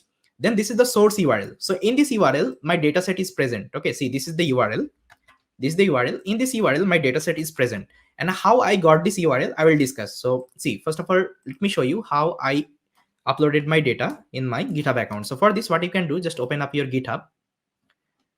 Open up your GitHub and open up any kinds of repository. Let's say I will open up one repository I have here. I will go to the repository. And here I have one repository called branching tutorial. You can use any kinds of repository and it should be public repository. Okay. So this is the repository I'll be using. So let's say this is the repository. So here what I will do, let's say this dataset is already available in my local machine. Let's say this is the dataset as a zip file. Okay. Inside that I have that CSV file, one.csv file. Okay. Now what you need to do, you just need to upload this particular file in your GitHub repositories. So what you can do, just drag and drop. Okay, if you just do drag and drop, see, it will upload, automatically upload. See, it is uploading. See, it has uploaded. Now, if you just click on this commit changes, okay, now let's click on the commit changes. Okay, now if I click on the commit changes, now see, this wine.zip should be present, I think, somewhere. Let me show you. See, wine quality zip is present. See, this is the dataset I already updated previously. Okay, so this is the dataset. Now, let's say I will be using this particular dataset. So what I will do, I'll just click here and it will give me one raw link. Okay, see, view raw. Now just right click on top of it and copy the link address. Okay, you just need to right click and copy the link address. Now if I copy the link address, now see guys, this is the particular URL I got. Okay, now if you hit this particular URL, your download will start. So what I will do, I'll just copy this URL and I'll just paste it here inside my source URL. Okay, so what you can do guys, the data set I have shared with you, this wine quality red.csv, what you can do, just make a zip file of it. Okay, make a zip file of it and try to upload inside your GitHub account. Okay, so everyone, you can do it. Otherwise, what you can do, you can use my URL. It's completely fine. Okay, from my URL itself, you can also download the data. Okay, both you can do, but it's better to use your GitHub, because sometimes what happens actually, if you're like ingesting the data from other GitHub repositories, sometimes it will block your account, like block your request. Okay, so it's better to use your GitHub account. Okay, you can try it out. If it's not working, then you can upload this dataset in your GitHub repository. Got it? Now, once this source URL is set, now I am also defining one particular folder, or let's say one particular key called local data file. So let's say whenever I will download the data, so what should be the name of the data? Okay, so this is the name. This is the name I have defined of the data. So it should be present inside my data ingestion folder, and the name of the folder file should be data.zip file. Okay, see, initially this is the name of the zip file, but I just want to make a simple name. Okay, see, what I did actually, I just make it as data.zip file. And how to do it, I'll tell you. So once I got the data.zip file, and I also need to unzip this zip file. So this is the unzip folder location. Okay, so this is the unzip folder location, and this is my data ingestion folder.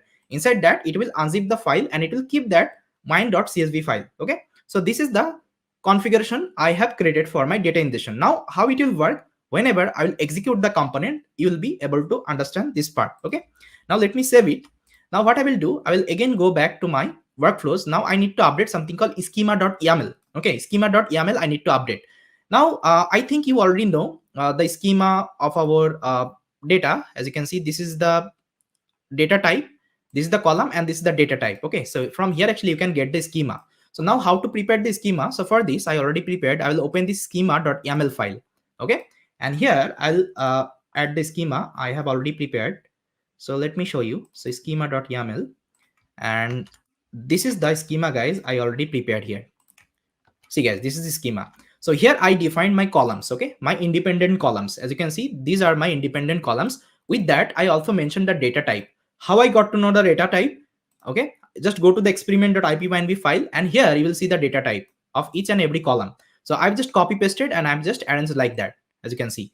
And here I mentioned my target column. Target column is nothing but our quality. Okay, quality is my target column. Okay, so that's how you need to prepare the data schema. Okay, if you're working with the machine learning, with the tabular data, you always need to create this schema file just to mention your column name as well as the data type. Okay, so with the help of the schema file, later on I will do the evaluation. Okay, I will do the validation of my data. So I'll check it out, all the columns are available inside my dataset or not. Okay, so that's why the schema.yaml is needed.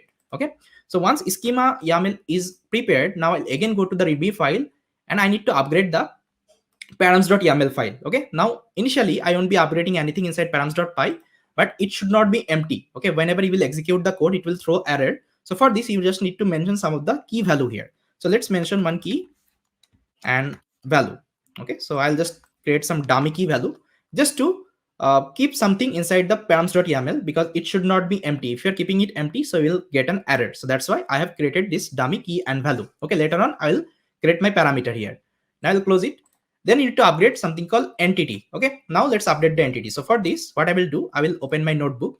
So first of all, what I need to do, so if I show you my present working directory right now, so if I write just pwd, so I'm inside something called research folder. As you can see, I'm inside something called research folder. Okay, I'm inside research folder. But if I want to create the artifacts inside my root folder, I need to go one folder back. Okay, I need to go one folder back, which is nothing but my end-to-end ML project. This is my root folder. If I want to go inside this folder, what I need to do, so one particular code I can write, I'll just write os.change directory. Okay, chdir, and inside that I'll just mention /. Okay, if you just give it, now if I execute, now you'll see I just moved one folder back. Okay, now if I again execute pwd, now guys, see, I'm inside my end-to-end project. That means I'm inside my root folder right now. Okay, now what I need to do, first thing, I need to create my entity. Okay, so what is entity? I'll tell you. See, entity is nothing but it's a return type of a function. Okay, see, this is the entity I have prepared. Now I'm creating the entity with the help of something called data class. Okay, what is data class? See, data class is a decorator here I have given. Okay, so it will work as a, it won't be working as a Python class. So instead of what it will work as a like class variable kinds of thing. Okay, so you can access, these are the values from this class itself. Okay, easily you can access, these are the value. Now see guys, whatever things I mentioned inside my config.yaml. Okay, see, I have mentioned root directory, source URL, local data file path, unzip directory. The same thing I already mentioned here: root directory, source URL, local data file path, and unzip directory. Now with that, I also mentioned the type of the variable. Okay, as you can see, this is the first variable, and the type of the variable is path. Okay, now here if you see, if I go here, now here I mentioned this is the path type variable. Now second thing, source URL. Source URL, if I open my source URL, this is a something called URL type. Okay, see, this is the URL. So that's why here I have given string. Okay, because there is no like data type of the URL, you can consider as string. That's why I have given a string. Now if I go to the local data file path here, so this is a again a path type. Okay, this is the path type. So that's why I have mentioned path here. Okay, similar wise, unzip directory, here I have mentioned something called path. Got it? So that's how I created this entity. Okay, entity is nothing but it's a return type of a function. I'll tell you what is return type of a function. Maybe you remember. Let me open this commons.py once. Now I think you remember from here. So here I was defining my return type of a function, which was nothing but config box. It was returning as a config box type output, right? So this was the inbuilt, or let's say this was the inbuilt return type. Okay, see here I was installing that one, like this config box and all. But if you want to create the custom return type of a function, so what you can do, you can create this kinds of entity with the help of this data class decorator. Got it? And why you have given frozen is equal to true? Because it won't be taking any other variable here. Okay, if you want to add something here, so it won't be accepting that one. Okay, that's why you have given frozen is equal to true. Now let me execute this particular things. Now next, what you need to upgrade, you need to upgrade something called configuration manager inside src config. Okay, so left hand side, as you can see, I have one particular folder called config. Inside that I have something called configuration.py. Now I won't be upgrading this file at the very first. Instead, what I will do, I will update this thing inside my notebook at the very first. Okay, if my notebook is working, then I will upgrade there.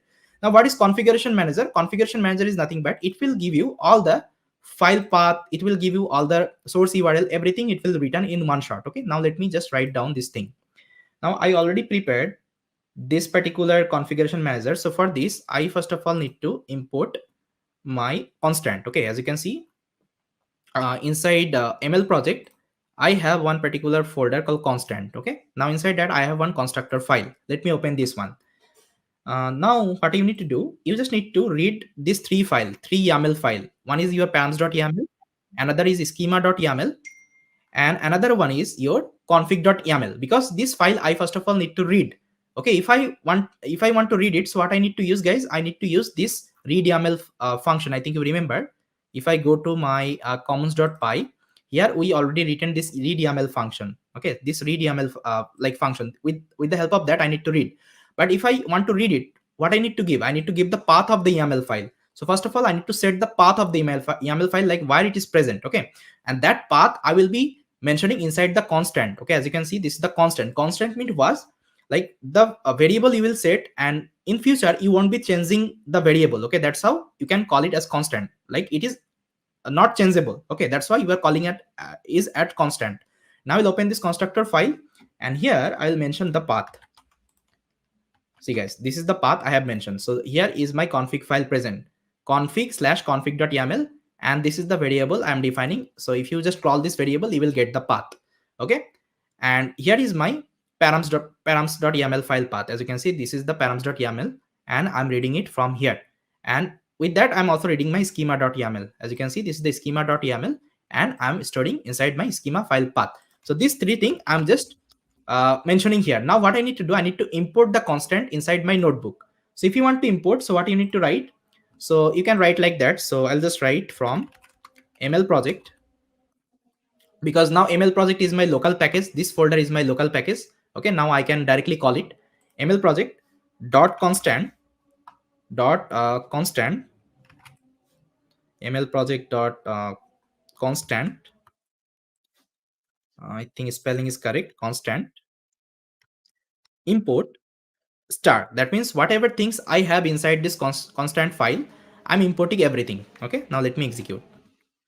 Okay, I'm getting one error, so it is telling no module name ml project. Let me check it out. Why it is giving no module name? I think I already mentioned here ml project. ml project.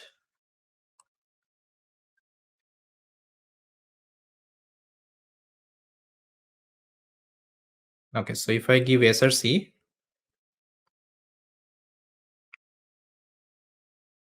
okay, now it is working. So here I need to give my full path. Okay, now it is working fine. Now what I need to give, I also need to down like import. These are the function. Let me show you. So if I open my common.py, I need to read this read YAML file, read YAML function. Then I also need to import this create directories, because I also want to create the directories. Okay, so let me import them. So here I can write from src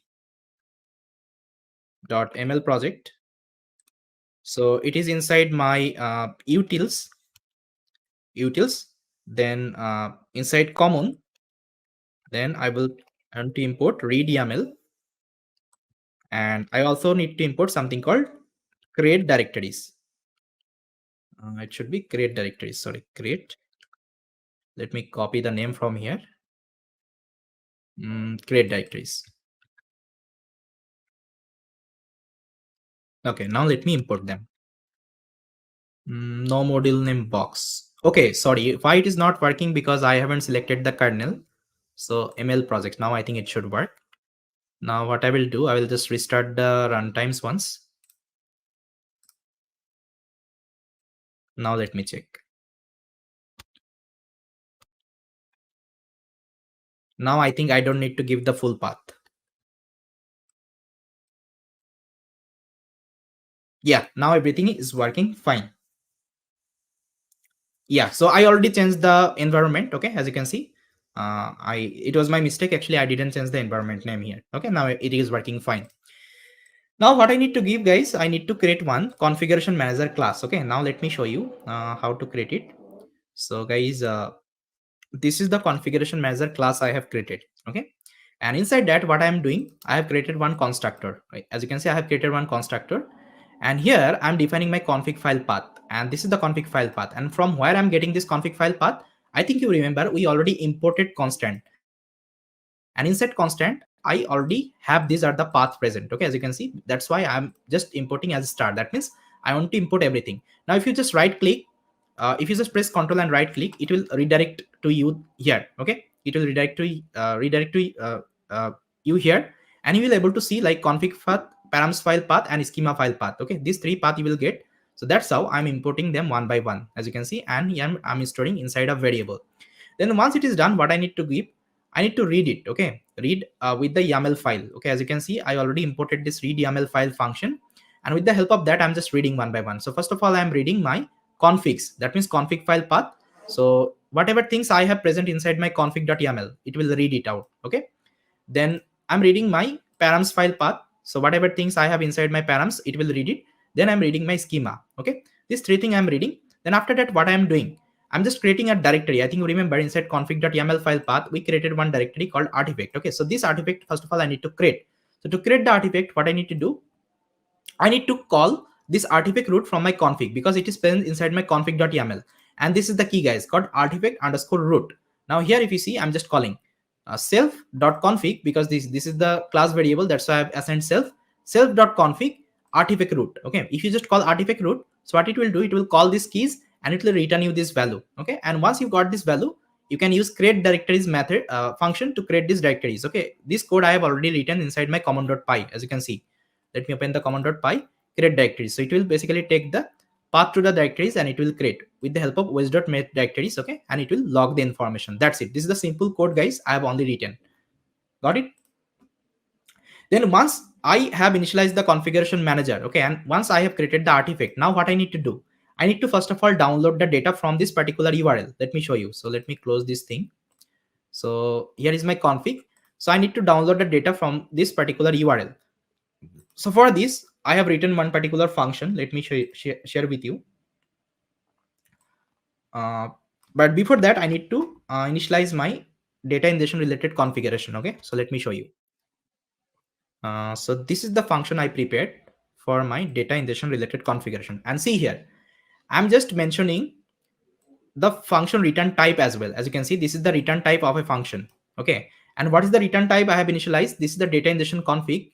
The entity I prepared, I think you remember, on top of that I prepared this entity. Okay, and it will only return, these are the variable: root directory, source URL, local data file, and unzip directory, which is present inside your config.yaml. Okay, so these four variable I'm only returning. As you can see, these four variable I'm only returning from this class itself, and that is why in this function I have mentioned this data type. Okay, so whatever things actually this function will return, it will only return this for particular variable. Okay, so that is what I have defined here, and we call it as return type of a function. Either you can call it as entity. Okay, the similar things I think you saw this one. Let me show you this common.py, and here is the box config box type. Okay, so see, here is I'm returning as a config box type. Okay, so same thing I have done with my custom entity. Now here, what I'm doing, first of all, guys, I'm creating the root directories. Okay, as you can see, what is the root directories? So let me go inside config.yaml. So this is the root directory. So what it will do, it will create another folder inside artifact called data ingestion, because whenever it will ingest the data from this URL, that data should be present inside data ingestion folder, not inside the artifact folder. That is why I need to create this data ingestion folder as well. So that is what actually I'm doing here. As you can see, create directories, config.root directories. Then once it is done, I'm just returning. Okay, here I'm just returning data ingestion config because this is my entity, and one by one I'm just returning all the variable. As you can see, one by one I'm just returning all the variable: config.root directories, config.source URL, config.local data file, and config.unzip directory. Once it is prepared, I'm just returning this configuration. Now what I will do, I'll just call this method and it will return me all of the configuration I need for my project. Okay, so if I call, let's say, this root directories, so what it will give me, it will give me this root directory. That means this particular path it will return. Now let's say if I call source URL, it will return this particular URL. Now let's say I will call local data file, it will give me the entire local data file URL. Okay, so that's how you need to prepare the configuration manager. Okay, configuration manager means all the configuration you need for the end-to-end projects, you are mentioning everything here. Okay, and you are just returning it. That's it. Okay, now let me execute this particular class I have prepared. Okay, now once this class is prepared, now if again I will go to the project workflows. Now see, configuration manager is ready. Now I need to create the component. Okay, component means my data ingestion component. So let me create the data ingestion component here. So for this, again, what I will do, again I will create one class. Okay, and I will just name it as data ingestion. But before that, I need to import some of the libraries. Let me show you.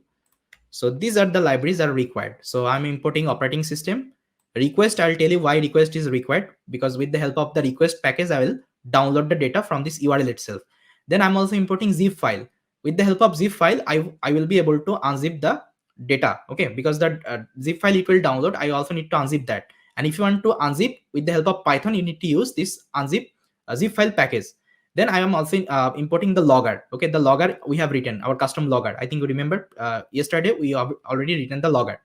Then from the common itself, I'm just importing one particular like method called get size. I think you remember inside common at the last we had this method called get size. So if you give any kinds of file here, it will give you the size of the file. So why I'm importing that things here, because I also want to see my data size. Okay, like what is the MB or what is the kilobyte of the data. So if you want to like see it, you can use this particular method. Now let me import them one by one. Okay, now here I'll define my data ingestion class. So let's say this is my data ingestion class, and it will take the data ingestion configuration. Where you will get the configuration you will get from the configuration manager class. Here is the data ingestion related configuration. This configuration I need to pass inside this class, then this class will start. Okay, then the first method actually you need to write inside this class called download the data from the URL. See, this is the function I have written. So this function, what it will do, it will download the data from this particular URL. As you can see, download file. So here I'm just first of all giving the path. Okay, path of the download. Okay, see this path actually I'm giving. If this path is not available, first of all it will create. Then what it will do, with the help of this request package, okay, it will download this particular data from this URL itself. As you can see here, I'm giving my source URL also. See, source URL I'm giving. It will download the data and it will return as a file name, and that thing actually I'm saving inside my local data file. That means here local data file, that means inside my data ingestion folder I'm just saving this data.zip file. Okay, now here if you see, this is the code, and once it is downloaded properly, I'm just logging this file has been downloaded with the following information. Okay, with the following information means I also want to see the information of the data, like how many MB or let's say how many kilobyte of my data, all the information I want to save. As you can see, again I'm in the else, and if everything is like going wrong, I'm just calling the else, and here I'm just telling file will already exist or there is some issue with the URL. Okay, it will throw some exception. Okay, now this is the download file. Now once your data is downloaded, now you need to extract the zip file. So for this you need to again define one method. Okay, again you need to define one method inside the same class, and you can name it as extract zip file. Now see, this is the simple Python code. So the zip file actually you have inside the artifact folder. You just need to give the path of the like zip file. First of all, it will create that particular path. As you can see, this particular path it will create. Then after that, what it will do, it will unzip that particular data.zip file you have already downloaded inside this particular folder. As you can see, inside this particular folder, it will download like unzip that. Okay, now my dataset is ready. Now whenever I will execute this particular code, this should be very much clear. Now let me execute this particular code and let me show you.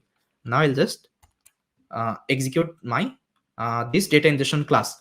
Now if I go to my readme.md, now I have something called pipeline. Okay, now I need to update the pipeline. What is the pipeline? Pipeline is nothing but it's just a step. Okay, just a step to call your method, like which method you need to call at the very first. Now guys, please reply in the chat. So here, which method I need to call at the very first, the download file or extract zip file? Tell me which one, the first one or the second one. Just consider as a pipeline, like which one you need to call at the very first, download file or extract zip file? Tell me quickly. First one, right? Because first of all, I need to download the data. Then if my dataset is present inside my artifact, then I need to call my extract zip file. Now let's say you are calling extract zip file at the very first. Will it what? Tell me. It will throw error because you don't have any kinds of zip file present, right? In the folder, it will throw you error. So that's why in the pipeline, what we do actually, in the pipeline, we just mention the like flow. Okay, flow of the function calling, like which function you need to call at the very first, which function you need to call at the very last. So in this case, I need to call this function at the very first and this function at the very last. Okay, so this is my objective here. That's why we will call as pipeline. Okay, pipeline. And this thing I will mention inside the notebook only. So here actually you can create the pipeline like that. It's like very easy. So I already prepared the pipeline. So guys, this is the pipeline. Okay. So the first thing, let me explain the code. First of all, I'm initializing my configuration manager. As you can see, this is the configuration manager class we have already written. Why I have initialized this configuration manager and created the object? Because my data ingestion component need this data ingestion configuration manager. Okay, as you can see, it is need this configuration manager as a config.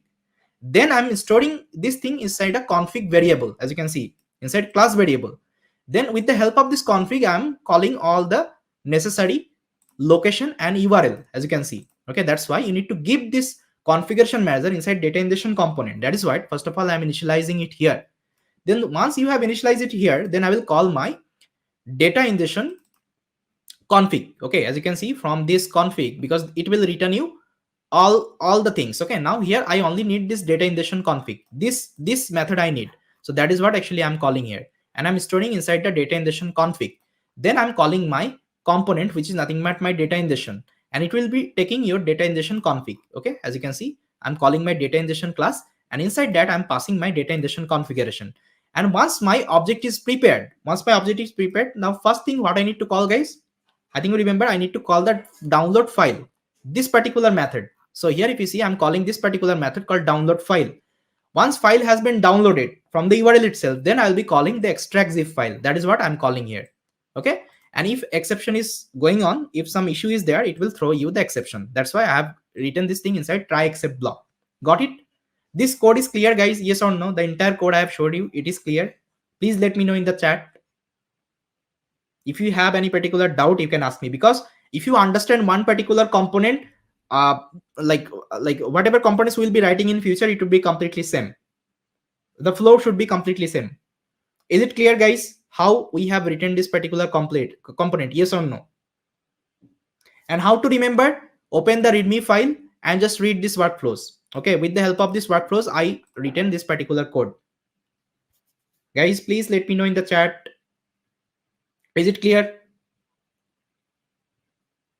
It's very easy code, guys. What you need to do, just download this particular code and try to understand what is happening. It's like very simple Python code I have written. I haven't done any complex thing here. Got it? Now let me show you. If I execute this particular pipeline, see what will happen. Now I think this should be clear. Now see, execution is done, and this is the data information, as you can see. So as you can see, this is the data information, like where it has downloaded and what is the length. Okay, and connection was fine or not. Every information it will give you. Now left hand side, you will see one particular folder has been created called artifact. Okay, see, artifact has been created. This particular folder has been created called artifact. Now let's open this artifact. Now inside artifact, what you can see, guys, you can see one particular folder called data ingestion. As you can see, this data ingestion is already created. Now inside data ingestion, can you see data.zip has been downloaded? That means the data we have downloaded, we have just named it as data.zip here. As you can see, this is the data.zip. And inside data.zip, I had my one quality data.csv. And see, it is also unzipped. This particular zip file has been also unzipped. And this is the raw CSV I have. And this is the data. Got it, guys? Now, did you understand the flow, how this is working one by one? Okay, what is this config, and what is this configuration manager, and what is this component? With the help of that, how we are ingesting the data inside the artifact folder? Yes or no? It should be clear, guys, I believe.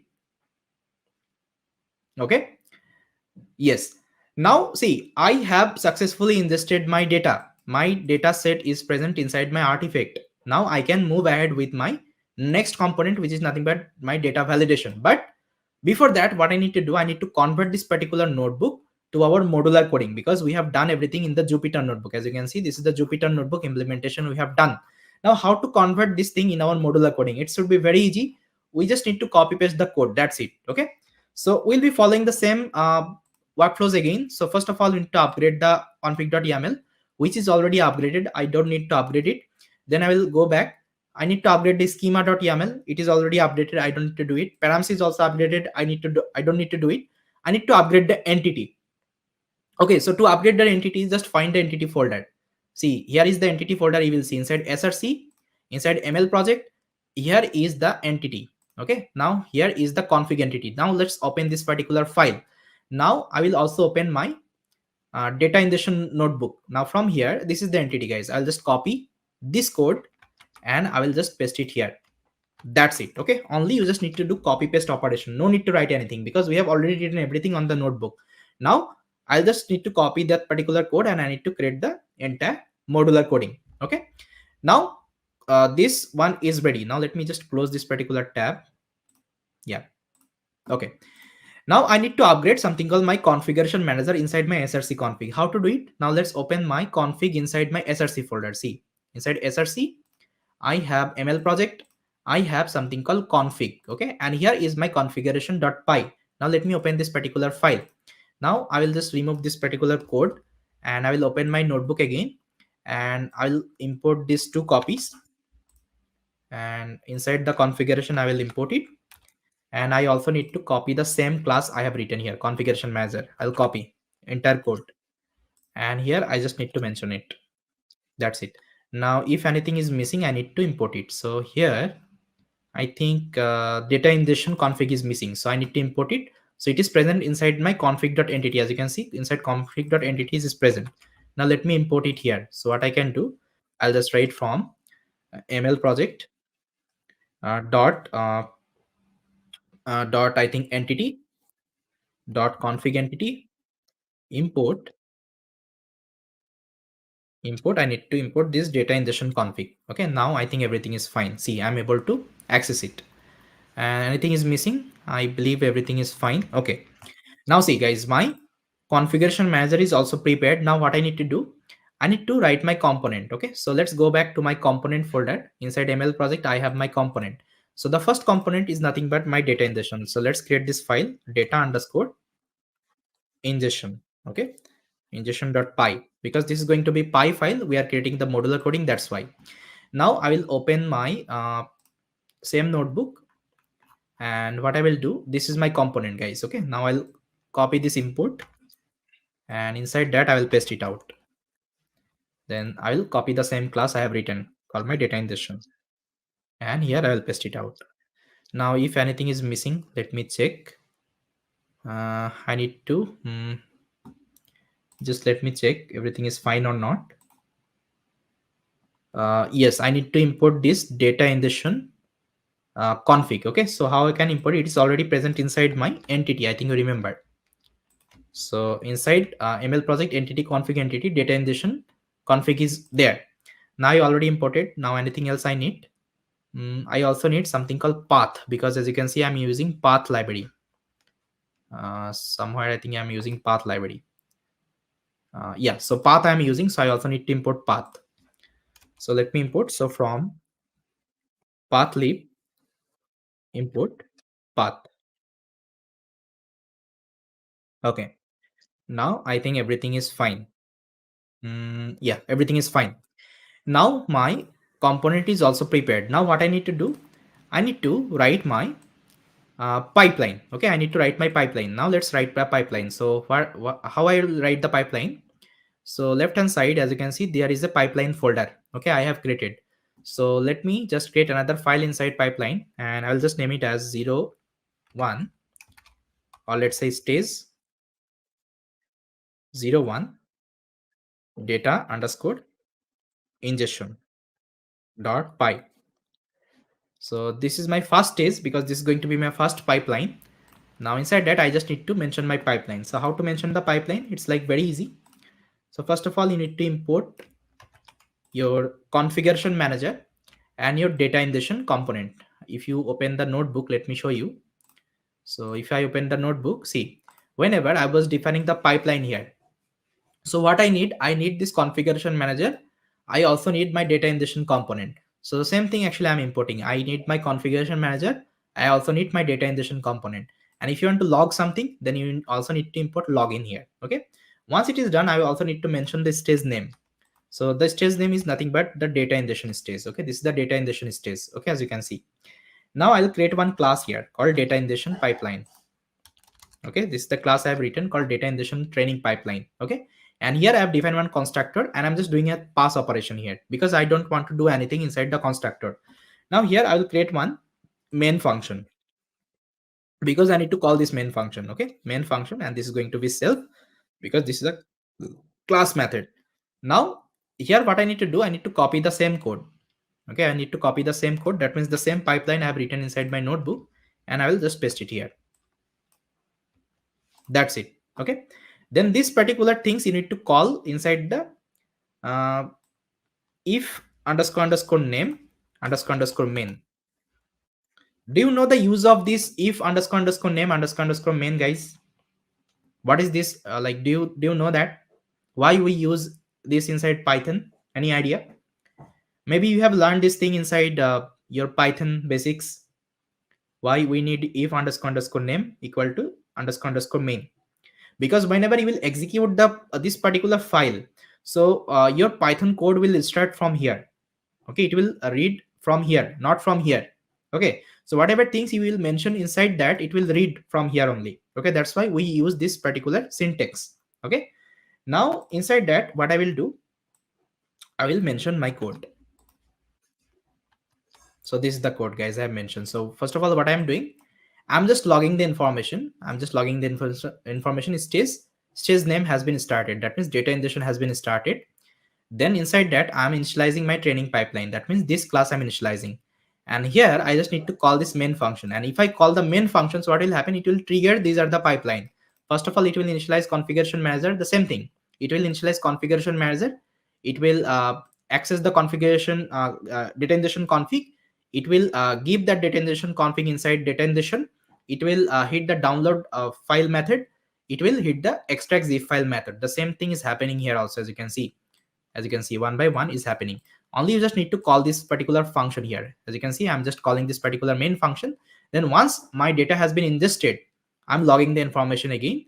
My stage data ingestion stage has been completed. Okay, and if something is going wrong, it will throw the exception for you. Okay, so this is the simple code I have written. We can start this code in other separate file as well. uh, yes, you can do it, but this is the good way to maintain the pipeline, what I feel like. Because whenever I will be integrating this part with the endpoint. Okay, that means my main.py, it would be very much easy for me. Or let's say whenever you will be integrating different mlops tool, let's say dvc, or let's say there is another mlops tool, I don't remember the name. But if you want to use this kinds of tool, if you are like arranging your pipeline like that, so there would be easy way to add this kinds of dvc pipeline and all. Okay, just to track the let's say this one, your pipeline tracking and all. Yeah, daxf is a different, but I'm talking about pipeline tracking. Have you heard of something called pipeline tracking? We'll discuss this part whenever we'll be coming up with MLOps implementation with this kinds of end-to-end project. What is pipeline tracking? I will discuss this thing. Okay, that time. Yeah, we can do pipeline tracking with the help of DVC. Okay, so that time actually, this particular arrangement will help me to add this kinds of DVC pipeline. Got it? Yeah. So that's why I personally like this particular format to write my pipeline and all. Got it? Yeah. Now guys, my pipeline is ready. Now what I need to do, I just need to call this particular main function inside my main.py, because main.py should be my endpoint trigger point. Okay, this should be my training trigger point. Okay, so I'll open this main.py and I'll just remove this particular code from here. Okay, now the same code you can copy paste. So let me show you main.py. So here first of all I will import login. Then from data ingestion pipeline, I need to import this particular class. Okay, so let me import it. So here what I can do, I'll just write from ml project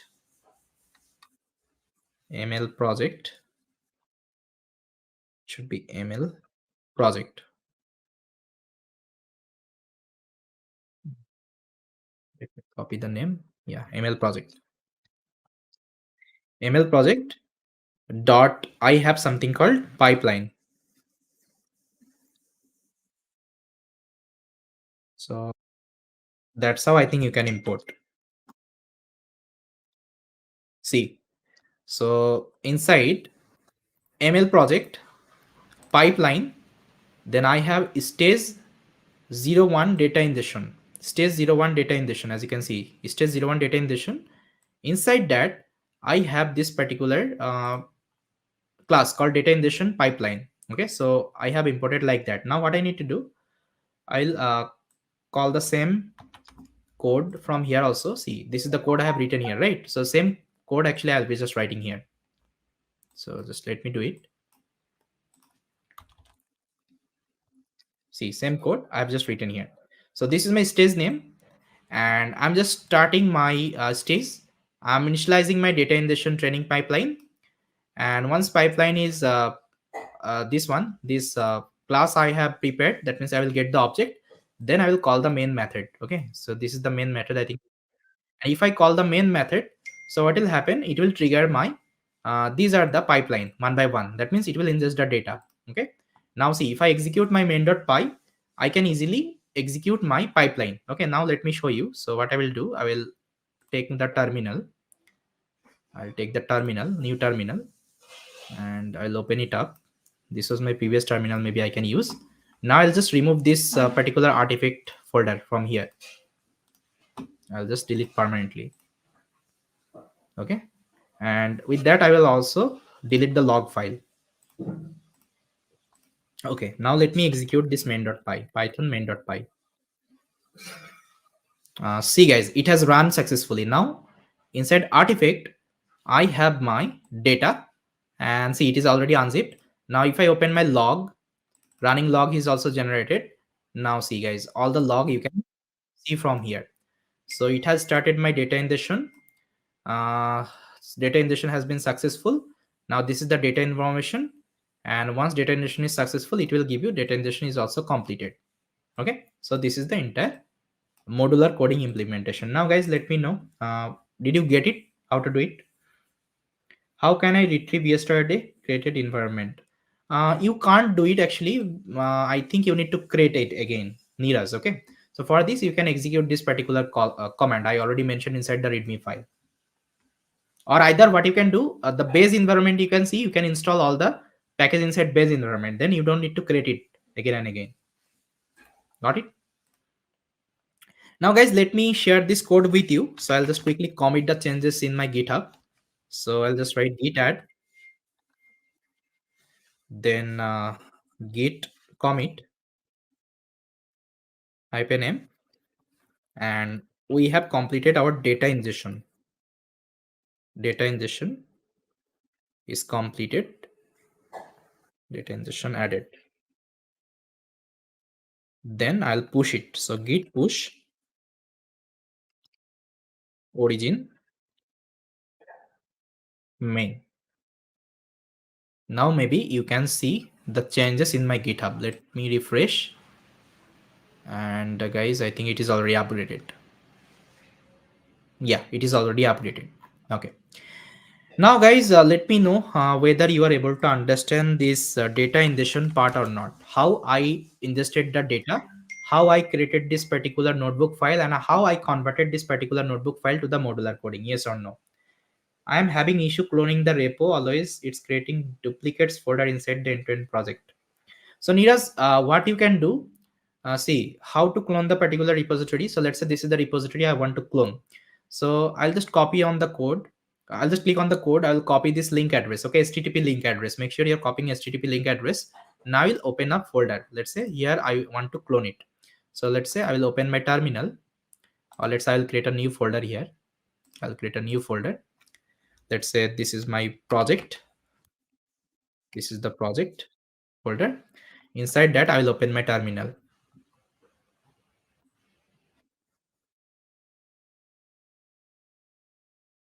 Now here I'll just write git. Okay, inside Neuralab you are talking about. See, in Neuralab, what I have done, see, you can see this is the Neuralab.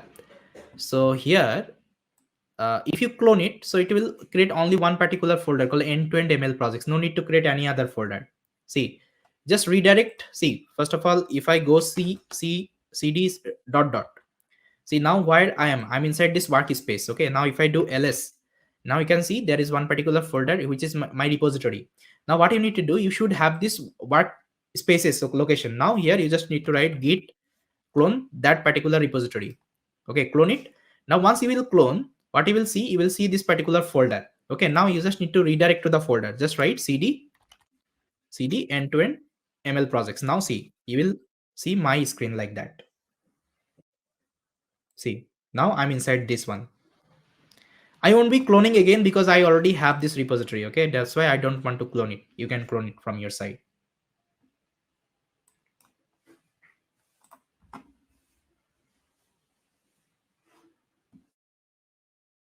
Yeah.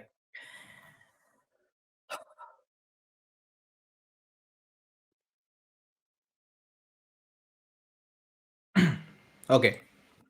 Now, guys, my data. Uh,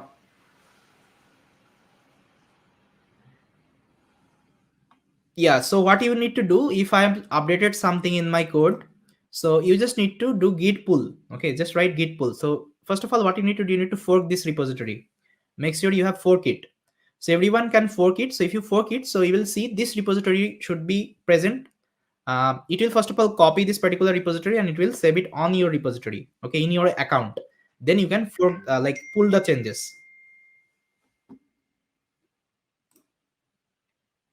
Got it? So I think you learned something called git pull operation. If you just write git pull, so it will pull the changes. Whatever things I have been like doing, it will pull the changes from here. Got it? Or either what you can do, you can open the folder, you can copy paste my code. That can be also done. Okay, let's take couple of questions. Then I think I can continue with the data validation one, because if you have understood one particular, let's say component, all rest of the component would be same only. I'll be following the same workflows only. Okay, yeah. Any more question, guys, from your side? You can let me know.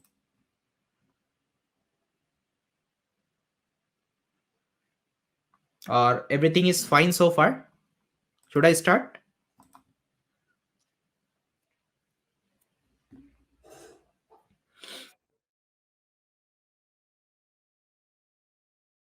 Okay, I think no question. I can continue with my discussion. Fine. Now I completed my data ingestion. Now let's start with the data validation. Okay, now see, inside data validation, what I need to do, I need to validate the columns. Okay, I need to validate the columns. So the columns actually I have in my actual data set. Okay, let me show you. Let's say this is my CSV file I have inside the artifact.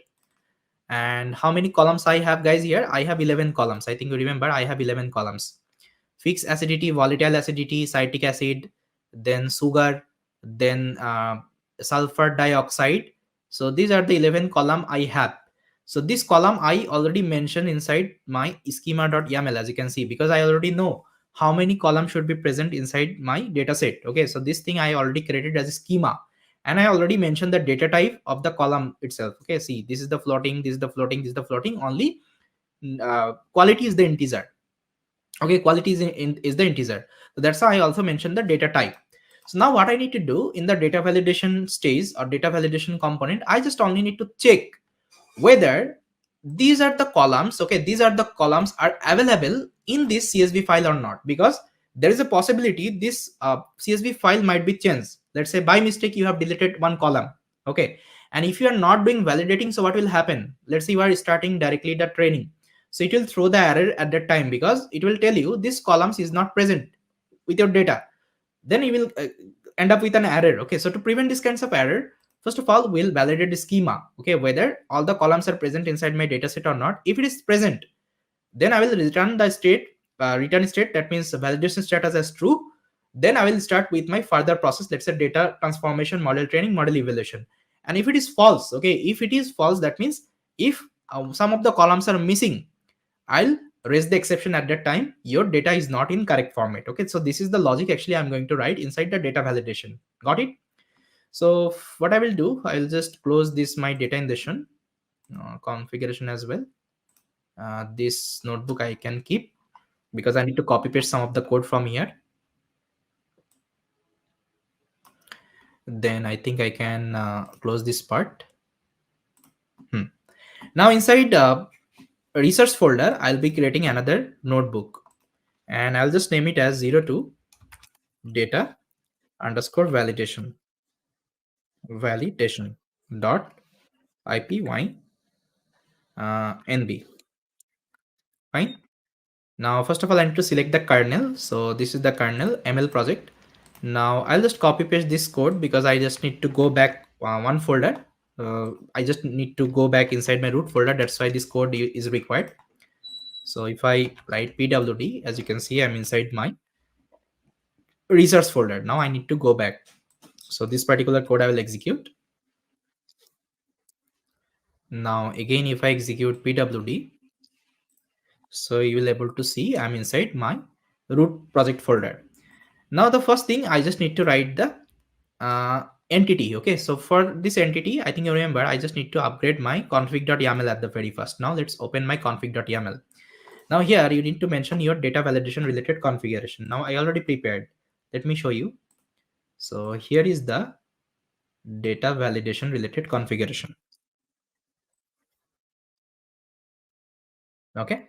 Now again, what I'm doing here, again, I'm creating another key called data validation. Inside that, I'm creating another folder called data validation inside the artifact only. Okay. Inside the artifact only, I'll be creating another folder called data validation. And here I'm just specifying the data path. Okay, that means my unzipped data path. As you can see, this is the data path I have, and data is present inside my data ingestion folder. So that is what I'm giving the path here. As you can see, this is the path I'm giving. Artifact slash data ingestion slash find quality rate dot csv. This is the data part because I first of all want to read the data. If I want to read the data, then I need to get the data location. Okay, because I already ingested the data.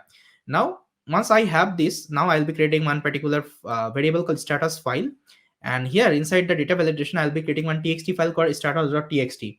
So here I'll just give the status. Let's say if all the columns are available inside my schema. Okay, I'll compare with my schema. If all the columns are available, I'll just return my data validation status as true in this txt file. In this txt file it should be true, otherwise it should be false. If it is true, then I'll continue with my further pipeline, otherwise I'll raise the exception. Okay, this is the idea. Now this is the validation configuration. Now what I need to do, I need to write my uh, entity. Okay, so I already prepared the entity. Let me show you. So just let me show you the entity. So guys, this is the entity. Just a minute. This is the entity. This is my data validation entity, and same thing I'm using called data class, and inside that I'm mentioning these are the thing only. Now if I open it up, see root directory, unzip directory, status file, root directory, unzip directory, status file, and here I think this is the data ingestion one. Sorry, this one, and all schema. Okay, all schema wise I will be also reading this schema file. Okay, that's why I'm defining another variable called all schema, and this should be dictionary because as you can see, YAML file always written as a dictionary format. Okay, so that is why here I have mentioned as a dict data type. Okay, now let me execute and show you what will happen. Now once my entity is ready, now I need to do configuration manager. Okay, so let's define the configuration manager. So I'll copy paste the same class I have written inside my data ingestion. So maybe I can copy this particular code and here I will mention it. But before that I need to import this two thing. Let me copy. See, if you have just only done one particular component, so rest of the things you will create very easily because you just need to copy paste the code. Now here inside that I need to mention my data validation related configuration. Okay, so I already prepared data validation configuration. So this is the data validation configuration. And again, I'm defining the return type of this function called data validate config. And here is I have already created, and it will return only this four variable. As you can see, root directories, status, zip file, and all schema. Okay, one by one. And here I'm creating the root directory, which is nothing but my validation. Okay, same thing actually I'm doing as our data ingestion only. Now let me execute. Okay, it is giving error. It's telling config path is not defined. Config file path is not defined. Okay, I need to execute this particular code. Now maybe it should work. Yeah. Now once my configuration manager is ready, I also need to write execute my component. Okay. Now let's create the component. So here I already need to create, I need to create one class called data validation. So let me import, and this is the data validation, and it will take the data validation config, which is nothing but this configuration. And inside data validation, I only need to check the date columns. I already told you. See, this is the logic. Very simple Python code. Just try to read one more time. You will able to understand like what is happening here. Let me discuss how it is working. See, the first thing, uh, I'm like defining the return type of the function. It should be boolean. That means it will only return true or false. If my validation status is true, it will return as true. Otherwise it will false. Initially I have just written as none. Okay, now what I'm doing, first of all, I'm reading that data. Okay, I'm reading the data from here. Then I'm just listing down all the columns. Then I'm also loading the schema file. As you can see, all the schema file I'm loading. That means this schema file would be loaded, and it will give me these are the columns. Okay, one by one it will give me these are the columns. Once I have the columns, now what I can do, I can write one for loop. Then I can compare. Okay, I can compare if column is not in all schema. Okay, if it is not in all schema, then what I should return, guys? Tell me, quickly tell me. Let's say if these are the columns, if these are the columns is not present inside my schema, then what I need to read, what I need to return, tell me. If all the columns is not present inside the schema, then what I need to return validation status, please tell me. It should be true or false. False, yeah, so that is what I'm doing. It should be false. Then I'm just opening that particular status file. As you can see, this particular status file as txt, and I'm just writing down, okay, validation status is false. Got it? And if it is true, if it is true, inside else I'm writing if it is true. Again open that particular status file and just write it as true, and return the validation status. And if everything anything goes wrong, just raise the exception. That's it. This is the simple validation, or let's say validate column function I have written. Okay, before starting with our data transformation or model trainer, first of all I just need to check my data, whether all the columns are available or not inside my dataset or not. Now one particular boundary you can add in this particular data validation. Now let's say if I open my schema.yaml, now what you can see, guys, I already checked my columns are available. Now you can also check the data type. Okay, now let's say this fixed acidity is object, will it work? If this fixed acidity type is object type, will it work? Tell me. Because it's a floating number. Now if you give as an object, so what will happen, it should be, it should consider a string, and whenever you will do the analysis, it will throw you error, like it's a object type data type, right? So what you can do, you can write another function here called validate data type, validate data type, and also check the data type of this particular, let me show you, schema. Also check the data type, if the data type is plotting or not. Okay, if the data type is plotting or not, if the data type is integer or not. If it is not, what you can do, you can return as status as false. If it is everything is okay, then you can return as true. This particular boundary you can add. This another layer of verification you can add in this project. I'm just leaving it as a assignment. Maybe you can try it by yourself. So it should be pretty good. And this should be common in any kinds of end-to-end projects. Okay, in future we will be implementing this data validation and all. Got it? Yeah. Now once my class is ready, now I just need to execute. Now what I need to do, guys, I need to let me open that readme file. Component is prepared. Now I just need to write the pipeline. The same way I will do it. What is pipeline? I already discussed. Pipeline is nothing but it's just a step of calling function. Now how many function you can see here? Only one function. So I only need to call one particular function called validate all columns. Okay, now let me do it. So simple code. Again, I will initialize my configuration manager. As you can see, configuration manager, and I'm getting my data validation config. That means this one, data validation config. And once I get the data validation config, I need to give it to my data validation as a configuration. Once I give it, I will call this data validate all columns. Then it will validate all the columns. Now let me execute. See, it's done. So it's throwing on exception. PD is not defined. Okay, I just need to import pandas as well here. Sorry. So import pandas as PD. Now maybe it should work. See, it's done. Now if you go to your artifact and open it, now see one particular folder has been also created called data validation. Now if I open it, now status is true. That means in the schema file I have written all the columns are there. Okay, all the columns are there. And if some columns are missing, so it will give you as false. Got it, guys? What is data validation? Yes or no?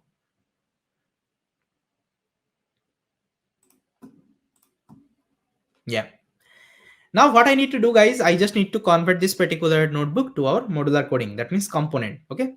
So I'll follow the same technique. So again, I will first of all update the config schema. It is already updated. I need to update the entity. Now let's open the entity. So inside SRC, I have ML project. I have the entity. Now here I'll open the config entity. Then I'll copy paste the code from here. So this is the entity. I'll copy data validation, and inside after the data ingestion, I'll add this entity. That's it. Now once entity is copied, now I also need to upgrade my configuration manager in src config. Now let's open the config configuration.py. Now I'll copy this particular method, get data validation config, copy, and inside configuration after data ingestion config I can mention this data validation. Okay. Now I also need to import this particular entity. So here I can import, yeah, data validation config. Now maybe everything is there. Yeah, everything is fine. Now I just need to update my component. Okay, now let's update the component. So I'll go inside the component folder, and here I'll create one particular file and I'll just name it as data validation. Now what I need to do, I need to copy paste the same code. I think you remember I need to import them first of all. So let me do it. I'll import data validation. I'll import them. Then I just need to copy paste this class only. Okay, let's copy paste this class.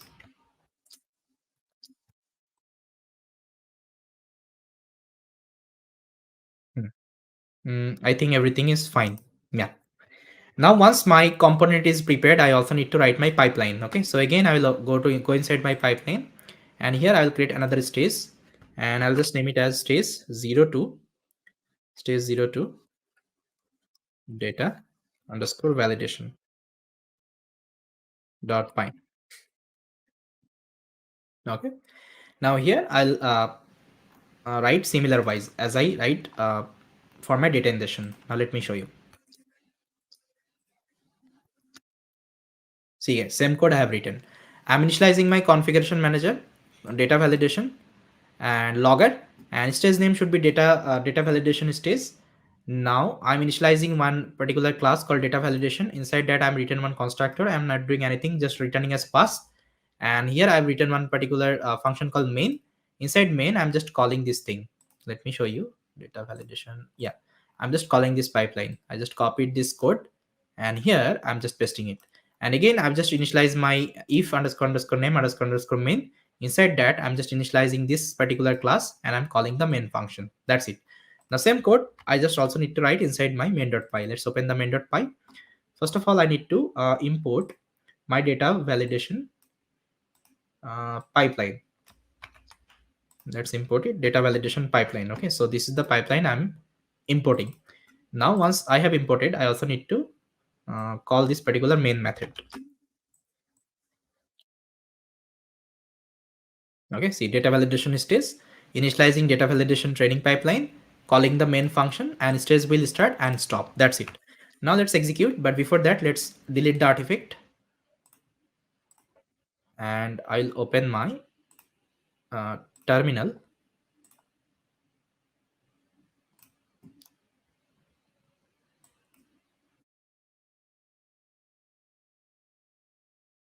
Let me close this terminal. Yeah, now if I execute my main.py, it should work. See, data ingestion done, data validation is also done. Now if I go to the artifact, data validation status is true, and if I go to the logger, this is the log, and see everything is running fine. Got it, guys?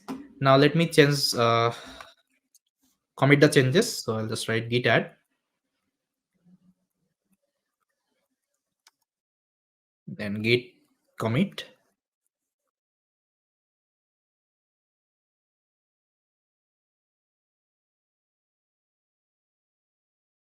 data validation added,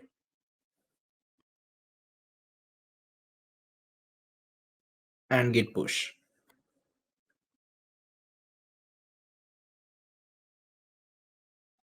Done.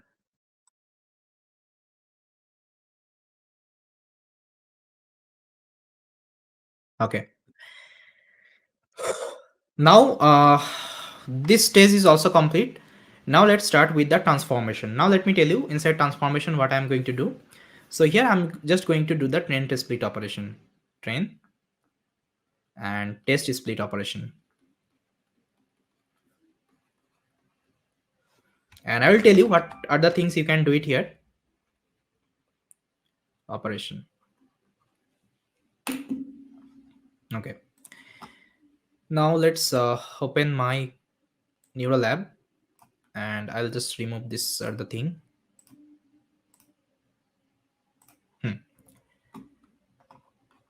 Now I think you remember I in the experiment.ip1b I splitted the data into train and test set, okay, as you can see. And I already told you here you can perform lots of things. Let's say you can do PCA, you can do exploitative data analysis, you can do feature engineering, anything you can do here. It's completely up to you. But the dataset is already like cleaned and all. That's why I didn't perform any kinds of pre-processing step yet. But you are feel free to do it. There is no issue with that. Okay. So that is why I won't be doing any pre-processing step on the data transformation. But we usually perform all the pre-processing step, all the feature engineering step in the data ingestion component. Okay. And here in this case, I will only do the 10 test split. Okay, so once you completed the pre-processing step, then you need to perform 10 test split operation. Okay, I'll tell you whenever. I'll just write the function and all. So again, inside research folder, what I will do, I will create another file called 03 data transformation dot ip mynb. Again, I will copy paste the same code. I need to select the kernel ml project. Now I think I can execute.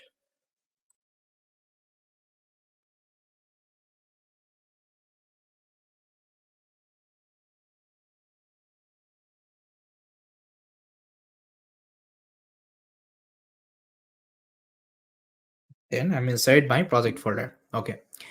Now, first thing, I just need to write my config.yaml. Okay, so let's write the config.yaml. So again, I need to mention my data transformation related configuration. So I already prepared. So guys, this is the data transformation configuration. Data transformation configuration. And where here, whatever things I'm writing, I'm just writing inside artifact. It should create another folder called data transformation. This is the folder. And I'm also initializing the data path. Okay, where is my data present? Because if you want to do test split, first of all you need to read the raw data, and raw data is present inside my data ingestion. As you can see here, it is present, and this is the complete path I am giving. Got it? Now it will pick up the path from here. Now I'll just save it, and I will go back to my data transformation, and here I'll just mention my entity. So let me show you the entity.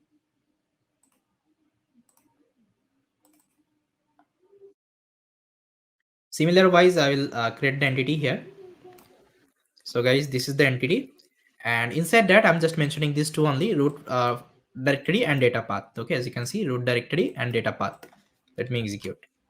Now once entity is ready, then I need to create the configuration manager again. So again, I will copy paste the same code. I'll copy this code, I'll paste it here, and I can copy the same class again, configuration manager, and here I'll paste it. Now inside that, I just need to mention my get data transformation related configuration. Similar wise,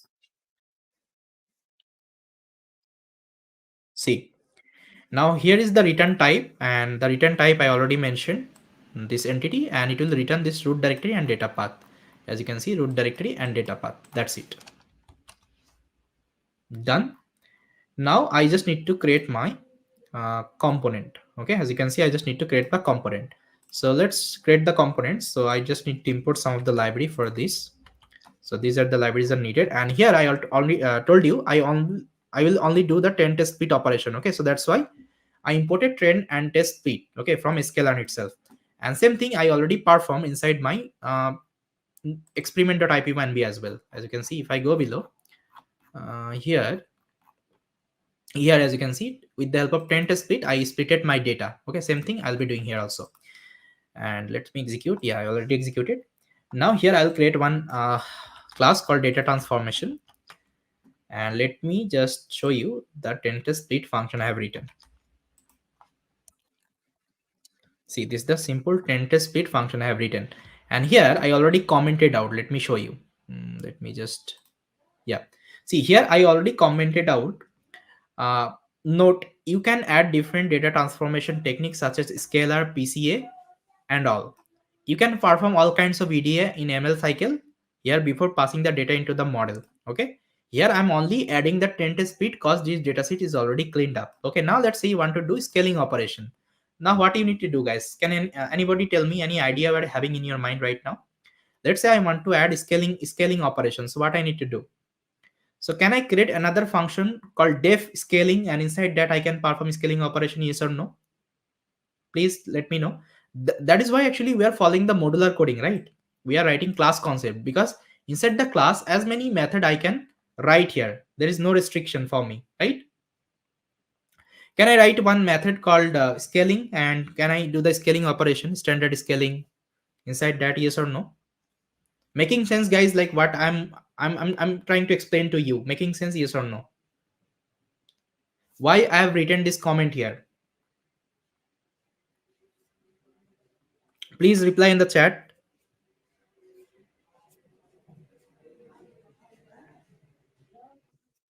Yeah, so it should make sense because it's like very easy concept you have learned in machine learning. So you can perform any kinds of like data transformation technique. I already told you scaling, PCA, and any kinds of EDA operation. Inside that you can write different function and you can add it. Then once all the function you have, like let's say, executed, after that you need to perform 10 test split operation. Okay, don't do the 10 test split at the very first. Okay, so this dataset is already clean for me, and it is already in the scaling form as well, like it is a floating number. That's why I'm not doing anything. I'm just directly doing the 10 test split operation. I'm just reading the data, doing the 10 test split operation, and I'm just saving those trend file and test file inside the data transformation folder inside artifact. That's it. Okay, and I'm also printing the shape. I'm also logging the shape. That's it. Now let me execute. Now once my component is ready, I need to write the pipeline. So similar wise, I will refer the pipeline as well. So I'll just copy paste the code. This is the pipeline. This is the pipeline. Okay, I'm initializing the configuration manager and initializing it here, passing it to my data transformation because data transformation will take the data transformation config. And here I'm just only calling that train test split. Okay, so it will perform the test and split. Now let me execute and show you. It's done. Now if I go to my artifact, and here you will see it has created another particular folder called data transformation. Now inside that you can see train and test.csv is present. Got it? Now in the model training, I'll just load the training set for my model training and testing set for the model evaluation. Okay, so this is the idea. Fine. Now let's try to convert this thing our modular coding. Simple. So first of all, I just need to upgrade something called entity. So let's open the entity. Inside entity, config entity, I'll open it. I'll copy the code from my notebook. So let's say this is the entity, I'll copy. And here I just need to mention it. That's it. Now I also need to upgrade something called configuration manager. So let's open the configuration.py, and here I just need to copy this code. Get data transformation config. I'll copy, and inside configuration, after the data validation, I will add it. See, first of all, data ingestion is working.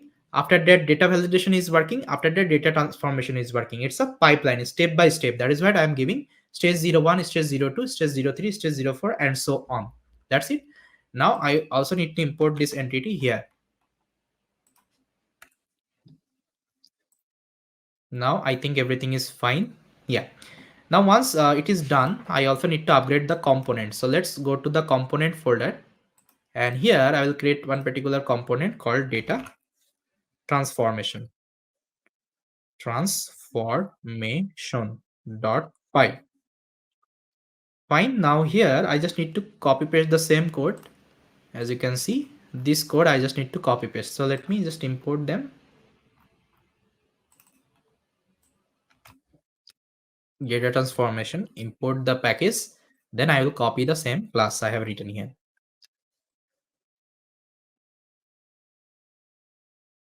Yeah, so everything is fine.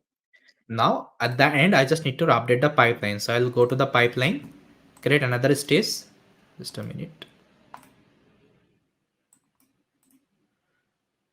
Inside pipeline, I'll create another stage, and I'll just name it as stage 03, stage underscore 03. This is transformation, data transformation dot py.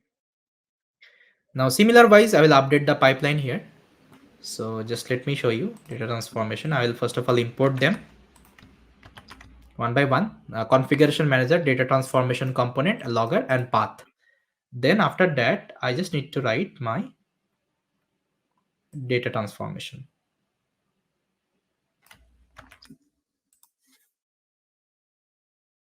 Data transformation. Now see, one particular logic I'm writing here. Okay, see, let me just explain. I already told you what is data validation, guys. Data validation means I just need to check the status. If this status is true, that means my all the columns are present in the data set. Okay, if it is true, then I will continue. If it is true, I will see, I'm checking. I'm first of all opening that status.txt, and I'm just extracting this part. Okay, let me open it up. I'm just extracting this true part. Okay, and I'm just matching. If it is true, then I will start my data transformation. Otherwise, I'll just raise the exception. Your data schema is not a valid. Okay, your data is not in a correct format.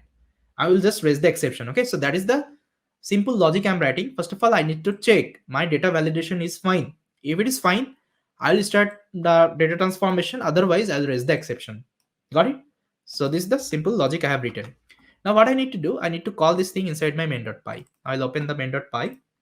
First of all, I just need to import my data transformation pipeline. Let me import data transformation pipeline, and here I can mention it, data transformation stage. Fine. Now let me check. So I'll just remove this artifact one more time, and let me open my terminal, clear it, and just write main.py.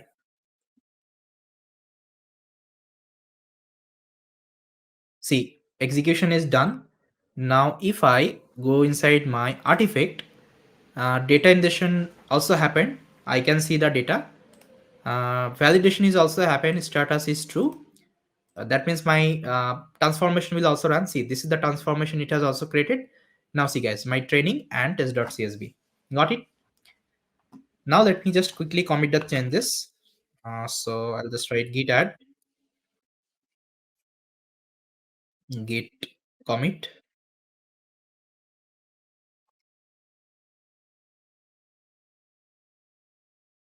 data transformation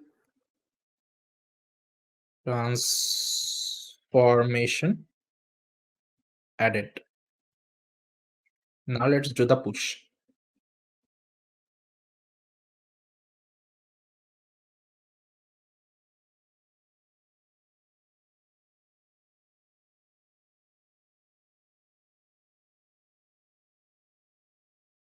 Okay guys, now if I go to my GitHub and refresh the page, and you will able to see the changes has been done.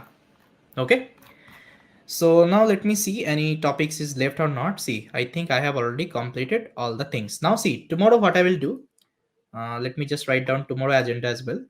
So tomorrow, day 4, we'll be doing first of all model trainer component. Then second, I will do like model evaluation, how to do the model evaluation and all, how to create the evaluation matrix evaluation component. And third, I'll show you prediction pipeline, how to create the prediction pipeline and all. And after that, I'll show you how to create the user app, because I just need to create one user app. So user will give the input and it should give me the output. Okay, because we have already created our till data transformation. Once transformation is ready, now I can start with the model trainer part. Okay, and this is going to be my training pipeline. As you can see, this is going to be my training pipeline, this main.py. Got it? Now let me clear. Yes. Now guys, if you are having any question, you can ask me, because I'm done with today's session. And this is what actually I just wanted to show you as in date 3. Any question guys you are having, you can ask me.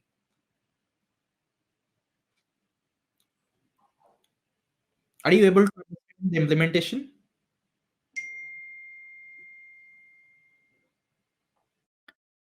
Please let me know in the chat if you're having any queries. Otherwise, I think we can end the session. And please, guys, if you are not able to understand still, because I know in live session some of the things you will miss out, so you can go with the recordings. Recordings would be available in our YouTube channel as well as on the dashboard itself. Okay, as well as on the dashboard itself, all the resources and all the videos would be updated here. So you can go ahead with the lecture. Okay, recording lecture. And still, if you are having any query and if you are facing any issue, so this is my social media, guys.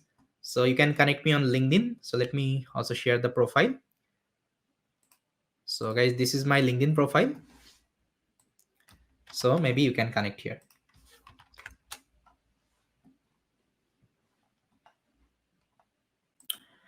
Okay guys, so thank you so much for joining the session. Just keep learning and just do something from your side, pick up different problem statement and try to use the same template and try to build something from your side. Okay, I just let me take some queries. I just joined, so can I get the link to watch over? Yes, you can get the link. So this is the YouTube channel, guys. I can share the link with you. So this is the YouTube channel. So recording should be there, and in the video description you will see the course link. So there actually you can enroll, and this is completely free. How we can test our code, like validation status is true or false? We have already done this part. I think Neeraj, I think you didn't notice that. See here, I already did the validation. See, first of all, I'm loading this status file and I'm extracting the true part. And here I'm just writing the status. If status is equal to true, I'm continuing with my transformation. Otherwise, I'm just raising the exception. Okay, maybe my screen is not shared. Just a minute. Now I think you can see here in the data transformation. Here I have written. I'm first of all loading the status file. Then I'm checking status is true or not. If it is true, I'm starting with my data transformation. Otherwise, I'm just raising the exception. That's it. Got it, Neeraj? Yeah. Okay, so yes guys, this is all from my side. Thank you so much for joining the session. All right, so let's start with our session today. So first of all, I will give you the agenda, like what are the things actually we'll be covering and what are the things actually we had covered in our previous session. uh, okay, so guys, I hope you are doing well, everything is fine from your side. So whatever things actually I have taken so far, everything is fine, guys. Is there any issue you are having with the understanding and all? You can let me know.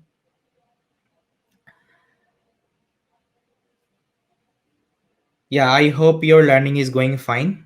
Yeah. Hmm. And don't worry, after day 5, actually, you will be in a position, actually, you can develop any kinds of end-to-end ML projects with the same template and all. Okay, great. So guys, I'm sharing my screen and let's start with our session. So my screen is visible, everyone. Can you see my screen? If yes, please let me know in the chat.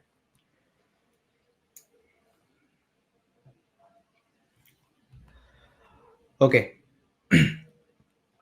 So first of all, let me tell you, actually, if you just visit to our course, so just logging with your dashboard once, and here you just need to log in with your account. So let me log in with my account, and in the course section, actually, here actually you will get all the materials and everything, all the videos, recording and everything you will get from here.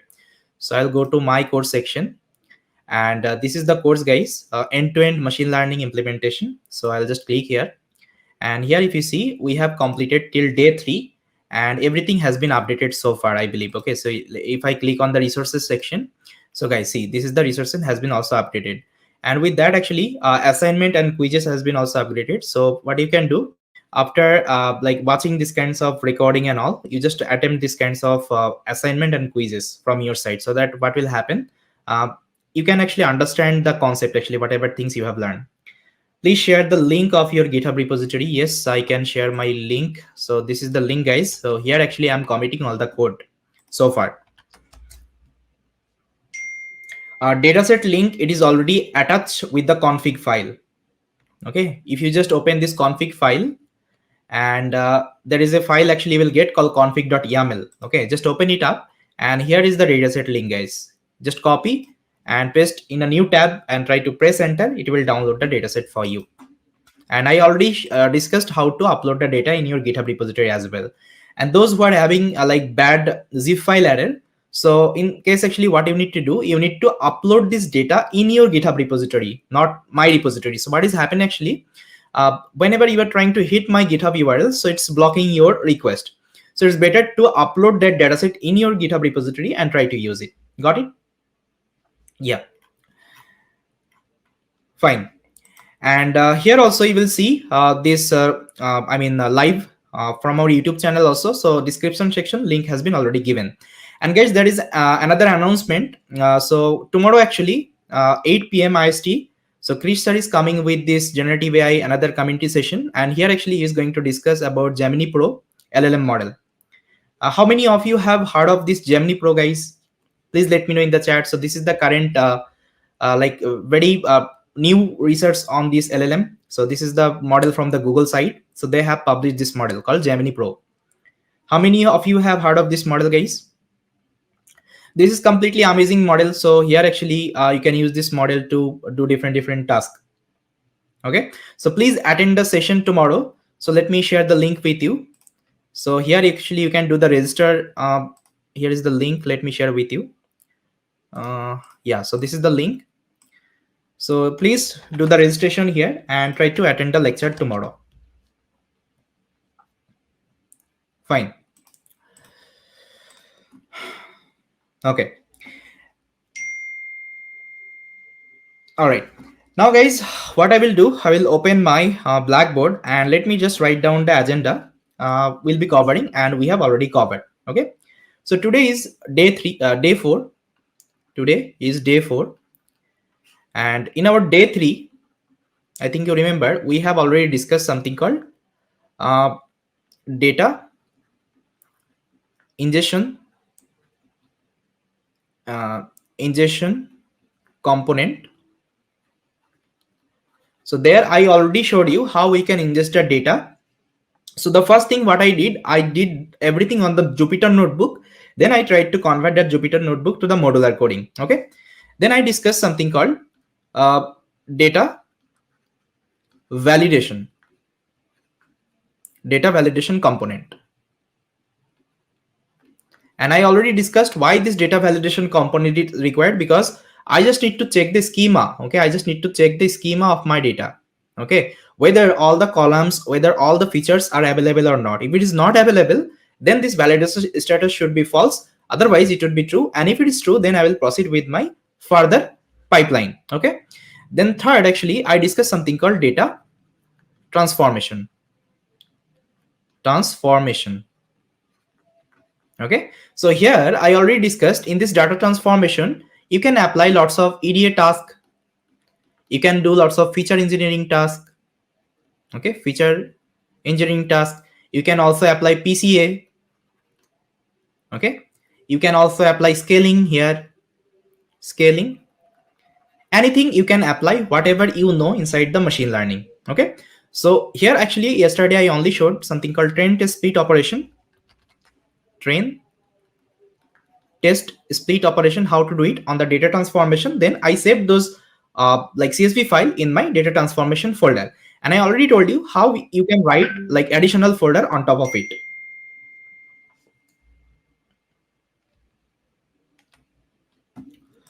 Just a minute.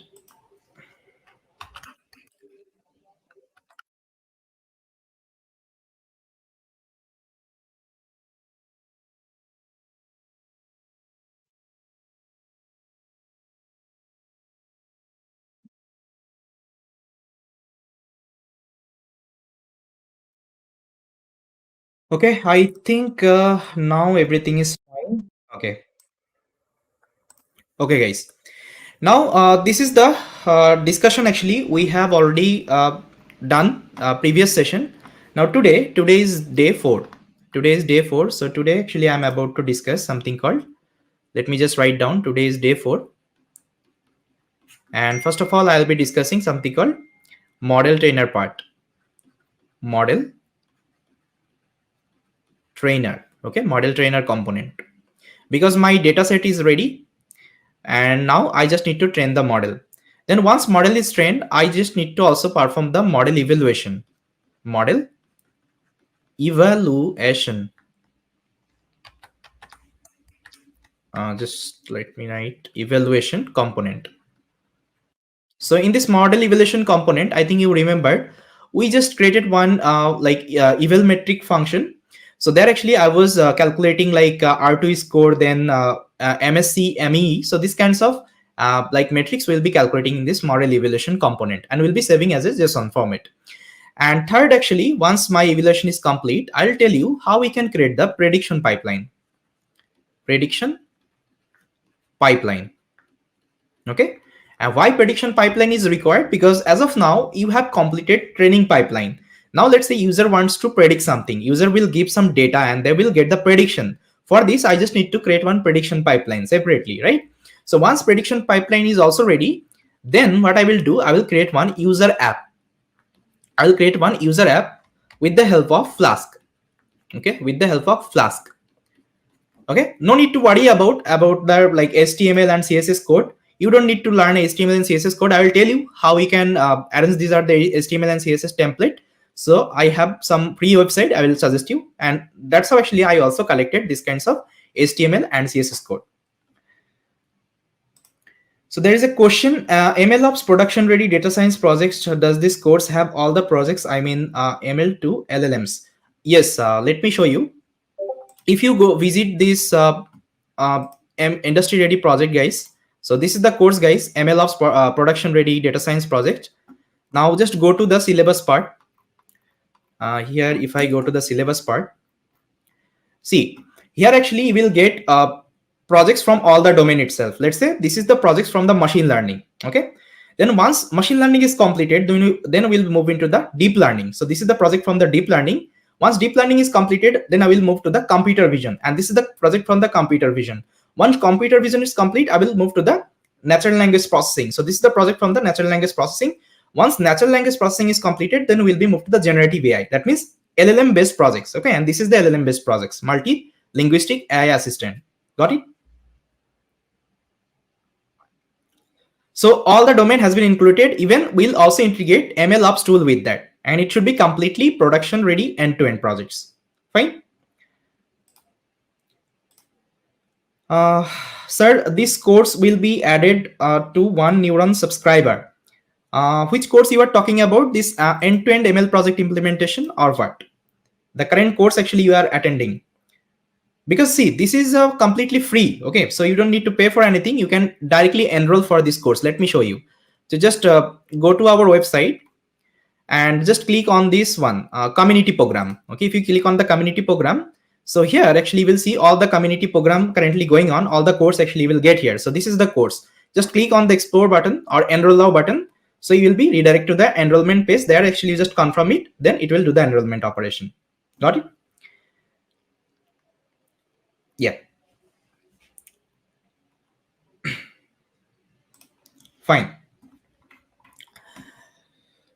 So guys, I hope the agenda is clear. Can I start with the session? Just please give me a confirmation in the chat if everything is fine.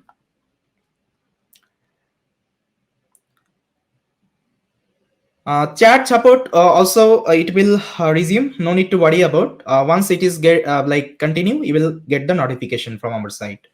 No need to worry about, Praveen. Yeah. Now guys, let me open my neural lab. So I already opened my neural lab and I already showed multiple time how to set up the neural lab and how to connect with your GitHub and all. So please connect your neural lab. Please open up your neural lab, and there actually we are already doing the coding. And those who doesn't have any neural lab, so what you can do in this case, actually you can perform this project on your local system. That setup I already showed you. Fine. Yeah. So yesterday I left with the data transformation. Now I just need to start with the model trainer. So what I will do, so in the same folder, inside the research folder only, I will be creating another Jupyter notebook, and I'll just name it as 04, because this is going to be my fourth stage. So I'll just name it as 04 model underscore trainer, model trainer dot ipynb, ipynb. Fine. Then I will copy paste the same code from my previous notebook, because this code would be common in everywhere. First of all, let me activate the zoom. Otherwise, I can't do the zoom operation. So I can activate now. I think I can make the zoom. Yeah. No, in this project, I'm not going to integrate any kinds of MLOps tool. But if you want to learn MLOps tool integration also, so there is a community session is going on, MLOps community session. So you can go ahead with this course. There actually, like sir will show you how to integrate MLOps tool. And if you want to learn end-to-end implementation with MLOps tool and all, so you can enroll that particular course, MLOps production ready data science project course. Fine. Yeah. So this is just a simple implementation, end-to-end implementation, so that actually you can get one particular template. Okay. MLOps is a different team. You can integrate any kinds of tool later on also. It's completely fine. All right. So I'll copy this particular code and I will open my model trainer. First of all, I will select my kernel. So here, I think I created one particular kernel called ML project. Let me check it out. Where is the kernel? This is the base one. I'm not getting, I think this one. Just a minute. It's not showing the name. Model trainer. I'll close it and again I will open it. Currently selected. I think this one probably. Let me check. If it is not, then I will select it again. So first of all, I will import OS.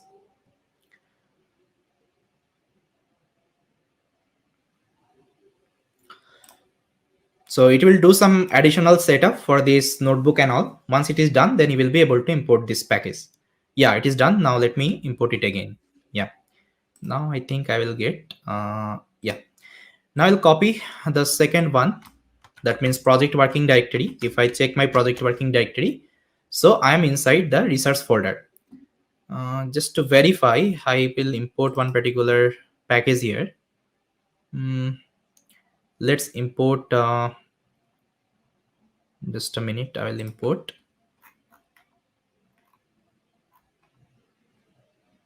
This one, and I will verify it once. Maybe the project is not found.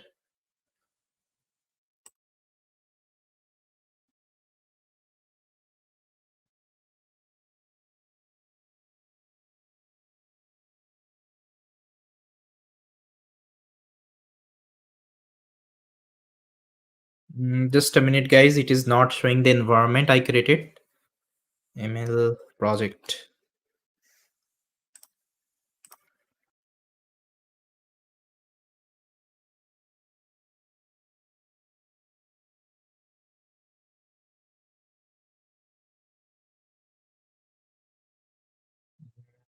In with list, I think it's fine, everything.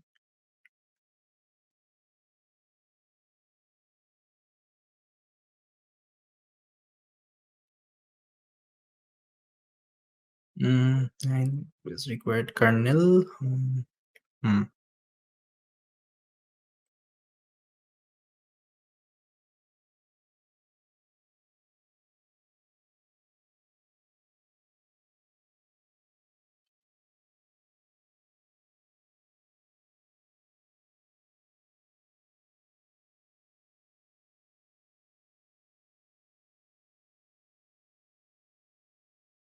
Okay, no issue. I think I can still execute the code. So here I just need to give src.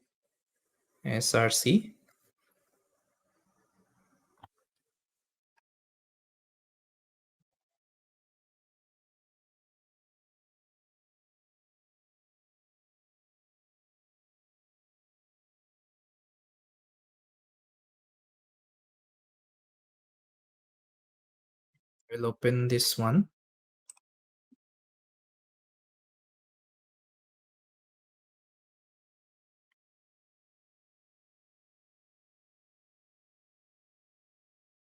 Okay, just let me do one thing. I will restart this neural app once. So I'll close this thing. Then again, I will reopen it. I need to sign in. This is my lab.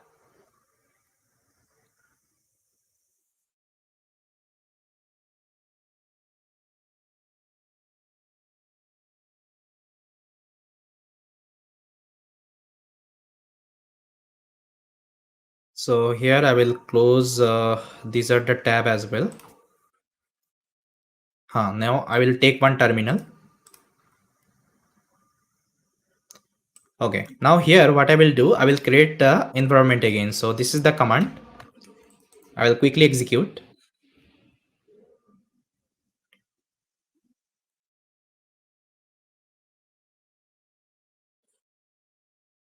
Okay, now I need to redirect to the folder.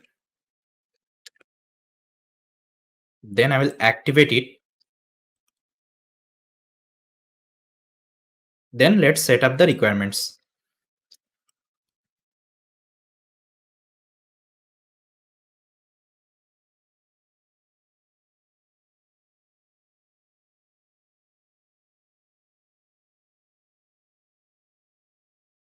Now I believe it should work. Let me check.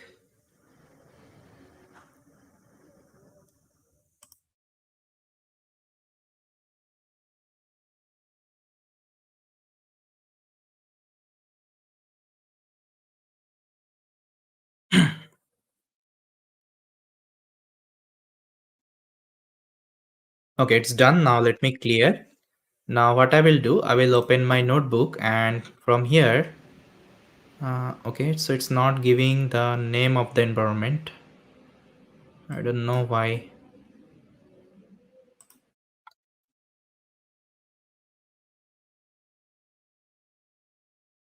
Yeah, MLOps I will also bring up, okay, in future. MLOps integrated project I will also bring up. No issue with that. Okay, first of all, let's cover the basic one.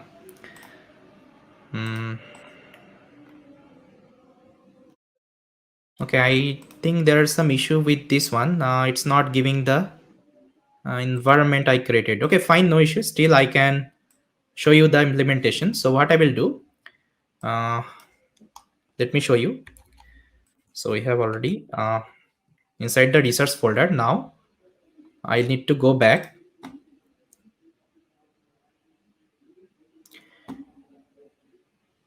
Okay, you had the same problem. Okay, so it's not giving the environment name here, but yesterday it was giving. I don't know why. It is not suggesting my ML project I created here. Okay, no issues with that. Sometimes it happens. Now what I will do, I will copy this command. Let me copy, changing my directory to the root directory. Then after that, if I again execute pwd, so now see I'm inside my end-to-end ML projects. Now here, what I need to do, guys, first of all, I just need to upgrade my config.yaml. Okay, deactive conda again and activate. Okay, let me check. So conda activate base.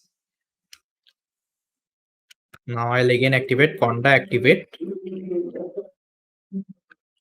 ML proj. No, still it's not coming. Okay, fine. No issue. So here I'm inside my project folder right now. Now I just need to upgrade my config.yaml file. Now what I will do, I will open this config.yaml file, and here I just need to add my model trainer related configuration. Okay, and I believe you already got it. What is this config file and all? Why we're managing this config file? Because let's say in future you want to change some directory. So what you can do, just come here and change the directory here. So it will reflect that particular path in your every code. Okay, you have written. You don't need to even the, let's say, component separately and change it out. You don't need to hard code that. So that's why we just maintain this kinds of config file, because once I need something, okay, once I need some new path, or let's say new name, let's say I just want to change the status to update.txt. So what I will do, I'll just make it as update. So I don't need to change even inside my component. It will already reflect there. Okay, so that's why we'll be using this kinds of config.yaml file. Okay, now let's update my config. So this is the model trainer related configuration. As you can see, this is the model trainer related configuration. So let me open this model trainer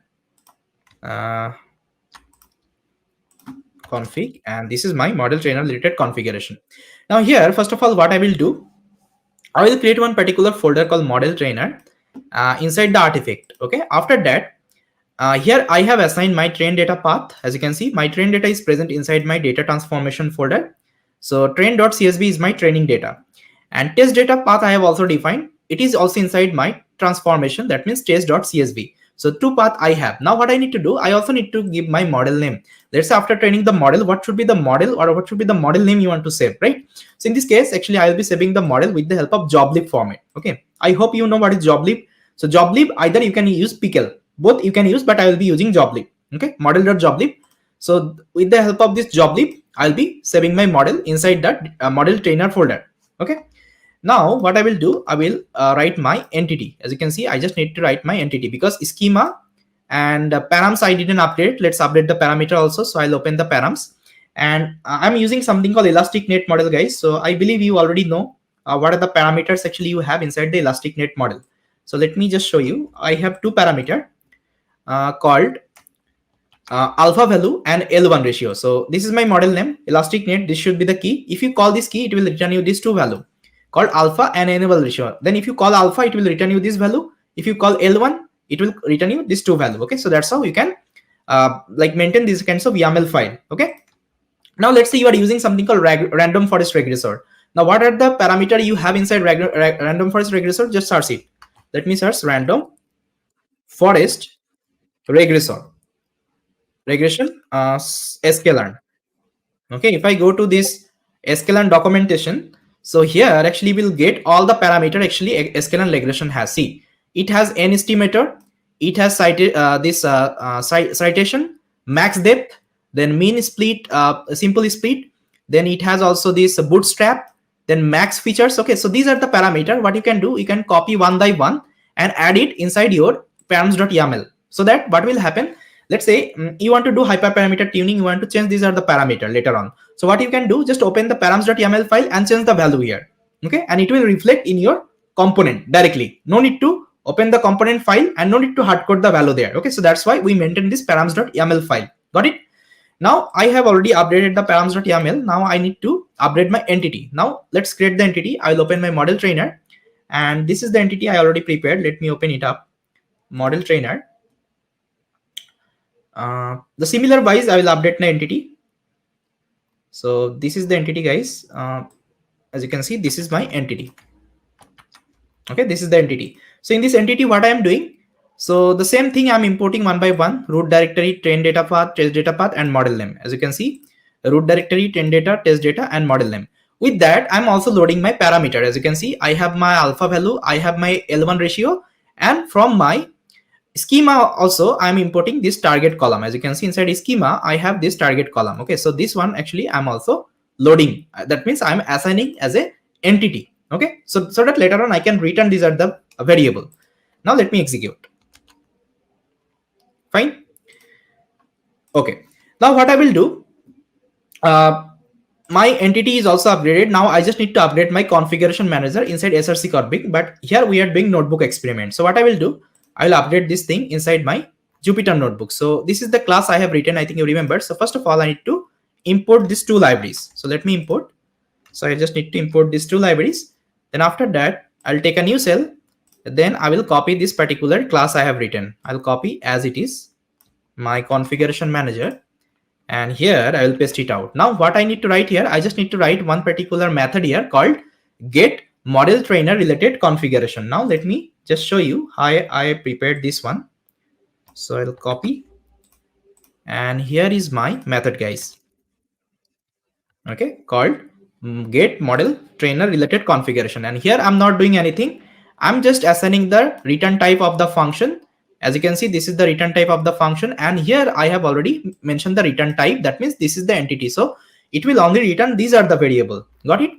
Now here actually if you see, I'm creating the directories. That means I'm creating the model trainer folder inside artifact. Once it is done, I'm just returning these are the variable one by one from my configuration file itself, and this is the return. Got it? Now once it is done, I just need to upgrade my component. Now let's update the component. So for this, I just need to create another class. So before that, I need to import some of the library here. So these are the library I just need to import.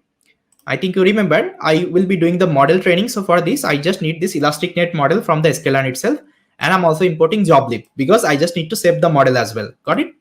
Then once it is done, I also need to prepare one class. So this is the class, model trainer class, and inside that I just need to define one method called train. Okay, so if you call this train, it will start the training. Now let me show you. See guys, this is the training function, and see this code is very simple. We have already done this code inside my experiment.ipynb. So let me show you. So from here itself, I just copy pasted the code. As you can see, after doing the train test split, I initialized the model, and here is the model. I loaded my train and test set, then I trained the model, and this is my evaluation matrix. The same thing I already performed here. See, first of all, I'm loading my training data with the help of pd.read.csv, and from the config itself, I'm getting my train data path and my test data path. So both I'm loading. After that, what I'm doing, I'm just dropping my target column. Why I'm dropping the target column? Because this is my X train. Okay, this is my independent variable, and here I don't need my target column. That's why I'm just dropping it. As you can see, I'm just writing train data dot drop config dot target column. That is why I just mentioned my target column here. As you can see, if I open my this one schema, here I already mentioned my target column, which is nothing but quality. Got it? Then once it is updated, then I'm also storing my test data. So test data also I just need to drop my target column. So here I'm dropping. Then I just need to store my Y. That means my target column. So that is why here if you see, from the train data itself, I'm just picking up my target column, and for testing also I'm just picking up my target column. So now I have all the data. That means train X, test X, train Y, and test Y. Now what I need to do, I need to initialize my elastic net model. As you can see here, I'm initializing the elastic net model, and alpha value I'm getting from my configuration. As you can see, because I already prepared my configuration params.yaml. From here itself, I'm getting the alpha value as well as my L1 ratio. So that is what actually I'm just doing here. I'm getting my alpha, I'm getting my L1 ratio, and there is another parameter called random state. So this thing you can also mention inside params.yaml. There is no issue with that, but we don't need it because random state can be any number. So that is why I just hard coded this number here. So once it is done, I need to fit my model. As you can see, I'm fitting my model with the training set as well as my Y training set. Okay. So once my model is trained, now what I need to do, I also need to save my model. So here I'm calling the joblib.dump. If you do the dump operation, it will save the model. And here I'm giving my model object, and here I'm assigning the path like where you need to save this particular model. And if you see, I already prepared my train model where it will save. See, it will save with the help of model.joblib name, and it will save inside the model trainer folder. As you can see, model trainer folder root directory, that means model trainer folder. As you can see, root directory. That means this is the model trainer folder. Inside that, it will save this model.joblib file. Got it? Now, once it is done, so I just need to execute this particular code, but I can't actually activate my environment here. So what I will do, I will execute this particular code whenever I'll be just writing the component. Okay, as of now, try to understand this particular code. What it will do, it will save the model inside artifact folder. That's it. Now my component is also prepared. Now I just need to prepare my pipeline. So for this, again, what is pipeline? I already discussed yesterday. Pipeline is nothing but it's just a step of calling the function. Now see guys, this is the pipeline I have written. So here, first of all, I am initializing my configuration manager. As you can see, this is my configuration manager. So from configuration manager, I just need to get my model trainer related configuration. That is what I am calling here. As you can see, model config.get model trainer related configuration. Once I got it, I need to initialize my model trainer object. As you can see, model trainer object, and it will take your model trainer configuration. As you can see, I have passed my model trainer configuration. Now, once it is done, I just need to call this train method. If I call the train method, so what will happen? It will load the data and it will train the model and it will save the model. Okay, every step I have written here. See, here I'm calling dot train operation. And if any exception is going on, so it will raise the exception for me. Now, what I will do, quickly, let's convert this particular notebook to our modular coding. So what I will do, I will come inside this entity folder. Okay, now here is my entity folder. As you can see, this is the entity, config entity. Now inside that, I need to upgrade my model trainer entity. So this is my model trainer entity. I will copy, and inside config entity, I will add it. Okay, this is my model trainer config. Now once it is added, I also need to upgrade my configuration manager inside src config. So again, I will open my configuration.py and I will open my notebook, and here itself I will copy this particular code. Now I will open my configuration, and after the data transformation, I will add it. Model trainer config. Now here, one particular things I need to do, I need to also import this model trainer config from the entity. So here I can write it down. Okay, now I think everything is fine. Yeah, everything is fine. Now I need to upgrade my component. So I'll go to the component folder. As you can see, this is the component folder. Here I will create another file. Let me just create it. Component, inside component, I'll just create as model trainer, model underscore trainer.py. Fine. Now inside model trainer, I think you remember, first of all, I need to import these are the library. Let me just do it. These are the library I need to import because if I open my, just a minute, if I open my notebook, see here also I'm importing one by one. Okay, so these are the library I imported. Then after that, I just need to copy the same class. So I'll open it. So this is the model trainer class. I will copy and I will paste it as it is. Okay, so this is my model trainer class. Okay, and everything is fine. I don't think I need anything else. Yeah, everything is fine. Now, once my model trainer component is ready, I just need to upgrade my pipeline. Now let's go to the pipeline folder, and here I will be creating one particular file, and I will just name it as stage 04 model underscore trainer dot py. Now I'll create the pipeline similar way. So I think you remember how to create the pipeline. First of all, I just need to import my configuration manager and my model trainer component, okay, from my component itself. Then I'm also importing logger because I want to log the information. So once it is done, I just need to assign the stage name. So stage name is nothing but it's a model trainer stage. Okay, same thing I perform my previous component as well. As you can see, stage name is data transformation. Then I prepared one particular class. Inside the class, I have written one particular method called main method. If you call the main method, your execution will start. Now let me show you. Here is my stage name. Now I'll create one particular class. I'll just name it as model trainer pipeline. And inside that, I will be creating one method called main. And this is a class method, so it should be self inside. Now, what I need to do, I need to copy paste the same code I have written inside my notebook. Let me just copy paste. This is the notebook and this is the pipeline. I will copy and I'll just paste it inside. That's it.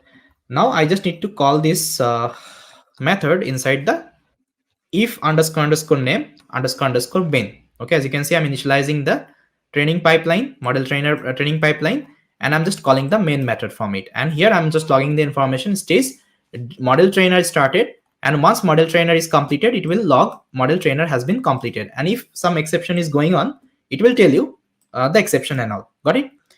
Now guys, what I will do, I'll just read this one inside my main.py, because main.py is my endpoint. Now I just need to import that model trainer inside my main.py. So let me do it. So that's how you can import.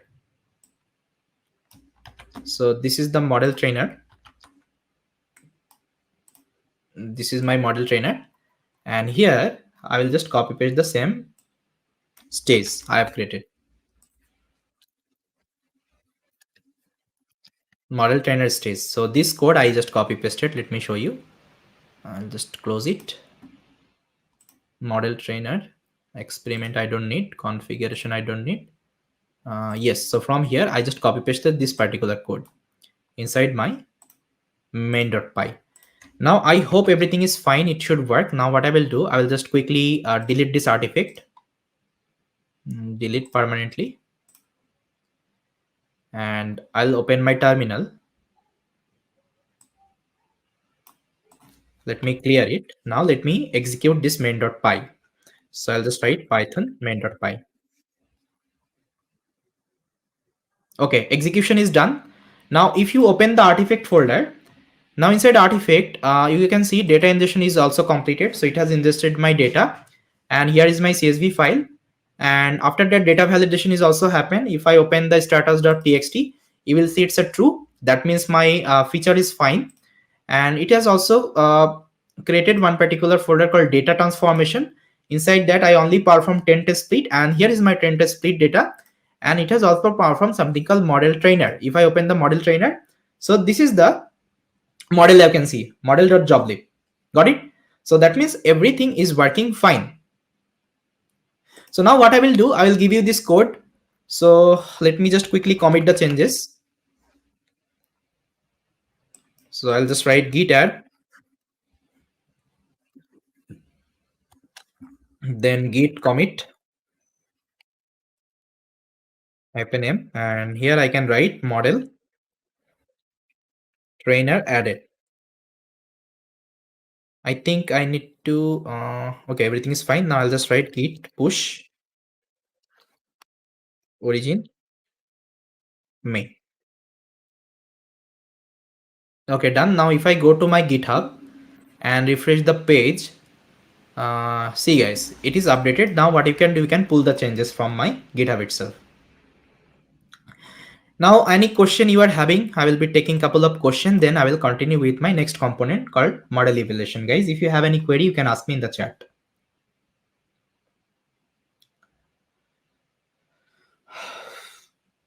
Any question guys from your side, please ask me.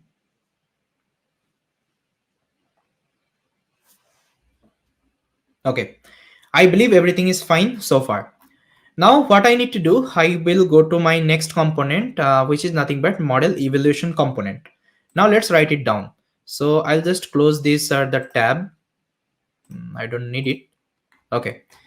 Now I'll keep this notebook because I need to copy paste some of the code from here. Now inside research folder, I'll be creating another notebook, and I'll just name it as 05 model underscore evaluation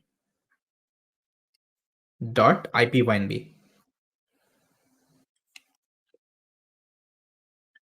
Fine. Now here, I'm not getting the kernel, no issue. I'll just copy paste.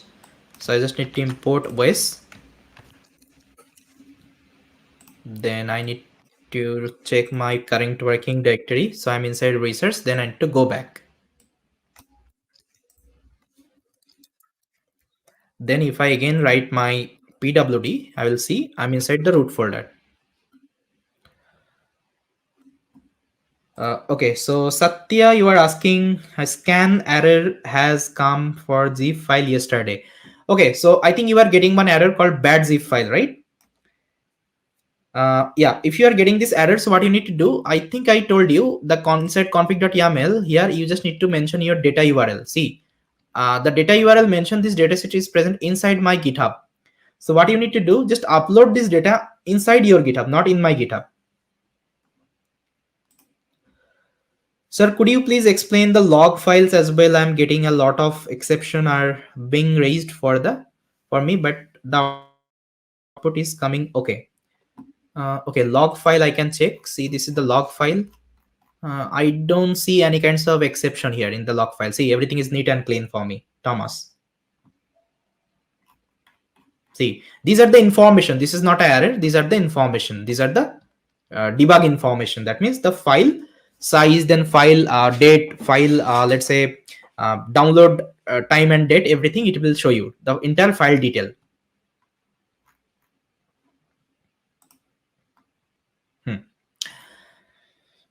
Okay, guys. Now let's continue with my model evaluation. Now, first thing I need to upgrade my config.yaml. So let update. So here I have my config.yaml, and I already prepared my evaluation configuration. Same way I will update. So as you can see, this is my model evaluation configuration, and inside that what I am doing, I'm just initializing my root directory. That means my model evaluation. So what will happen inside the artifact, it will create another folder called model evaluation. Okay, so that I can save my metrics there inside model evaluation. Got it?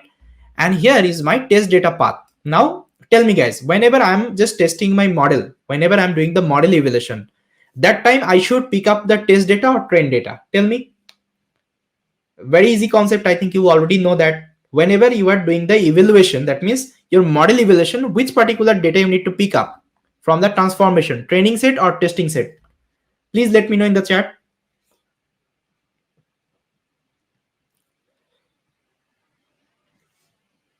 Please reply fast.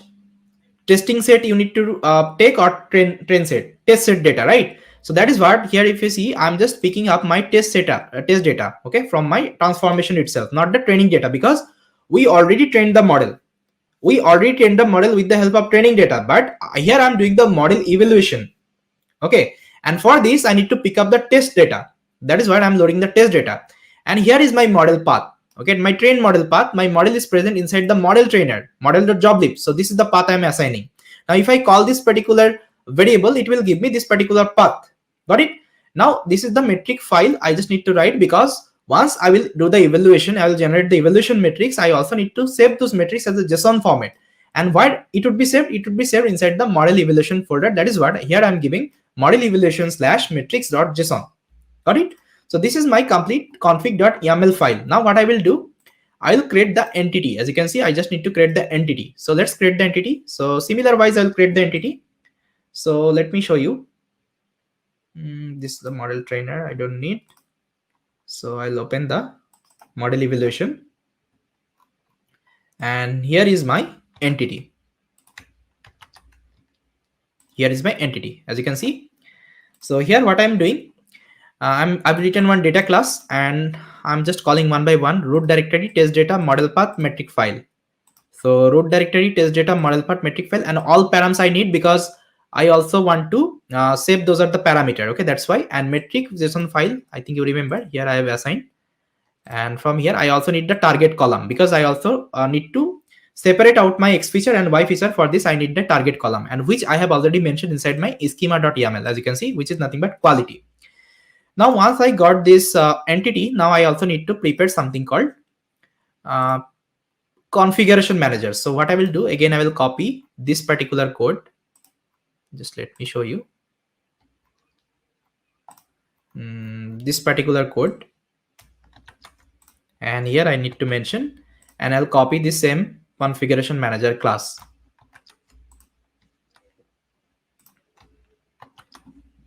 Here I will mention. Now inside that I just need to write my get model evaluation related configuration function.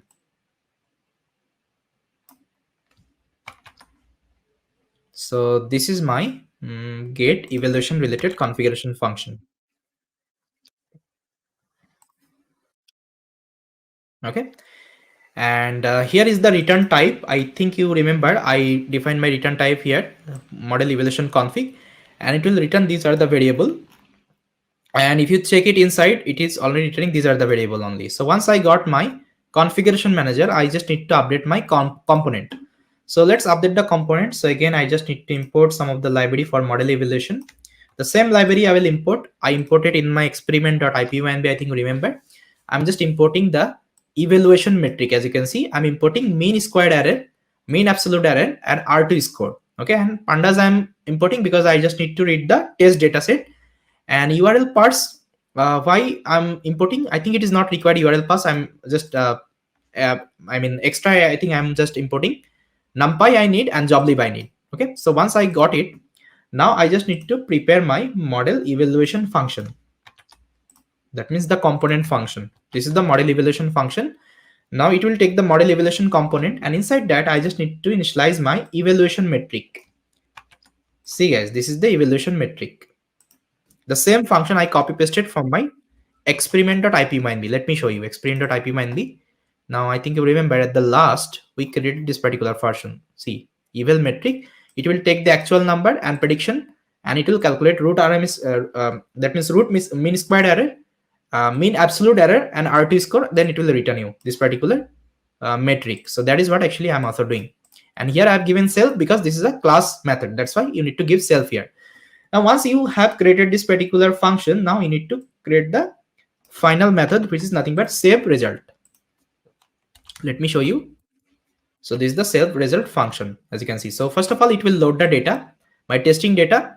It will also load the model, okay, from my model trainer folder. Here, if you see from here itself, it will load the model, joblib.load you can do. Then I'm separating out my test, that means X and Y, as you can see. Then I'm predicting. As you can see, I'm predicting on top of my test data.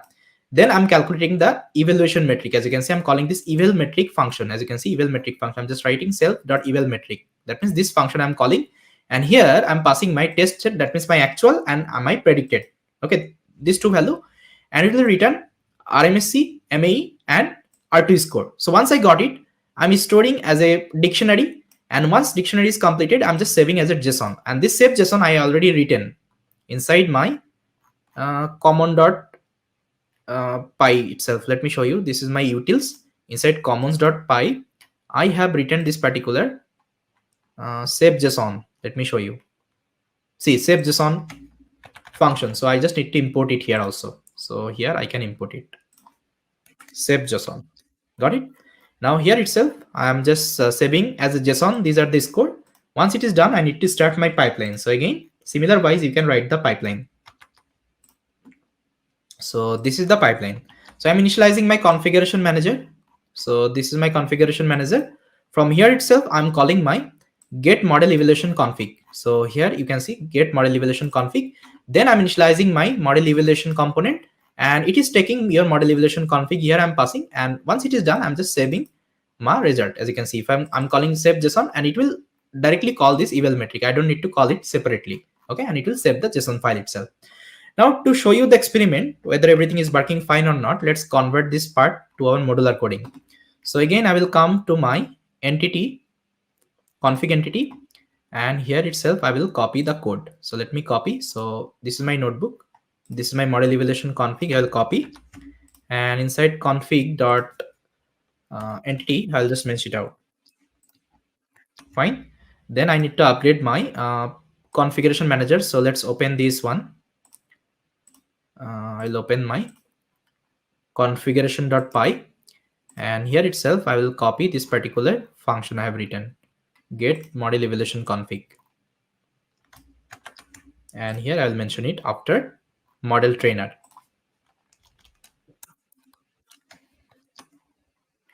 Yeah, it is already updated. Anything I need to import this model evaluation config as well from the entity.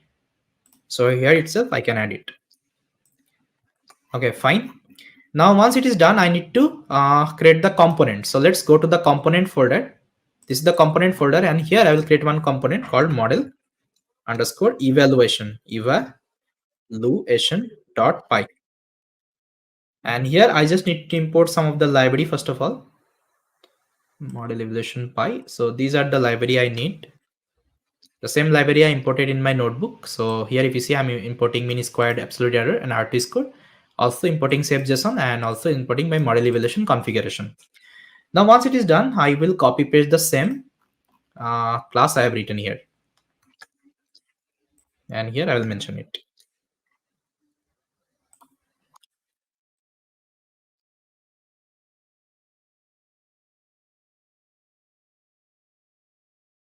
Okay. Now once my component is also ready, now I need to create the pipeline. So let's create the pipeline. I will go inside the pipeline folder, and here itself I will create another stage called stage 05 model evaluation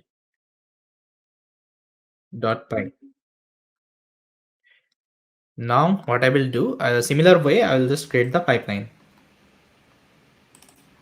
First of all, I need to import my configuration manager and my model evaluation component. Then after that, I will assign the stage name, which is nothing but model evaluation. Then after that, I will create one class called model evaluation training pipeline. And constructor wise, I will do the pass because I don't want to do anything. Then here inside that, I will create one that function, main function that should be self. And here I'll write my pipeline. So this is the pipeline.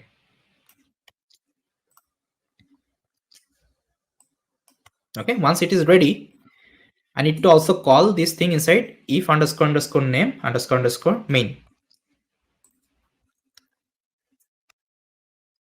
Done. Now I just need to initialize this model evaluation inside my main.py. Now let's open the main.py. First of all, import it. So I'll import it. Model evaluation training pipeline. Then I will copy paste the same stage I have written. This is the stage. Okay. Now I hope it should work. Let me check. So I'll just again delete this artifact.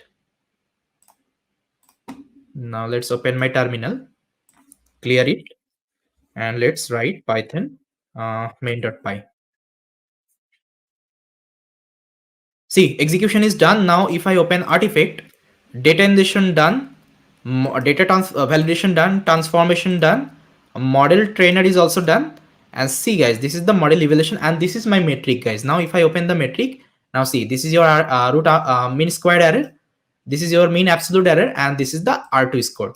Now what you can do, let's say I want to change the parameter. Okay, now let's say I want to change the parameter to get a good model. Now what I can do, see, it's like very easy. Just check it out. Now just open your params.yaml file. Now let's say I want to use alpha is equal to 0.3. And let's say L1 ratio I want to use 0.2. I'll just change the value here. If I change, now what I will do, again I will train the model. See, I've just changed this inside my params.yaml. I haven't changed this inside my component. Okay, it will like automatically reflect there. Now again, if I train the model, if I call my main.py file, see, again it has trained the model. Now let me check the accuracy. Now here I will again open this metric.json. Now guys, see, I think it has changed. Now let me change some other value. Let's say I will take 0.1, 0.1. Now again I will train the model. Now if I again open this metric, see, now see, accuracy is changing. So now what you can do, you can set different parameter, alpha and L1 ratio, and you can get a good model. Okay, so that is why we have separated out the parameter. Got it? And we call it as hyperparameter tuning, and that can be automate also. Even we can also use MLOps tool. Let's say MLflow is there. MLflow is experiment tracking tool, so you can search for MLflow. MLflow. This is the website of MLflow. So there actually you can use this MLflow. You can install using pip, and you can do model experiment tracking. As you can see, MLflow tracking you can perform. Even MLflow deployment you can also perform. MLflow let's say projects also you can do. Then you can also perform model registry. So in future I will also bring up some more projects with the help of this MLOps tool. There actually I'll show you how to integrate MLflow, or let's say DVC, or let's say Bento ML, and how we can automate these kinds of tasks. Got it? But this is a simple implementation. This is a simple implementation pipeline without any kinds of MLOps tool. Okay, I hope you got the entire idea how to create these kinds of end-to-end projects right now. Got it? So the first thing what you need to do, you need to first of all do the notebook experiment. that particular notebook experiment you need to convert as a modular coding and need to create a pipeline. So training pipeline as well as your prediction pipeline. Now guys, as you can see, my training pipeline is ready right now. If I call my main.py, it is able to train the model. Now let's say I want to do the prediction operation. Okay, can I do the predict operation right now? No, right? Because I don't have any prediction pipeline here. Okay, user can't give any kinds of data. So for this, I also need to create one prediction pipeline here. So inside prediction pipeline, now what I will do, see, my next discussion is prediction pipeline. Now let's create the prediction pipeline. So inside pipeline only, I'll create one file. And I'll just name it as, but before that, let me just commit the changes. So I'll just write git add and git commit. So here I can write model evaluation added.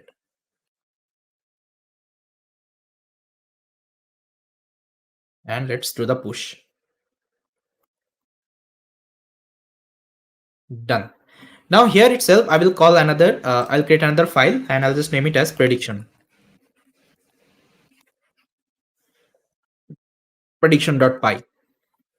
Now inside prediction, let's import some of the library. So here I need to import joblib because I want to load the model itself from my model trainer folder. As you can see, inside model trainer, I have my model. Okay, now here one question, accuracy is less in elastic net, so can we try some other model to get, yes, you can try. You are feel free to use any kinds of model. Let's say I told you to use a random forest regressor. So now if you open random forest regressor on sklearn, so these are the parameter you can see. Now what you can do, so this parameter you can give as a params.yaml like that. So just write random forest regressor here, and let's say this is the parameter n estimator. So mention n estimator is equal to this number, the default number 100, then different parameter you can assign. Now train one particular model, check the accuracy. If it is not fine, again change these are the parameter, try to train another model. Okay, that's how you can do different experiment. Got it? Now this should be your assignment. Instead of elastic net, what you can do, you can use any other model. You can use any regression model, it's up to you. You can go ahead with this random forest regressor, either you can use linear regression, either you can go with, let's say, logistic regression. It's up to you.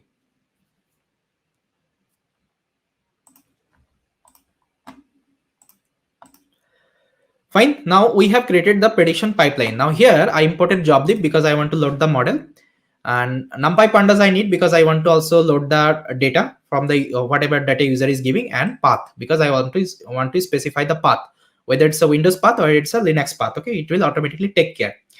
Now this is very easy, guys, prediction pipeline. So here I just need to load the model and do the prediction. That's it. See, here I have written one particular class. Okay, here I have written one particular class, and I just named it as prediction pipeline.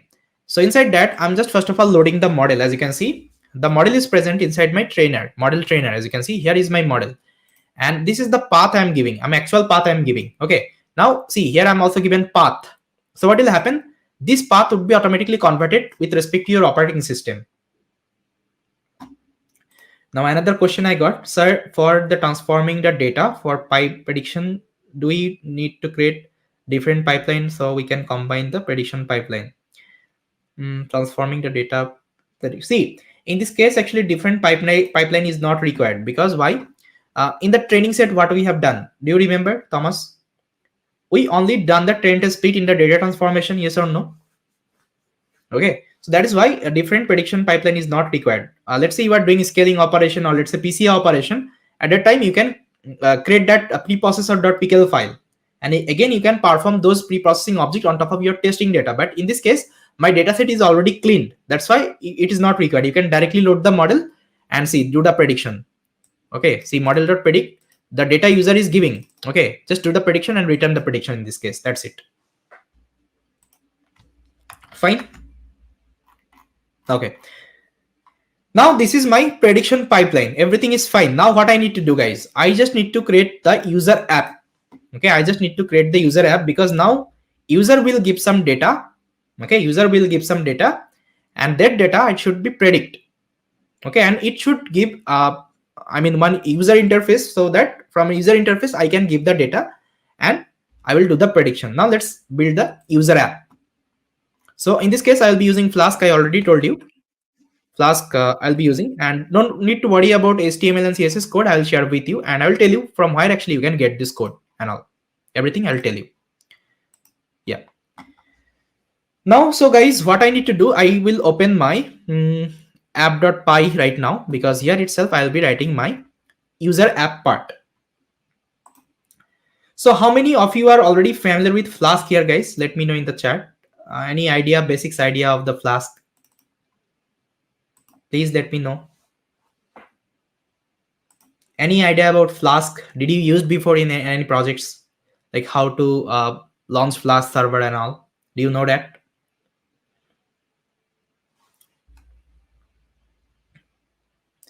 Because I know, I think you already learned Flask basics, like how this work and all. Okay, so let me give you some brief idea.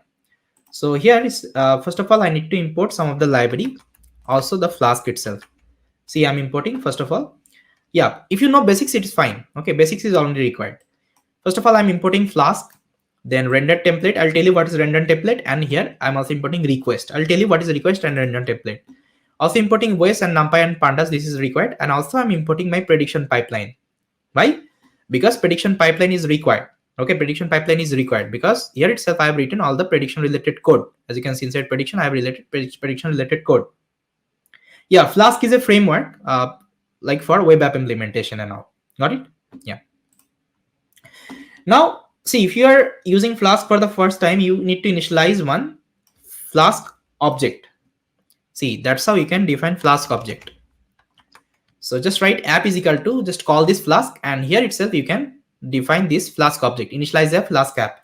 Now how we can get the syntax? So just write Flask documentation.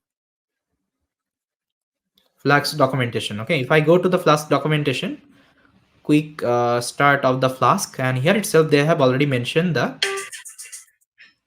step. Like, so here what I can do, a minimal application. Now guys, here you can see how to initialize the Flask object. Okay, so from here itself you can get the syntax.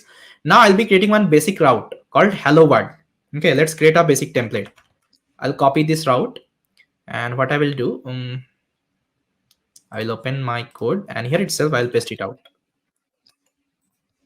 So basically, whenever you will hit the API, it will open this route and it will print hello world there. Okay, now you just need to run this app you have created. Now here you can run it like that, app.run, and here you need to specify the host and port number. Okay, host and port number.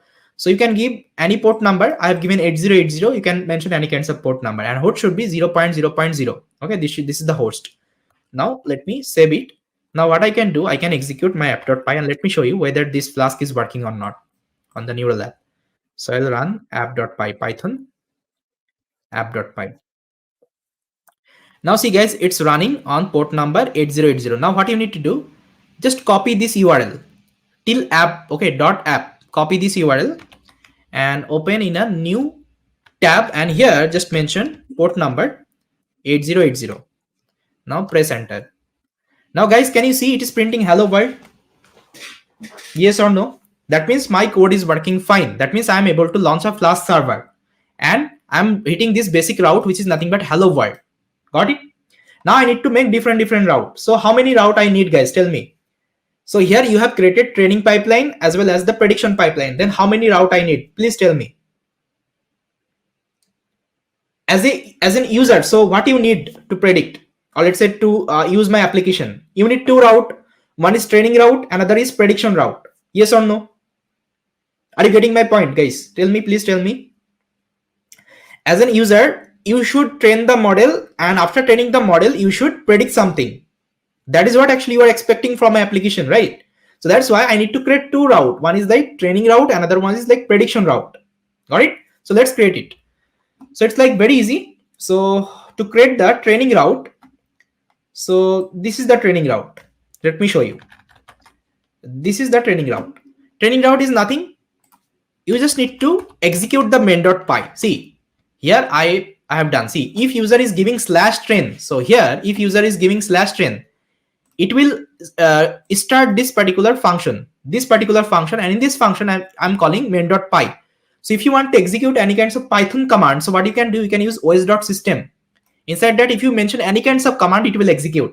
Now see, so far I was running this main.py separately from my terminal itself, but now what I need to do, if I give /train, it should automatically execute the main.py. It will trigger that main.py, and if my main.py has been triggered, so what will happen, my training will start. Getting my point? And once training is done, it will give you training successful. Let me show you whether it's working or not. So I'll stop the execution and I'll just remove this artifact, okay, to show you whether everything is working fine or not. I'll remove the artifact. Now everything is fine. Now what I will do, again I will relaunch my Flask server. Flask is running. Now if I refresh, yeah, hello world I'm getting. Now let's see if I'm giving /train here. See guys, I'm giving /train here. If I now hit enter, see, after some times you will see training successful. See, training successful. Now if I go to my project and if I open my artifact right now, see, it is worked or not. Got it? Now see, you don't need to even go to the code part. Now you have the UI. What you just need to give, I want to train the model. I will give just /train, hit enter, training would be completed. No need to go to the code part, because as an user, you won't be familiar with the codings and all, right? So that's why we are creating this kind of user app, front end part for my user, knob user, right? So now see, model train has been done, and here all the artifacts has been generated as well. Got it? Now one particular route I need, which is nothing but my prediction route. But first of all, what I will do, see, whenever I'm hitting my application, I should see one beautiful user interface, right? So this kinds of user interface I need to also create. For this, I need some HTML code, or let's say CSS code. Now if you search Bootstrap, there is a website called Bootstrap. Okay, now if you go to the Bootstrap and if you click on the example, and see guys, here you will get different example. If you want, let's say form, if you want, let's say a button, anything you will get. Now let's say I want form, or let's say anything. So what I will do, let's say I will just click, if I click here, it will give me the entire code. See, it will give me the entire code. Maybe I can go to this section. Let me show you documentation.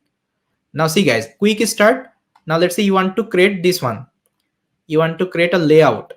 Let me show you. Let's say you want to create a button. If I click on button, now see, it will give you different button code. Let's say I want this button. Let's say I want this button. So this is the code with the color also. So you can copy paste the code from here. Otherwise, what you can do, you can search for free blog website templates. You can search it and you will see different website. Actually, they will giving you this kinds of website as free. So what you can do, you can go here and you can download this template as it is. So here you will get HTML and CSS code. That code you can modify with respect to your requirement. So what I did, I downloaded one particular template from this kinds of website, and I prepared one particular template. Let me show you how it will look like. So for this, what I will do, I will go back to my neural app, and here I think you remember we created one template folder. So whatever let's say HTML code you are writing, it should be present inside template folder, okay? Because Flask by default reads templates folder. It should be templates. Got it? Now here inside that, I have written one particular code called index.html. As you can see, index.html, it is empty. Now let me show you that particular HTML code. See, this is the HTML code. No need to worry about. I will share this HTML code with you, and this code you will get from the internet as free. Okay, no need to worry about. If you don't know front end part, no issue with that. Still, you can do your project. See, this is the HTML code. Now another HTML code I need for my result page as well, because whenever I will click on the predict button, it will launch another page called result. There actually I will see my result. So for this, I'll create another HTML page and I'll just name it as results.html.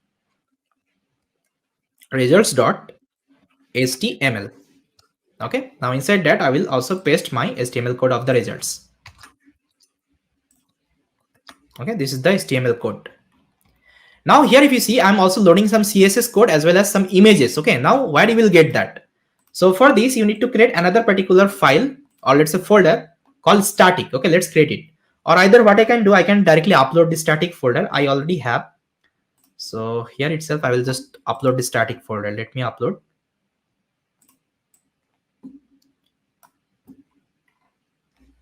So it will take some time. Okay, static has been uploaded, but I need to upload inside this one actually. So sorry, I just need to upload inside this. Let me delete. I need to upload inside end-to-end ML project.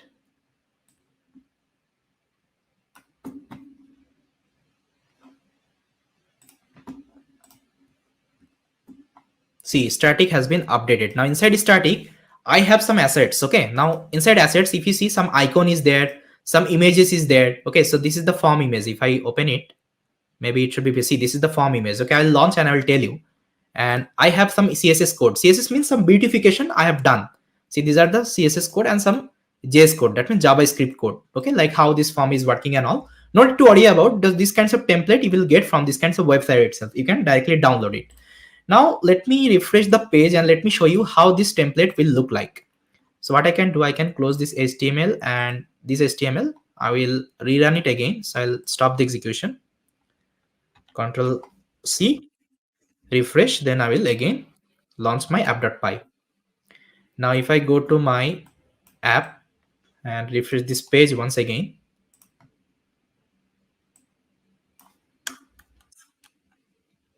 okay, still it is giving hello world because okay, sorry, I haven't changed this particular route. So here what you need to give, you need to give this one actually.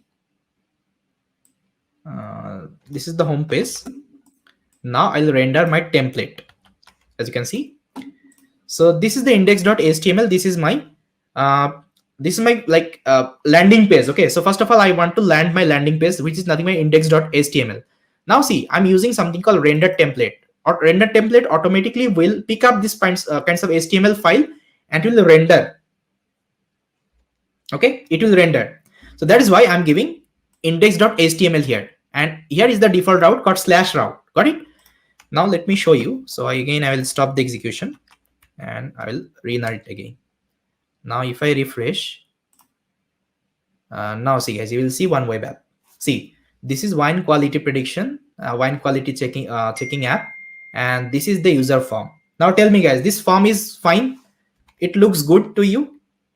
So here you can put all the value, fixed acidity, volatile acidity, citric acid, whatever columns you have like seen, right? Everything you can put and just do the predict button. Is it good guys, this form? Please let me know in the chat, this form looking good to you? This is the web app guys for your project. And here you can also mention your social media link. Okay, let's say if you're deploying it somewhere else so people can get to know this is your profile links. So let's say if I click on the YouTube, so it will redirect to my YouTube channel. See guys, this is my YouTube channel. Okay, that's how you can also add the social media link here. It's completely up to you. Fine. Yeah. Now see how to change these are the template and all, how to change these are the name. For this, just open this HTML code once. Let me just zoom a little bit. Index.html. Now here you will see some headings should be there. See, here is the headings. See, headings, wine quality prediction. If you change this name, so it will reflect here, wine quality prediction. Now here is the second heading. Okay, a wine quality checking app. See, a wine quality checking app. Got it? Now here is the form guys. Now see, this is the form. Here is the form. We'll start. Now here you can add as much as any form you can see. This is the for the fixed acidity. So this is the fixed acidity. Then after that you have volatile acidity. This is for the volatile acidity. Okay. Then after that you have another pair. Okay. This is the citric acid. See, this is the citric acid. Then after that you have another pair called residual sugar. See, residual sugar. That's how you can add as much as form you can. See, if you have like a little bit of knowledge on HTML code, you can modify with respect to your requirement. Anything you can do after downloading this kinds of template. So I did this modification. Whatever columns, whatever let's say input I need from the user, I have added each and everything. At the last, I have added one button here. If you see, there is a prediction button I have added. Let me show you. Alcohol. After that, I think prediction button is there. Predict button. Sorry, this is the predict button. I think I have added. Let me check. Let me search it. Predict button. Predict. See guys, this is the button. Okay, if you click /predict, so it will trigger this button, predict button. See, this is the button. Got it? That's how you can add anything. If you just have some little bit of knowledge on HTML, you can do anything here. Now see guys, this is the app I created. Now let's say if I click on predict, so what will happen? Here I have written the code. Let me show you. If I go to my app.py, now here I just need to write another function for the predict. If I click on predict, so what will happen? It will trigger the prediction pipeline. It will trigger this prediction pipeline and it will give me the prediction itself. Then I will showcase this prediction inside my result.html. Then I will render it on top of my user app. Got it? Now let me show you. So this is the predict route. You can write like that. This is the entire predict route. Let me show you. See, let me explain the code. So see, it will ask for slash predict. So basically whenever you will click on the predict button, as you can see, I already mentioned inside index.html. If I open index.html, somewhere I give slash predict. I think you remember. If I again search for predict, see slash predict is there somewhere. Yeah, see, whenever you will click on the button, action wise it will give slash predict. That means this route.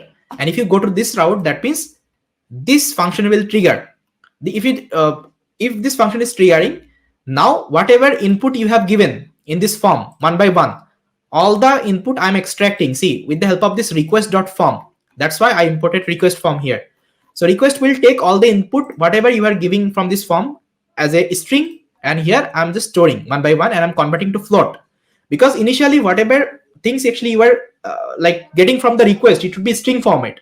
But in this case, if you see, my value is a floating, right? That's why I'm converting to float number. See, I'm taking all the value one by one: fixed acidity, volatile acidity, citric acid, everything I'm taking till alcohol. Then after that, what I'm doing, I'm creating one list here. As you can see, I'm creating one list. Then I'm converting to numpy array. Then this numpy array, I'm just giving to my prediction pipeline. See, this is my prediction pipeline class I have defined. And inside the prediction pipeline, what I have, guys, if I open my prediction, I have this predict function. And predict function will take that data and it will give you the prediction and it will return the prediction. See, that is what actually I'm doing.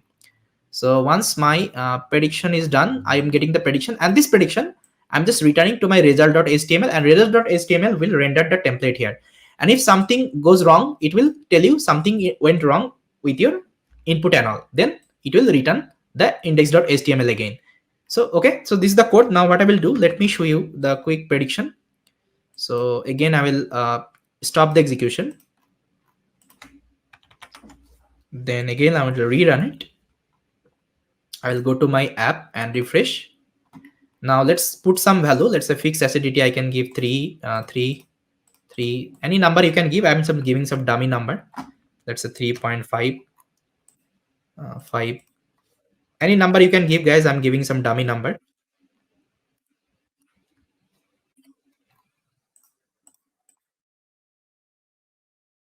Now, once you fill the number and click on the predict button, it will show you the quality of the wine. See, guys, wine quality 2.7 something. Got it? So this is the quality of the wine, and this is the result page. As you can see, this page has been launched right now. Result.html page. Got it? Now again, if you want to go back, just click on the home button. Now it will go back again and you can again put the value. Got it, guys? Yes or no, this implementation, how to create the user app and all, and how to create the prediction pipe. Please tell me, guys. This is the easiest explanation I can give on top of this project. If it is clear, please write clear in the chat, everyone.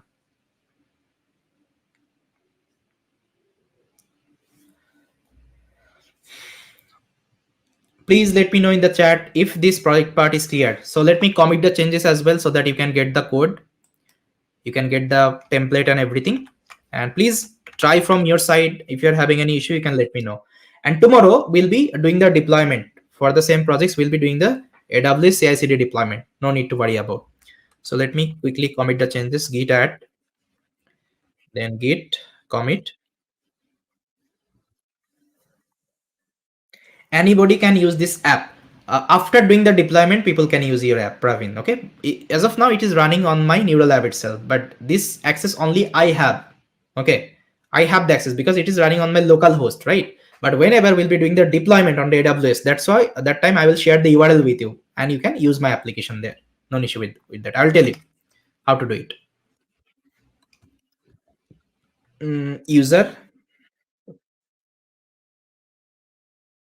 user app, add it, and let's do the push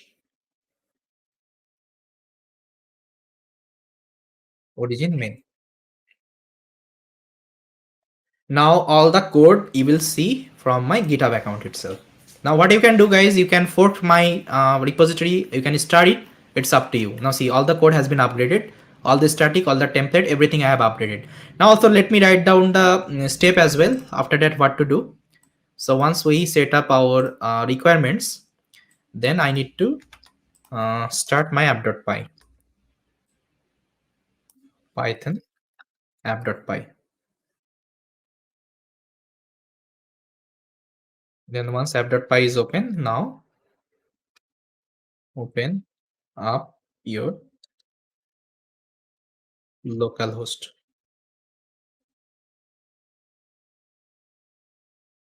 Okay, that means this is the localhost. If you're doing neural app, so you need to open that particular link. Okay, this is the localhost, this is the link. So yeah, that's how I can give, I think. And now what I will do, I'll quickly commit the changes.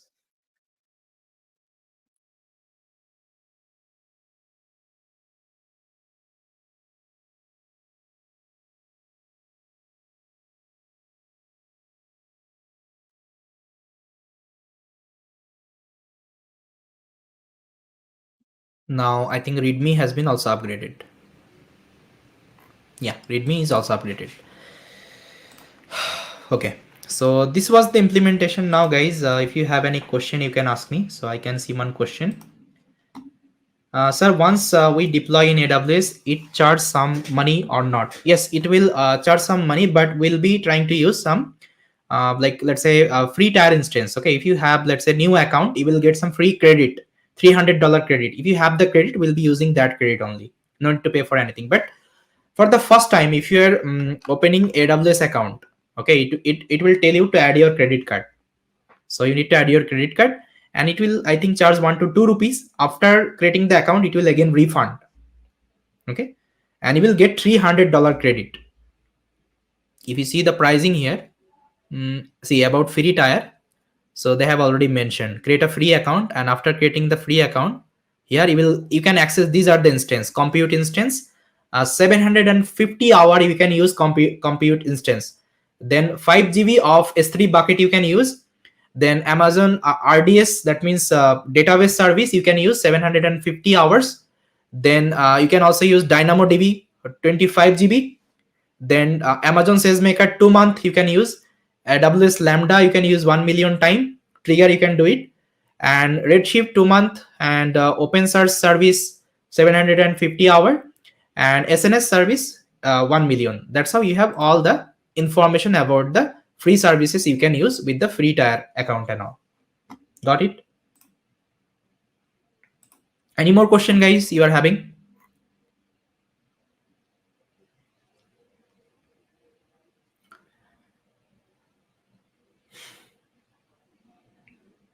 Please let me know in the chat. And if you don't have, guys, AWS account, please try to create one account. If you have credit card or debit card, you can create the account. It will help you to learn lots of things. And if you are interested, guys, please visit this course once. Let me show you the course again. So this course will give you the entire idea about industry ready projects and everything. So let me show you the course. I think bootcamp. Inside bootcamp, we have the course. See this course, guys. Please visit. I'm giving you the link in the chat. I think debit card is also supported. You can use debit card if it is not working. I think debit card is work because I have added my debit card here, not a credit card. Okay, but your bank should give the permission to like do international payments and all. So first of all, talk with your bank, and once bank gives the permission, then try to add the card here. It will work because by default bank actually I mean close the access and all, so you just need to take the permission from the bank. This is the requirement.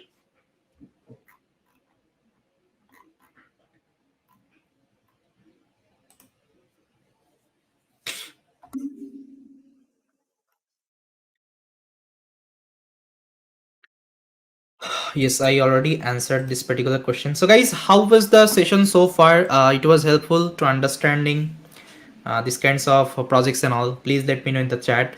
And don't worry, in future, we'll bring up some more projects with the help of MLOps tool as well, so that you can get the clear cut idea, everything. Okay. Now, please go through this implementation, because if you know this implementation later on, whenever we'll be doing the MLOps integration and all, this should be very much easy for you to understand all the codes part and all, everything. So guys, today is going to be our last day of this end-to-end ML project implementation. And till day 4, actually, we have completed the entire implementation. Only the deployment part is left. So today, actually, what I'm going to show you, I'm going to show you the CI/CD deployment on the AWS account. Okay, how to do it and all. So how many of you are having AWS account, guys? Please let me know in the chat. How many of you are having the AWS account? If you don't have the account, no issue. You just go through this live. Once you have the account, maybe you can try from your side. Okay. And I will discuss each and everything about the CI/CD and how we can launch the instance. Okay. How we can customize that with respect to our requirement. Everything I will tell you here. Fine. So let me present my screen and let me just discuss the agenda. What are things actually we are gonna do? But before starting with the deployment, first of all, I want to show you the architecture I'm going to use. Let's say what would be the process like to do the deployment. What are the, like, you can say technology and tools I'm going to use here. Everything I'll be write down. Then I'll start with the deployment. Okay. I hope my screen is visible, everyone. Please confirm in the chat. Can you see my screen?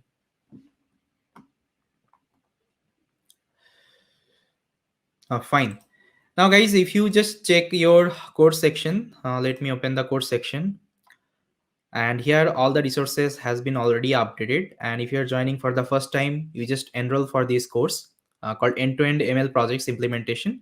And here, if you open this one, you will see all the videos and materials. With respect to that, actually, you also have the assignment and quizzes. And there is another announcement, guys, if you don't know. So today, actually, 8 p.m. IST, Krishna is going to take another session on this generative AI. So he'll be discussing about like Gemini Pro, the current research on this LLM and all from the Google side. So he'll be showing how to use that and how to create like different application with Gemini Pro and all. So please join this particular session, guys, and you will get the link from our YouTube channel. And let me also share the link with you. So if you just click here, so this is the link, guys. So I'm sharing the link in the chat. So just please join the this webinar, so that actually you can get the idea about Gemini Pro and all about.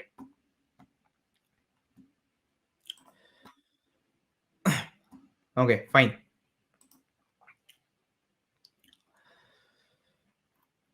All right. And let me also share the GitHub repository with you. So there actually I'm upgrading all of my source code. So if you don't have the code, so you can clone the code from this repository itself. Yeah. Now let me open my Blackboard and let me just write down the agenda. What are the things actually we're gonna do? So as you can see, day 3, we have already covered like data ingestion component, data validation component, and data transformation component. And our sorry, it was discussed in day 3, and day 4 we have completed model trainer component, model evaluation component, and prediction pipeline. And we have also created the user app, okay, with the help of Flask. And my entire application is ready right now, and it is running fine on my local system. That means if you are running from the neural lab itself, it is running there also. If you are executing this code from the local machine itself, it is running there also. But let's say I want to deploy this particular application so that my application can use other people as well, right? So for this, actually, what I need to do, I need to do the deployment operation. Okay, and you can deploy in any cloud platform. Let's say you can use AWS, you can use GCP, you can use Azure. It's up to you. Okay. So see, if whenever I'm talking about like cloud platform, all the cloud platform are same only. Whatever, like you can say, I mean, menu you will be getting from AWS also. So same thing you actually will also get from the Azure also. Okay, but some UI changes is there. So if you learn just one particular cloud, learning other particular cloud would be very much easy for you. Okay, so in this case, actually today I'm going to show you on the AWS cloud. In future, if I'm bringing any kinds of projects, I will show you in the different cloud as well. Okay, yeah. All right. now if you don't have any account and if you are interested to create any account, so what you can do, just search for AWS free tier account, AWS free tier account. So from here itself you can create a free account, but initially it will ask for the credit card or your debit card. You just need to add your card. After creating the account, maybe it will charge at least 1 to 2 rupees, then it will refund the money in your card itself. What kinds of step we have to follow after clone your code? So all the steps has been already written here. As you can see, if you go to the readme section, so here I already updated. Let's see, if you have cloned my repository, now what you need to do, you just need to create one Python environment, okay, with the help of Python 3.8. So you just need to run this particular command. After that, you need to activate that particular environment, okay. Then you need to install the requirement file, because it will install all the requirement packages and everything. Then if you just execute python app.py, then if you open up your localhost and port number 880, you will see the application is running. Will you teach how to scale the deployment on AWS EC2? Yes, I will tell you how we can scale down. Let's see. Whenever I'm talking about EC2, okay, EC2 instance, so there actually we have the customization option. Okay, now let's say we are implementing machine learning projects. We know that like how many RAM, so okay, and how many, let's say, memory we need for this particular projects. So with respect to that, we can create the instance. It's not like that I'll be creating automatically everything. It's not like that. Okay, automatically if you want to create, you can use something called AWS Beanstalk service. Got it? Elastic Beanstalk service.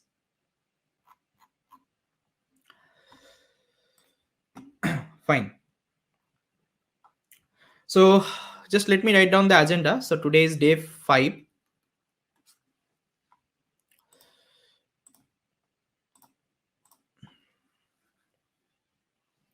Yes, I can share the GitHub repo again. Just a minute.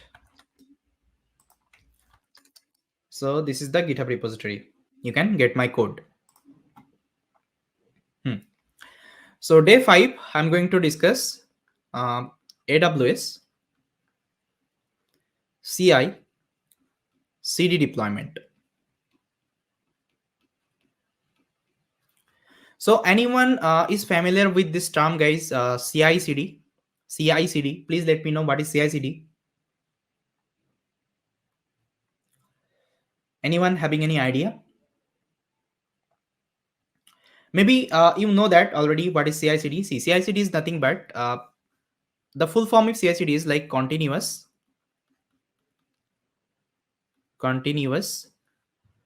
integration. Should be integration and continuous delivery, or you can also call continuous deployment. Okay, so this is the full form of this CI CD.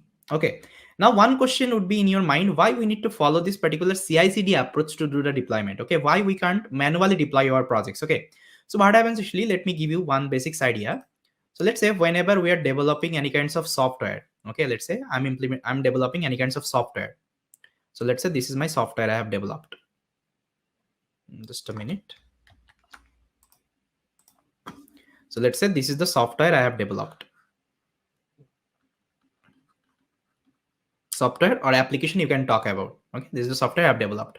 Now what happens actually after implementing this software, what I need to do, I also need to make this software deployment so that other people can access. Okay, if I'm not giving to the other people, that means my user. So what is the use of software? Because let's say currently you are using this YouTube and all. YouTube is already hosted in a cloud platform and you are able to access that particular software. Okay, now it is already hosted in some cloud platform. Okay, let's say this is a cloud platform. This is a cloud platform. Okay, now what happens actually, so whenever we are creating any kinds of software, we frequently update the features. Okay, so let's say it's not like that we have created one particular application and I'll be just keeping that that application as it is. Okay, so sometimes what happens, I need to add some more features, I need to delete some features. Okay, if it is not required, so what I need to do, I need to upgrade the source code. Okay, let's say here is my code. So I need to update this particular code. Now let's say I have updated this particular code. Now what I need to do? Again, I need to manually deploy this particular project, let's say application, to the cloud platform. Then user can access my new changes. Okay, user can access my new changes. Okay, so what is happening? So let's say you are changing these kinds of code, or let's say features, frequently. Let's say today you have changed something, tomorrow you will be changing something, after tomorrow you will be changing something. So daily basis, what you need to do, you need to manually deploy this particular project to the cloud platform. And this is like very hectic task, right? It's like it will take lots of time, and it will take lots of effort from you. So can we like make it as automate process? Like let's say if I am updating my code here, so it will automatically reflect to my cloud platform. Okay, see, another disadvantage of this manual deployment. So whenever, let's say, you are deploying your like source code, or let's say your software, so what will happen? This server would be down. At a time, this server would be down. So user will come here and they will not get any kinds of response. They will go back again. They won't be using your software again, because they feel like this software is not good. So sometimes whenever we just try to hit this kinds of URL, it will give me this server is already down for me. So I won't be using this kinds of software, okay, in future. But what this continuous integration and continuous delivery helps us. So whenever, let's say, you have deployed your projects, okay, on the cloud platform, you don't need to like even make the shutdown of the application, okay, from the cloud platform. It will keep on running, okay, with your previous feature. But whatever changes actually will be doing, it will automatically update it to your like let's say cloud platform, and user will automatically see the changes you have done. Okay, so you are not actually just making down of the system. So instead of that, what you are doing, you are automatically doing this process, okay, and we call it as CI/CD deployment. So what is happening? Let's say if I'm changing anything, let's say if I'm changing anything in my source code, it will automatically go to the cloud platform, okay, with the help of this CI/CD pipeline. Now I just need to make this CI/CD pipeline. This pipeline I need to build somehow. Okay, so for this, what you can use different tools. So today we have, let's say, GitHub Action is there. Okay, GitHub Action is there. Then we have Jenkins is there. Okay, Jenkins is another CI/CD, let's say, tool. Then we have Circle CI is also there. Circle CI is also there. That's how you have different tool. Okay, but I won't be using Jenkins and Circle CI, because again you need to install them separately, and it will take lots of time. But nowadays we can see GitHub Action is giving this kinds of functionality, okay, and it's like very easy to use. You don't need to make the setup and all. Directly you can use them. Okay, so that's why I will be showing you this GitHub Action deployment. And if you're interested learning Jenkins and Circle CI, no need to worry about. We have another course actually we have launched. Let me show you. So if you go to the course section, so there is a course, guys. If you just click on bootcamp, and if you just come here, so this is the course, guys, ML Ops Production Ready Data Science Project. So here actually we have included 5 different projects. So there actually we'll also use Jenkins and Circle CI to do the deployment and all. Okay, if you're interested, you can visit this particular course. Okay, but just to make the simplicity, what I will do, I will use something called GitHub Action to do the deployment. Okay, this CI/CD pipeline and all. All right. Now, what should be the architecture of the deployment? Okay, let me discuss the architecture. Let's say this is my local computer. Here I'm doing the coding. So let's say this is my local PC. Okay, here I can write this is my PC. Now what is happening? We are using something called Git. Okay, here we are using something called Git. Okay, for the version controlling. So let me just write down. We are using Git for the version controlling. Okay, now with the help of Git, actually what we are doing, we are committing our code to the GitHub. Okay, so this is my GitHub. Now from GitHub itself, what I will do, I will make one workflows. Okay, here I'm going to make workflows. I'll tell you what is workflows and all about. So let's say this is the workflows I'll be making. So let's say this is the workflows.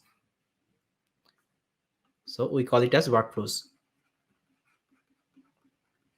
Okay, now whenever you will be push the changes to the GitHub, it will automatically trigger. Okay, it will automatically trigger your deployment pipeline. And here is my AWS. Okay, here is my AWS. And from the AWS itself, I'm going to use one service called EC2 instance. Okay, so we call it as EC2 instance. EC2 instance is nothing but it's just a virtual machine. So the current computer I'm using, So here also you will get the computer space, RAM, okay, CPU, everything you will get, and that should be virtual computer. Okay, so there actually we need to make the setup.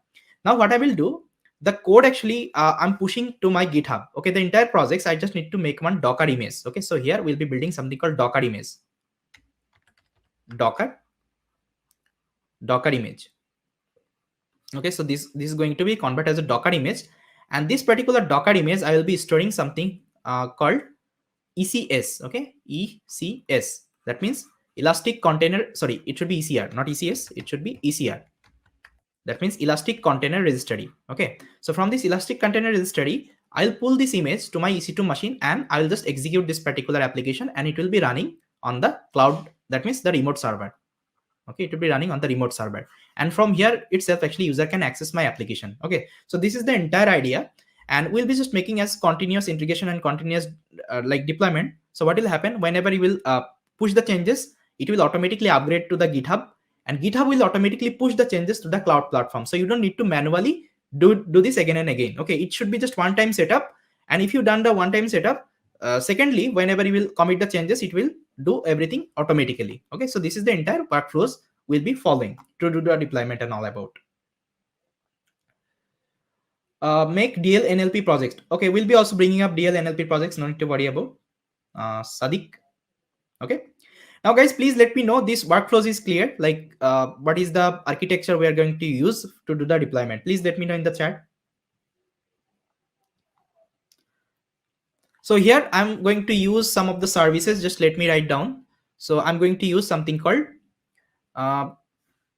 EC2. Okay, EC2 is a virtual machine. Virtual machine. Then I'm going to use something called ECR. Elastic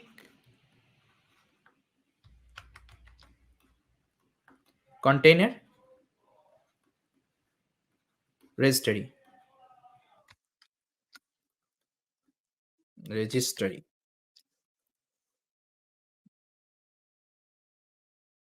Elastic Container Registry. Okay.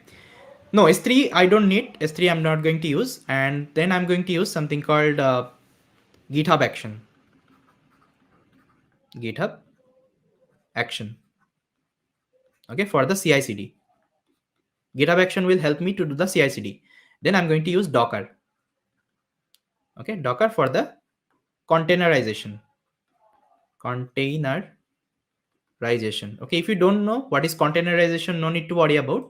There is another community session is going on the ML ops, and here all the things has been already discussed about the Docker and all. Okay, so you just go ahead with this particular community session, you will be learning the Docker. So I'm not going to discuss Docker separately, why we need the Docker. I'll just give some brief idea what is Docker and all. See, if you're using Docker, so it will make the containerization of your source code. Okay, what is containerization? Containerization means, let's say you have developed one particular projects. Okay, and here actually you are using different packages. Okay, you are using different packages with different version. So what will happen actually, let's say if you're sharing these projects with someone else, let's say after 1 year, so what will happen, if they are installing your project, sometimes they will getting some error, okay, because of this package dependency along. But if you just make a containerization of your application with the help of Docker, okay, and if you share this particular Docker image to your let's say friends and family, or let's say your colleague, so what will happen, they can easily pull the Docker image and they can execute in their system, okay, without facing any kinds of issue, okay, installation issue and all. Yeah, it will enable us to run the projects everywhere. Yes, you are correct, Rohit. So Docker is supported on the platform available in the software industry. So you can execute the Docker image anywhere. Okay, it is support everywhere. Yeah, fine. So that's why we'll be just making this containerization of our entire source code instead of directly like pulling the source code in my AWS. Okay, that means EC2 machine. So instead of that, I'll be just taking the Docker image, okay, instead of the source code. Got it? So this is the difference only.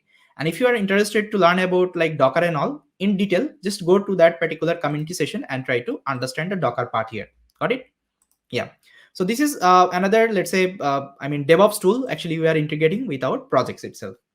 Got it? Yeah. Now guys, what I need to do before starting with our deployment, I just need to add some more file in my source code, because as I told you, I'll be following CI/CD deployment, and for this we need a workflows. Okay, workflows code. We need a CI/CD.yaml file in our code. Okay, so in that YAML file, all the steps should be written, like how this CI/CD would be happening and everything. Okay, I will discuss like the code, whatever things I will be writing here. But before that, what I will do, I will open up my this neural lab. Okay, because inside neural lab I have my source code. So this is my lab, guys. So let me open my lab. So you can also open up your lab. So I need to sign in with my account. Just a minute.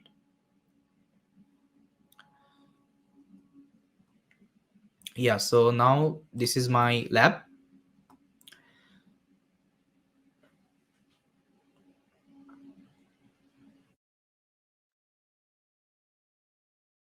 Hmm. Now here, I don't need to install my packages and all, because I'm not going to run this particular projects, because I have already executed and I already showed you.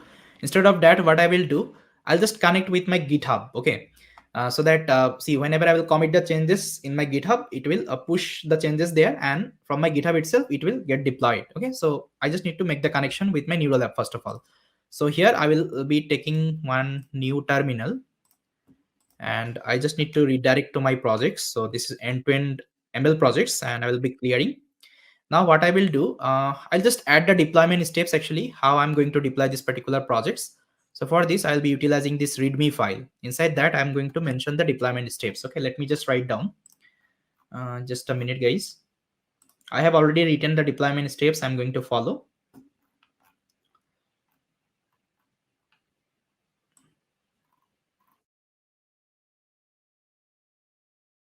Yeah, so this is the deployment steps I'm going to follow. Let me push the changes in my GitHub so that you can get to know, okay, what are things it is happening. And I will also discuss the code, no issue. Yeah, so now let me just commit the changes. I'll just write git add, then git commit npm added deployment steps. So I need to configure my account. So let me just quickly configure. So here I will give my email address, the email address I used to open my GitHub account. Then let's execute this particular command and set my email. Now I just need to also set my username. Now this is going to be my username.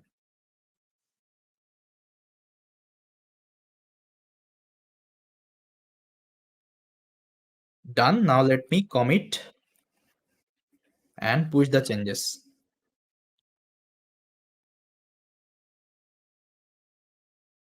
It should work. Now let me give the authentication.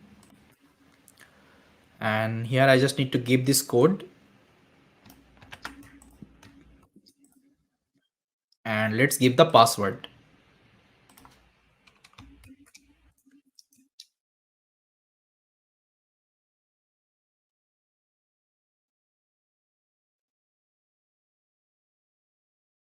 Okay, done. Now if I go back, maybe my deployment, sorry, my pushing is done. Now if I refresh, so guys, if you see, here is the deployment steps I have added. Okay, so the first thing what I need to do, I just need to log in with the AWS console. Then I need to create one IAM user. Okay, what is IAM user? This is identity access management, because I don't need to give the entire permission of my AWS account. I'll be giving some particular permission. I'll tell you whenever I'll be creating the IAM user and all. Okay, I'll discuss this part.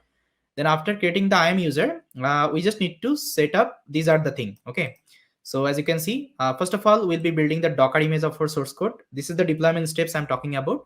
Then push the Docker image to the ECR, that means Elastic Container Registry. And Elastic Container Registry is nothing but it's similar to the Docker Hub. Okay, I think you know about Docker Hub.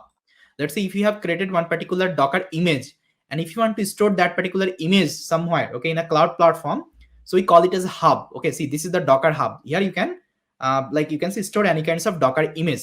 Okay, the, let's say any kinds of image actually you are downloading, Docker image you are downloading, it will come from the Docker Hub only. Okay, But Docker Hub is a public, so if you are pushing your image, so public can see your image and all. But if you want to make it as private, you can use this particular service called ECR from the AWS itself. Okay, there actually you can make a repository of the public and private both. Got it? So that's why I'm going to use ECR instead of using Docker Hub itself. Got it?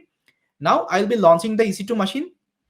After launching the EC2 machine, I just need to pull the ECR, that means the image, in my EC2 machine. Once I pull the image in my EC2 machine, I just need to launch this kinds of Docker image in my EC2 machine. Docker Hub is a public and official ECR of the Docker. An official ECR of Docker. Yes, you are correct. It is public because if you see, all the images are public there. Got it? Yeah. Now this is the entire deployment steps. Okay, we'll be following, and these are the policy actually I'm going to give whenever I'm going to create this identity access management console. Okay, so here is the policy I'll be giving. I need the EC2, that means the container. Okay, sorry, this is the ECR, EC2 container is this is the ECR. Okay, this is the ECR service, and this is the EC2 service. So this full access I just need to give whenever I'm creating the identity access management console. Then after that, I just need to create the ECR repo, save the Docker image, create EC2 Ubuntu machine. Then in the Ubuntu machine, I just need to do some additional setup. I just need to set up the Docker and all there. Then I'll be configure my EC2 as self-hosted runner. I will discuss what is self-hosted runner. Then I'll be setting up my GitHub secret. That's it. So these are the 7 steps we'll be following to do the entire deployment. So what you can do, you just refresh my GitHub and get this update. Okay, and just try to follow these are the steps actually I'm going to follow. Got it? Now what I will do, guys, I already upgraded this thing. Now let me log in with my AWS. Okay, see, I already logged in with my AWS account. So for you, what you can do, you just also log in with your AWS account. And if you logged in, you will get this kinds of window. And make sure you are checking your region, current region, what region actually you are using. So I'm inside North Virginia. That means US East 1. Okay, so someone will be having like Asia Pacific. That means Mumbai AP South 1. So what you can use AP South 1 also, US East 1 also. It's up to you. But personally, I'll be using US East 1 region. Okay. So here I'll be creating all the instance. Now here, first of all, I'll be searching something called IAM. That means Identity Access Management. Okay. Now here, first of all, I need to create one user. Okay. So click on the user, and here click on create user. So I'll just name this user as ML project user. Okay. I'll give ML project. And I'll just click on next. Then here you just need to attach some of the policy, like what kinds of permission you want to give to this user. Okay, I don't want to provide all the permission here. I'll be give some specific permission. That's why I will give attach policy directly. Now here you just need to search the policy or like you can say permission you want to give to this user. Now here I have already written what kinds of permission I'm going to give to my user. So this is the permission I will be giving. That means my ECR Amazon the Elastic Container Registry. This one I'll be giving here. I'll be searching, and this is the access. I'll just click on tick mark. Okay, and it will give me the permission. Now I'll just cross it. Now again I'll look into the second one. That means EC2 full access. Okay, because EC2 machine I need. So this access I also need to give, and here I will give it, and I will select this service.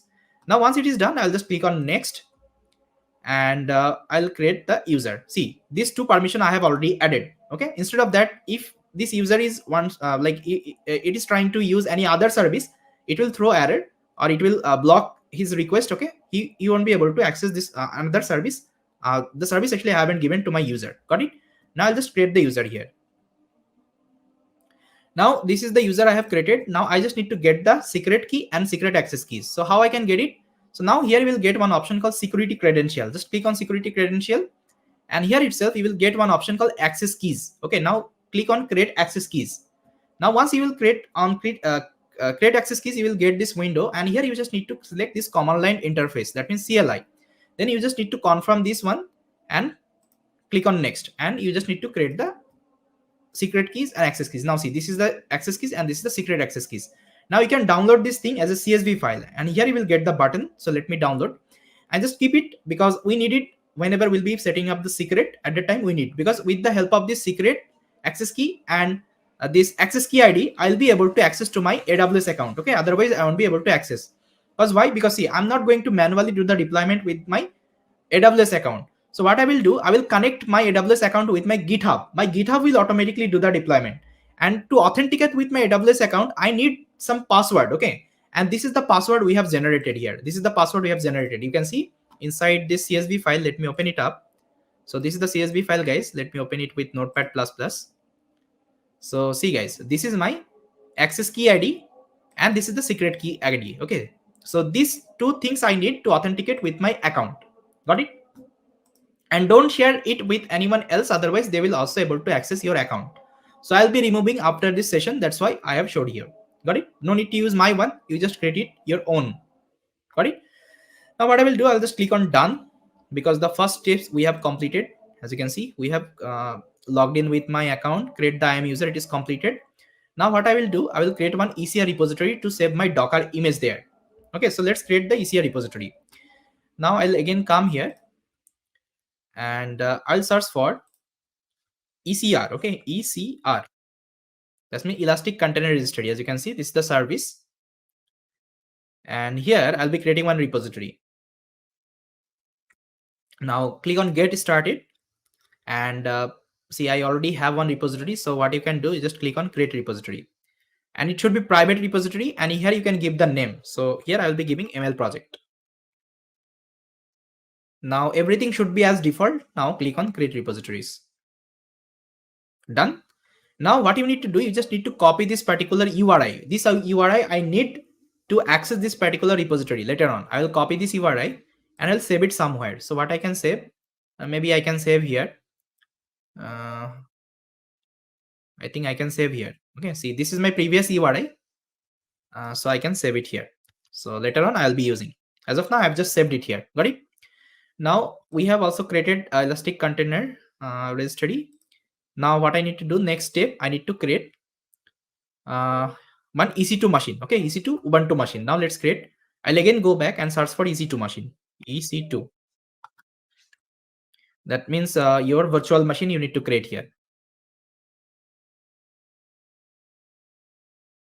Now here you will see one button called launch tense. I'll click on launch tense.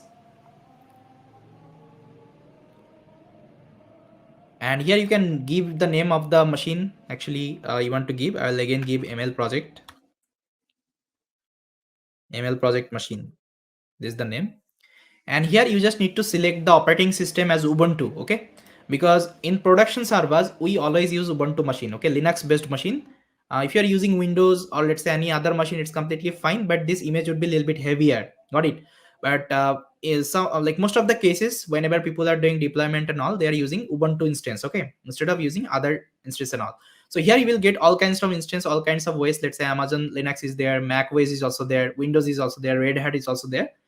You can use with respect to your requirement. Let's say your company is telling to deploy this project on the Red Hat operating system. That time you can select Red Hat, or let's say your company is telling deploy this particular project on the Windows machine. Okay, that time you can select this particular image. Okay, it's up to you. But most of the cases they will be telling host the application on the Ubuntu machine, because Ubuntu is like a little bit easier to navigate and all, because you will whatever commands actually you will see over the internet and all, everything based on Ubuntu and all. Okay, that's why this is one actually we'll be using. Now here you can select the Ubuntu server like LTS version. As you can see, you have different LTS version, but I will go with the free tier eligible. Okay, if you are selecting free tier eligible, that means it will charge a less amount from your account and all, because I think I already showed you free tier account. And if you are using free tier account, you can use this EC2 machine as well. You can use 750 hours. Okay, so if you have the credit, you can use completely free 750 hours. Okay, that is why I'm using the free tier one. And if you want to use some other version, LTS version, you can select from here, but it will charge more for you. Okay, now here you can select the architecture. By default I will be selecting this architecture only. Now here you can select the instance type.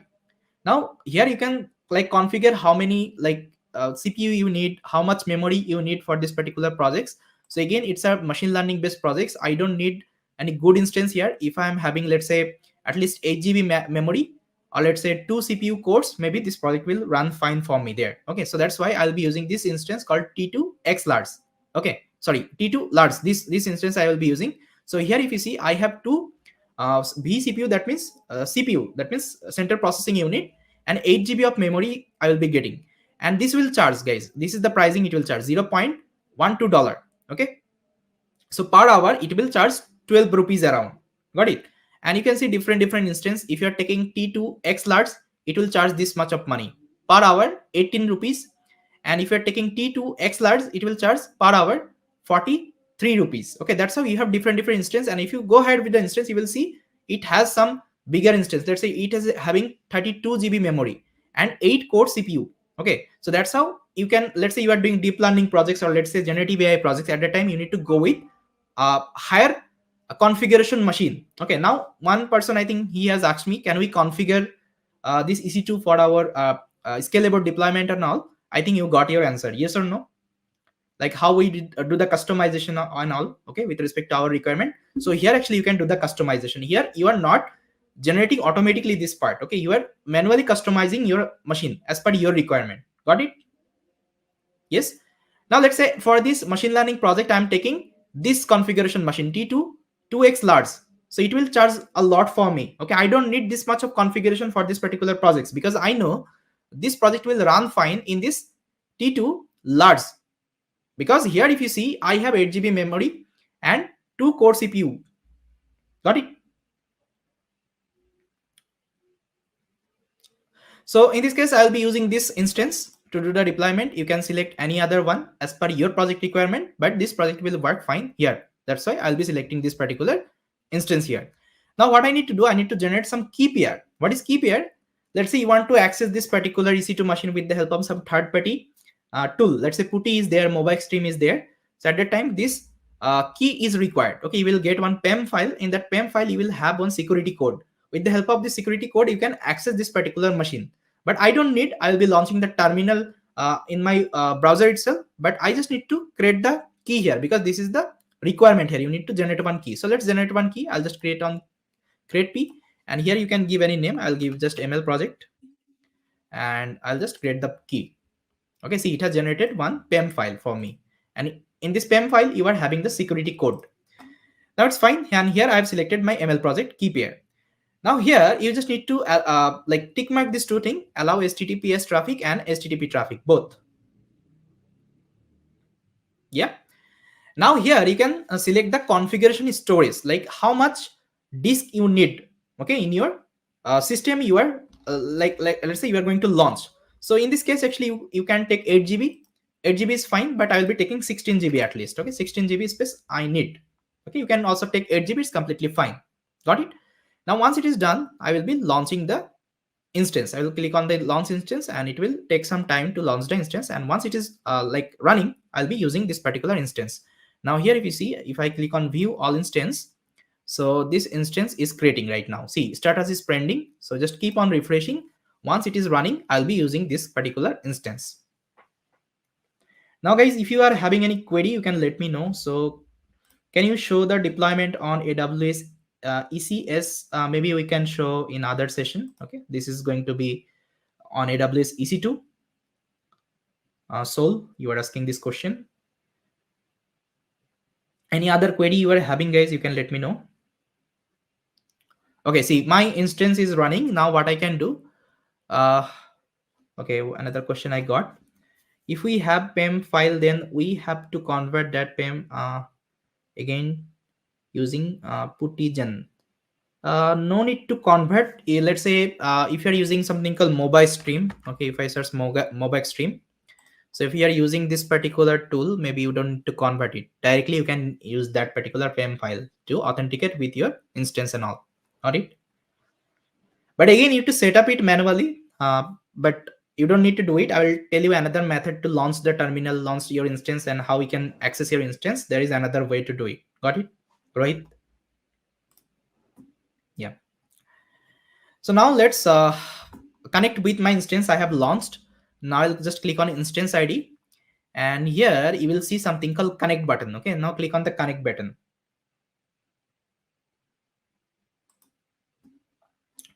Now Lokesh is asking another question. What is the difference between S3 and EC2? See, S3 is a storage service. Okay, S3 is a storage service. There actually you can store some files, store some any kinds of file you can store there. It should be image, it should be video, it should be data, anything you can store there. Got it?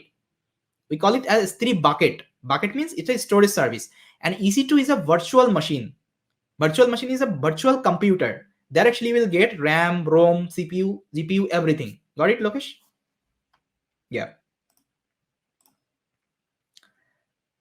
We'll be also integrating S3 with our this industry ready project, guys. How to push the model to the S3 and all. Everything I'll be discussing here itself. Yeah. Now see guys, once I click on the connect button, now here you will get different option. So here you will get direct option EC2 instance connect. If you just connect, it will launch one particular tab on the browser itself, and there it will give you the terminal. But let's say if you want to connect this particular instance with some third-party tool, so you can use this SSS client, other you can use this EC2 serial console. Both you can use, but mostly those who are using like third-party tool and all, they will be using this particular SSS client to connect this instance to the this kinds of third-party tool. Got it?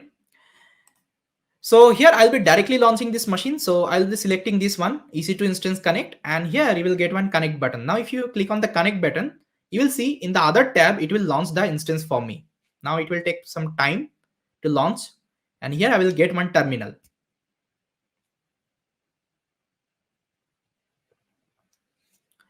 And this will look guys command prompt. Okay, here you won't be getting any kinds of UI, user interface. And if you want to like learn, let's say this kinds of deployment and all, like backend deployment and this kinds of cloud platform, you should at least familiar with some Ubuntu command. Okay, Linux command. If you know Linux command, then you will be able to work on this terminal. Otherwise, first if you're seeing at the first time, you will get confused like what I got here. Let's say this is the terminal I got. Okay, now what I need to do here, you will be getting confused for sure. Got it? So for this actually you need some Linux command of okay, and you should familiar with Linux environment, like how Linux is work and all. If you don't know, it's completely fine. I already mentioned the commands and everything, how to execute and all. Here if you see, I've already mentioned the command. No need to worry about. Now see guys, I got my terminal. Let me zoom a little bit. Maybe my screen is visible. Now if I write ls here, so I don't have anything here. Now the first thing, whenever you launched any kinds of instance, okay, so you just need to first of all upgrade that particular instance. Okay, and this is the command to upgrade this particular instance. See, we have already opened the EC2 and install created EC2 machine Ubuntu. Now I need to install some of the dependency at the Docker image there. Got it? Now how I can do it? So first of all, I need to upgrade my instance. So this is the command sudo apt get upgrade -y. So if you just execute this particular command, it will upgrade all the package manager and everything. Okay, see, it is automatically upgrade all the package, whatever necessary things you need, it will download and upgrade here. It's like a pip install things you are doing. Got it? Yeah. Yes, right, you are correct. Sudo apt upgrade. So once sudo apt upgrade is done, there is another package manager you need to upgrade called apt get. Okay, apt get and this apt get upgrade, both you need to do. Let me also upgrade this one.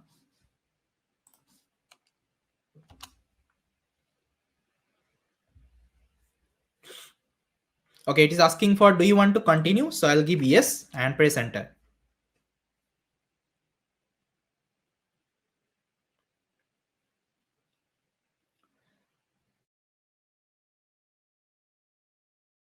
So it will take some time because it will install some of the dependency and all, everything.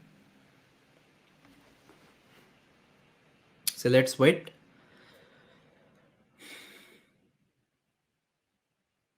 Okay, now if you are getting this kinds of window, just press enter from the keyboard, it will disappear. Now it's done. Now let me clear the terminal. Okay, now next command, let me see. I need to install the Docker here because by default Docker is not there. So let's say if I run Docker command. So if I just write Docker --- version.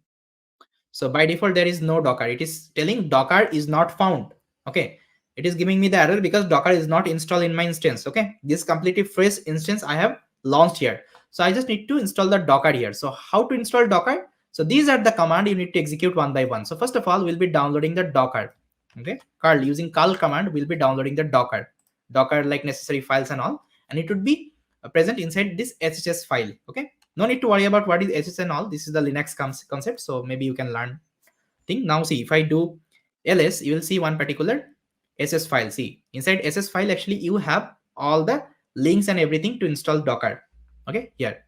Now let's see, if you want to check it, you just write cat command. If I write cat and if I open this particular file, now see, all the commands, all the links has been already mentioned, like how to install Docker and everything. Got it? So this particular file I need to execute. So let me clear it. Now I'll be copy the second command. Now let me run this particular file. Now see, automatically it is installing everything. So Linux is very fun to use if you just learn it. So definitely will get interest in Linux machine.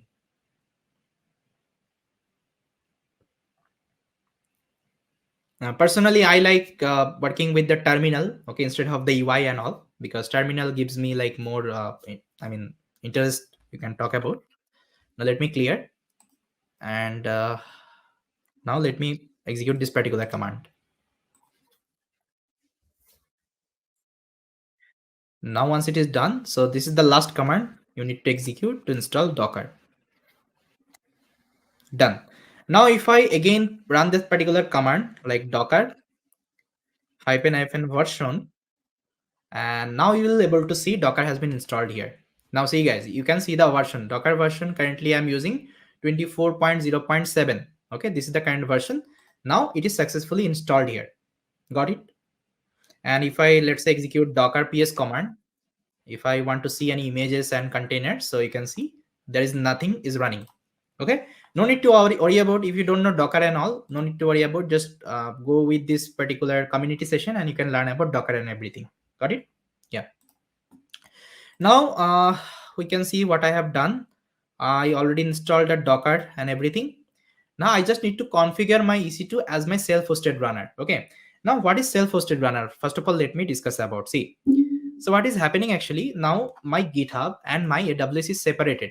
Okay, let's say this is my GitHub, this is my GitHub, and this is my AWS. That means my EC2 instance you can talk about. I can write EC2 instance. The instance I have already launched. Okay, now it is separate, there is no connection. Now let's see, if I'm committing something, if I'm updating some code here, so it is updating here only, but it is not making the connection with my AWS so far, because we haven't done any connection. Now what I need to do, I need to make this EC2, the EC2 I have launched as a self-hosted runner. Self-hosted runner. Okay, with the help of the self-hosted runner, what I will do, I will make a connection. I will make a connection with my GitHub. Okay, so this connection always look for if there is any change or not in my GitHub. If there is any change, it will automatically pull the changes to my EC2 machine. Automatically pull the change to my EC2 machine. If there is no change, it won't be pulling. Got it? So this is called self-hosted runner. Got it? So now let's make the connection with my GitHub to my EC2 machine. Okay, so how to do it? It's very easy. So let's do it. So for this, actually, first of all, you need to go to the project setting. Now let's open this project in a different tab. So what I can do, I can open this project in a different tab. Now let's say this is my project. Fine. Now here you will see one button called project setting. Now click on the project setting. And after clicking on the project setting, here left hand side, you will see something called action. Okay, just click on the action. And here in the action section, you will get one particular option called runner. Okay, just click on the runner. Got it? Now, once you click on the runner, you will see something called new self-hosted runner. Just click on new self-hosted runner. Now here you just need to create one runner. Okay, and runner is another operating system. Okay, another instance you are talking about. Now here you can select different operating system version. Let's say here you have Mac OS, you have Linux, you have Windows. Okay, I'll be selecting Linux because the instance I created there, it is also Linux, and the instance I'm creating here, it is also Linux. Okay, both should be Linux. Now once it is done, architecture you can select as default. Now here you need to execute this particular command to make the connection with your EC2 machine. Now let's copy the first command, and here I will open my terminal and I will be executing. Okay, now I'll copy the second command and I'll execute again. See, it is just making the connection with my GitHub. Now I'll copy the third command. I will paste it here. Now I'll copy the fourth command. I'll paste it here. So one by one, you need to execute. See, just a one-time setup. So after doing this setup, you don't need to do anything. So once you update the code, it will automatically get reflected. Okay. Now it is also done. Now I'll again go back. Now I just need to run two more commands. So this command I will be copy and I will execute. Now see, GitHub action. Can you see it is already authenticating with my GitHub? See, connected to GitHub. Now it is asking for enter the name of the runner group to add this runner to. Now here I don't need to give any name. I'll just press enter. I'll just keep it as default. Now it is telling enter the name of the runner. Now what should be the runner, guys? I already told you the runner should be the self-hosted runner. As you can see, it is self-hosted runner. So here you need to write self-hosted. Self-hosted. So this is the name. If you give any other name, it will throw error. So make sure you are giving the same name, self-hosted. So this is the runner I have added. Now it is asking for this runner will have following the labels. Do you want to add any additional labels? I won't be adding. I'll just keep it as default. I'll press enter. Now it is telling runner successfully added. Runner's connection is good. Now enter name of the work folder. I don't want to add any work folder. I'll just press enter. Now let me see what happens. Okay, settings has been saved. Now lastly, I need to run my runner. I'll copy this particular last command, and if I clear the terminal and if I execute it, you will see my EC2 would be connected with my GitHub. See, connected to GitHub. Current runner version is this is the current runner version and listening for the jobs. Now if I go back to my self-hosted runner, if I let's say go back to my runner and see status should be idle. See, that means there is a green check mark. That means it is already connected. Now let's say if I close the connection here, let's say if I press Ctrl C, so I have closed the connection. Now if I again go to my runner and refresh the page, you will see it's offline. Okay, so it should be online always, because if it is not offline, that means your GitHub is not connected with your EC2 machine. Okay, EC2 should be always connected with your GitHub. Okay, otherwise the changes you are pushing to the GitHub, it won't be upgrading to the EC2 machine. Okay, so that is why this should be always connected. Now again, what I will do, I will run this particular command. So this is the command ./run.hs. Okay, this is the command. If you execute, again it will make the connection. See, it is connected to my GitHub. Now if I go to the GitHub again, that means my runner, and if I refresh, see, it is again idle. That means it is online. Got it? So that means we have successfully connected our self-hosted runner. That means we are connected with my GitHub with my EC2 machine. Got it? Now the last step, what I need to do, I need to add the secrets. Okay, GitHub secrets. That means now see, if my GitHub wants to access my AWS, okay, so what should be the password? I also need to give the password, right? Otherwise, how it will access to my account and all. Okay, so for this, I need to create some of the secret, and this secret I don't want to show to my user. Let's say this repository is public. If I am giving this secret file publicly, so public can also see my secrets, like access key and you can say this update key and all. So I don't want to make it as public. So for this, what I can do, there is a settings you will get. Inside the settings, you will get one secret option. Inside the secret, you can add those are the secret files and whatever credential you are using, so that only you can see that particular thing. Okay, nobody else would be seeing that particular thing. Okay, so now let's set the secret. Now what I will do, I will go back to my runner, and here if you go below, there you will get one button called secret and variable. Now click here, and here you will get one option called action. Now click on action. Now here you will get something called repository secret. Okay, now click on new repository secret. Now here you can set the repository secret. Now it should be asking the key, and here you need to give the value. So the first thing I need to give here, I already updated in my GitHub. Let me show you.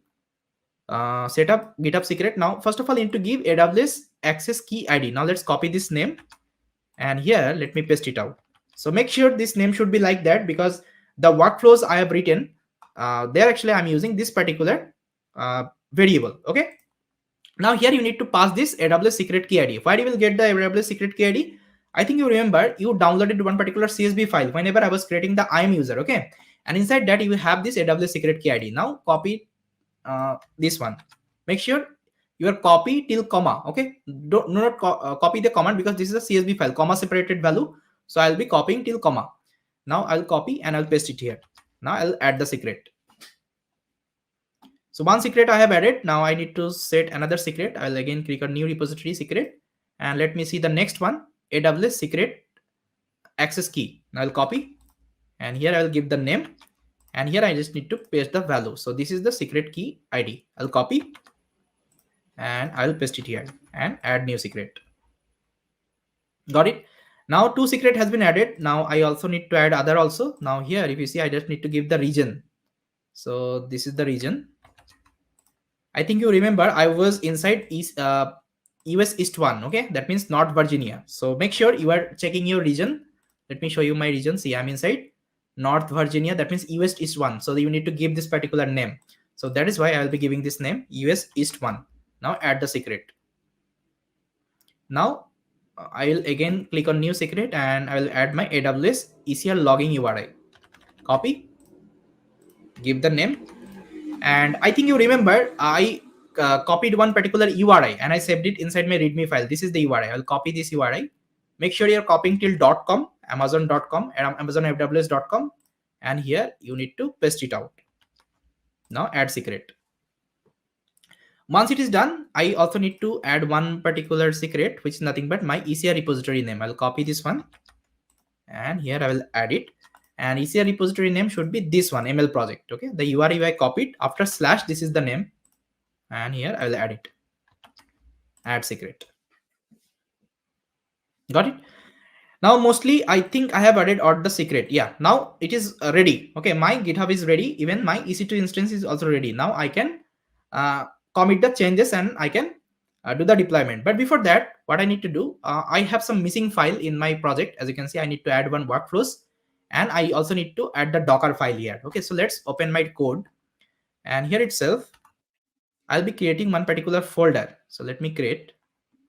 So inside end-to-end ML project, I'll be creating one folder. I'll be creating one folder. The folder name should be .github. So by default, if you are using GitHub Action, so GitHub Action will look for this folder called .github. Okay, make sure you are giving the same name. Inside .github, I'll be creating another folder and I'll just name it as workflows. Workflows. So make sure you are giving the same name, otherwise it won't be working. Workflows.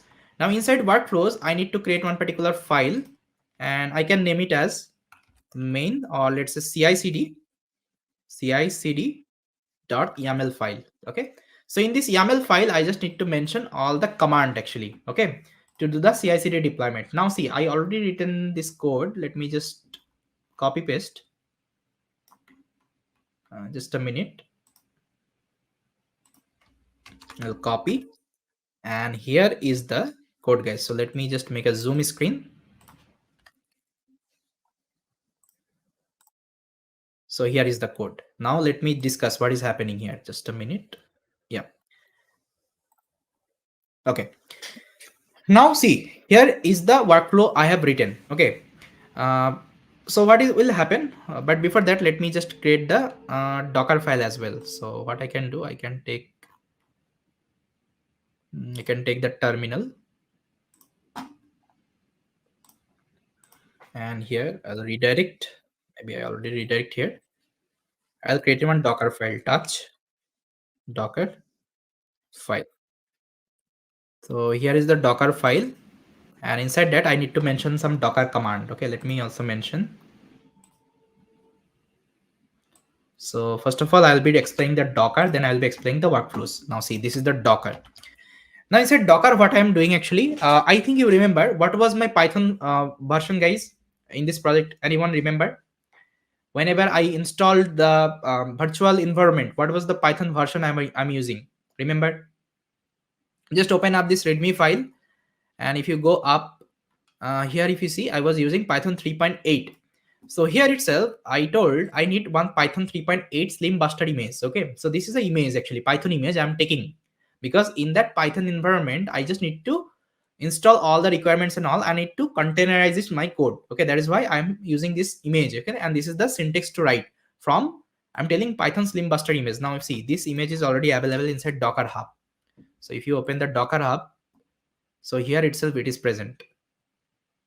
See Python, and if you go to the tag section, here you have different tag. Latest tag, you have Slim Bullseer tag, then Bokrom tag also, Slim tag also. I think Buster somewhere it is there. Let me just search down. Slim Buster. See, this is the Slim Buster tag. Okay, this is the Slim Buster image actually I'm using. So you can use different image. It's up to you. You can use any of the image, but most of the people will be using this Slim Buster one. Okay, that's why I'm also using this Slim Buster image, as you can see. Now once it is done, actually I'm just running some of the command. First of all, I'm because this image actually I'm getting, it is also Linux you can say instance I'll be getting. So for this I need to also update my package manager, apt-get I'm doing. Then I'm also installing AWS CLI, because here whatever AWS command I'm running, okay, it is running with the help of AWS CLI. That's why you need to install this one. Now here I'm creating one particular working directory called app/app.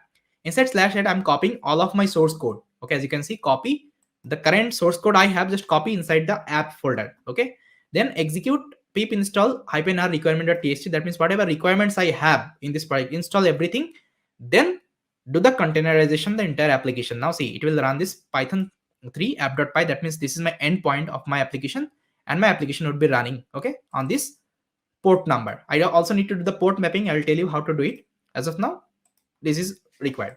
Now see guys, this is my entire Docker file I have prepared. Now let me discuss the CICD.yaml, what is happening here. So let me close the terminal. Now guys, check it here. First of all, I'm telling this is the workflows. Okay, this is the name. You can give any name here. And whenever you check the any changes in my main branch, okay, as you can see, push branches main, because the code update I'm doing, it is inside main branch. Okay, you can also do it inside master branch, or you can create different branch, up to you. So based on that, you need to select the branch here. So as of now, I'm doing the changing on the main branch. That's why I'm selecting the main here. And I'm telling ignore readme.md. So let's say if I'm updating inside my readme.md, okay, any changes I'm doing, at that time, this pipeline won't be triggering. Okay, it won't be triggering, because I only want, if I'm changing something inside my code, then this pipeline will trigger and it will do the deployment. But whenever I'm changing inside my readme.md, it should not do the deployment, because readme file I can change anytime. Readme is not required. It's not a you can say program file for my project. Okay, so that's why path ignore. I'm mentioning readme. Readme should be ignored always. Now here I'm giving the permission wise. I'm giving read and write and read both permission. It can, let's say, if you're changing something, that should be also reflect in your code. That's why you need a read write access. And if you want to read something, any content and code and everything, so you should have the read access. Okay, that's why both permission I'm giving one by one. Now jobs is equal to, first of all, it will run the continuous integration. Continuous integration, I'm not doing anything. I'm just launching the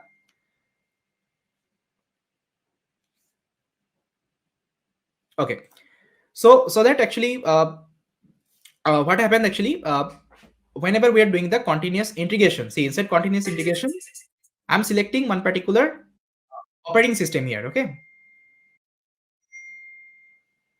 Okay, so we are selecting something called Ubuntu latest. That means Ubuntu instance we are taking. On the Ubuntu instance, I'm just writing some of the command. I'm just writing the echoing command. So here what you can do, let's say if you are running any test case, okay, test case with your project, so you can execute the test case in these steps, okay, inside the continuous integration.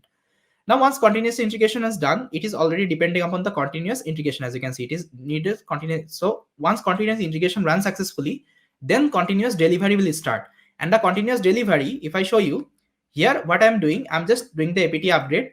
Then I'm just authenticating with my AWS account. As you can see here, it is taking the secret, my AWS access key, AWS secret key, and AWS region. With the help of that, it will log into my ECR, and it will first of all build one Docker image. After building the Docker image, what it will do, it will push the Docker image to my ECR. That means Elastic Container Registry. And inside continuous deployment, what will happen? Again, I will authenticate with my AWS console. I'll log into my ECR. I'll pull that ECR, that means that image, Docker image, to my EC2 machine. As you can see here, I'm pulling that image. Docker pull command I'm running. then I'm just running that like image to my EC2 machine, and here I'm doing the port mapping operation. Got it? So this is the simple workflows I have added. And how to write these workflows and all, no need to worry about. These workflows you will be getting from the internet only. Just search like GitHub Action CI/CD deployment YAML file, you will get this kinds of code and you can modify with respect to your requirement. But if you are having this particular code, you can use this particular code anywhere, whatever projects you are implementing. And if you're doing for the AWS CI/CD deployment, you can use this particular workflow file. Okay, I'll share with you. Now see guys, my workflows is also ready. My Docker file is also ready. Now I'm ready to deploy this particular project. So now what I will do, I will just quickly push the changes to my GitHub. So let me take my terminal. So I'll be taking the terminal, new terminal, and this is my previous one, I think. Yeah. So now I'll pull the push the changes. So git add, then git commit -m, and here I will give the message CI/CD added, CI/CD added. Got it? Now I'll just push the changes. See, if I push the changes, you will see the magic here. Origin, main. See, if I push the changes, now if I go to my GitHub and if I refresh the page here, see what will happen. Now see guys, it will trigger one workflow. See, my workflows is running. Now click on the action. Now see, CI/CD added. This is the workflows I just committed. Now see, it is running. So first of all, it is doing the continuous integration. That means continuous integration running. That means some command is running. If you can also see, check it out. You can check the message like everything is set and there is no error. Now continuous delivery is running. Inside continuous delivery, first of all, it will install the utilities. After that, configure the AWS credential, logging with the ECR. After logging with the ECR, it will build a Docker image. See, it is building the Docker image, and here is everything is running automatically. You don't need to do anything. This is the beauty of this GitHub action. Got it? And it's like very easy. Just need to do one-time setup, and everything would be automated after that. Just let me wait, because once the image is built, it will push that image to the ECR, and I will also show you the ECR. See, if I go to the ECR right now, let me go to the ECR.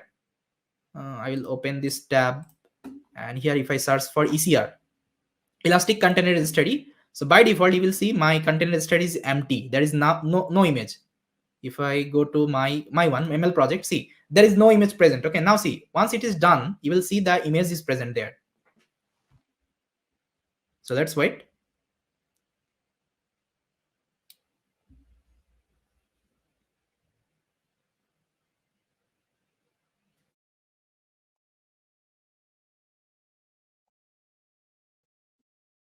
Still building is going on. So now see, build is done. Now it is pushing. Just a minute. So this building takes time with respect to your project size. If your project size is very huge, it will take time to build the image and all, and the size would be a little bit high. But it's a simple projects, ML projects. That's why it's already done. See, completed the jobs.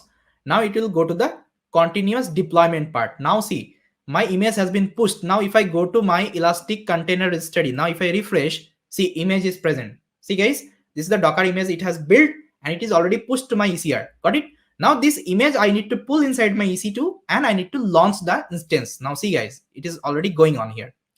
Now it is pulling the latest image, and it will run the Docker image to my EC2 machine. Then I will be doing the port mapping. Then my application will be running. Just a minute.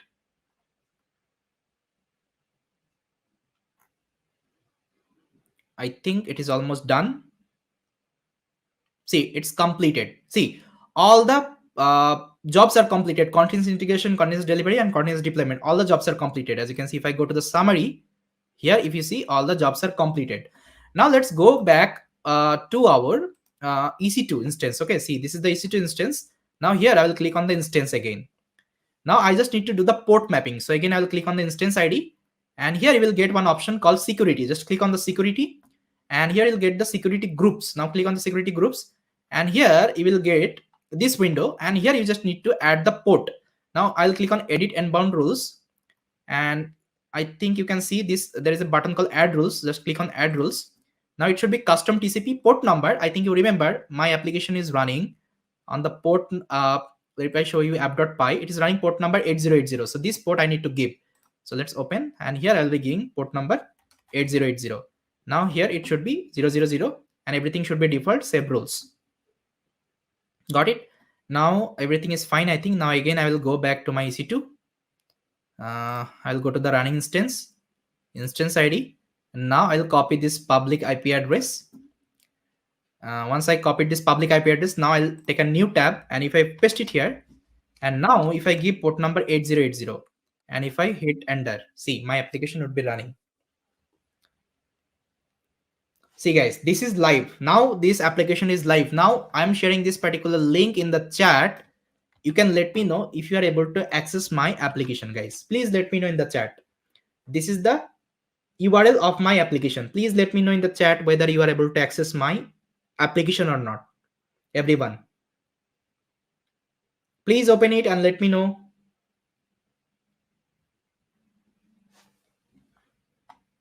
So in between, what I can do, I can make one prediction. So I'll give some value.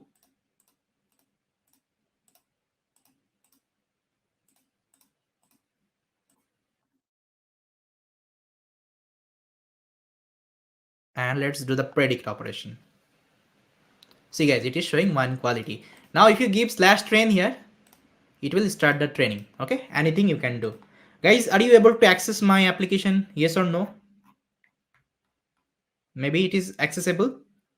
Now what you can do, you can buy any domain. Okay, and you can change this URL to your custom domain. That can be also done. So this is a part of like those who are doing like web development and all, like front end and back end they are developing, so they can do this thing. But as a data scientist, as a ML developer, if we know till this point, okay, everything is fine. So link I have already given. Let me share it again. So this is the link. Adian. So this is the link, guys, of my application live.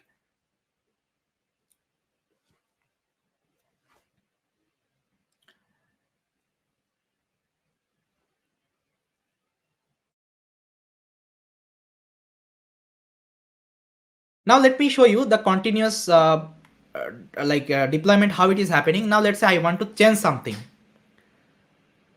API, web browser, and mobile application retraining. How we can express API to web browser? See, those who are like doing web development and all, they know knows like better than me, because I'm not a web developer. As a data scientist, if you know till this point, everything is fine. Yeah, you can customize the link. For this you need to buy a domain. Okay, domain hosting, I think you have heard of. You need to buy a domain. Yeah, this is a part of cloud architect you are right, Aryan. Okay, now see, let's say if I'm doing some changes in my source code. Now let's say I will change something in my source code. Let's say what I will do, let's say by default, here is the name wine quality prediction, a wine color prediction checking app. Now let's say I will give some new message here. So I'll come here to my code. I'll open this index.html file, and here is the title, I think. A wine quality web app. Here I will give my name by Buppy. Okay, let's say this is the additional function I have added. Let's say this is the new feature I have added in my code. Okay, now what I need to do, in the CICD.yaml, there is another particular 3 line I have commented out. See, this 3 line you need to uncomment. Okay, otherwise what will happen? See, the currently one particular image is running, Docker image is running. That image I need to stop first of all, then I need to launch the new instance. Okay, new image. So for this I need to activate this 3 line. Now see, it will stop the container if running. If any container is running, it will stop. Then it will like launch a new container. Okay, so I'll activate this part. Now again I'll push the changes. Okay, again I'll push the changes. I'll just write git add. Maybe commands are there. I'll just quickly execute. Then git commit. Again I can give updated new. This is the commit message, and let's push the changes. Git push begin me. It's done. Now if I go back and again refresh here, again if I go back to my GitHub and see, again another workflows is running. Again another workflow is running. Now if I go to the action, and here is the C, this is my second workflows. Now it is running. Okay, now I need to wait. So continuous integration is done. Now continuous delivery is running. Now once this 3 stage has been completed, you will see the changes. Okay, that is called continuous integration and continuous delivery. Now see, here I haven't done the manual thing. I only change my particular code and it will automatically reflect everything and it will push the changes to my cloud platform.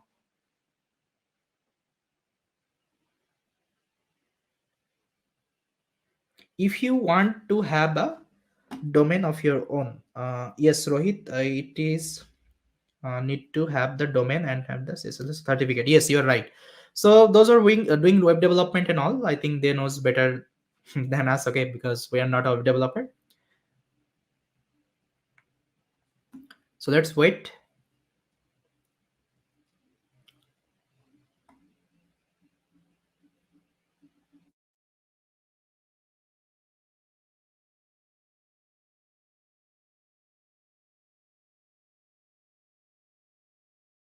See, I already discussed how we can connected this Flask and all. Everything inside app.py, I think I already discussed yesterday. Just go through yesterday lecture.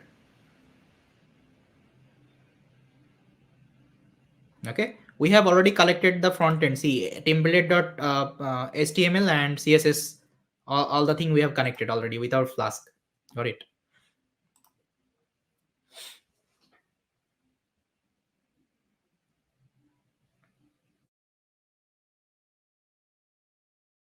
Now see, continuous deployment has started. Let's wait.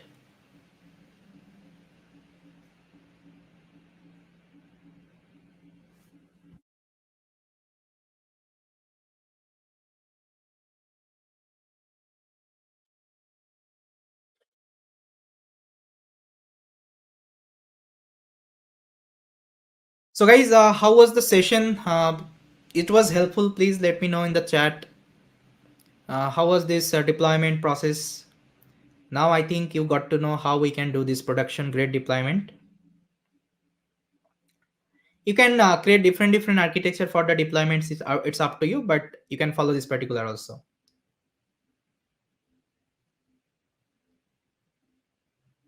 See, it's done. Now if I go to my application, now if I refresh, see the magic, guys. Now can you see by Bappi has been added? Got it, guys? What is the meaning of continuous integration and continuous deployment or delivery? You can talk about. Now, if you make any kinds of changes to your code, if you make any kinds of new feature, if you add any kinds of new thing, do the commit. It will automatically get deployed to the AWS cloud. Thank you, Lokesh, for your good feedback. I hope it was helpful, guys. Please let me know in the chat how was the session, guys.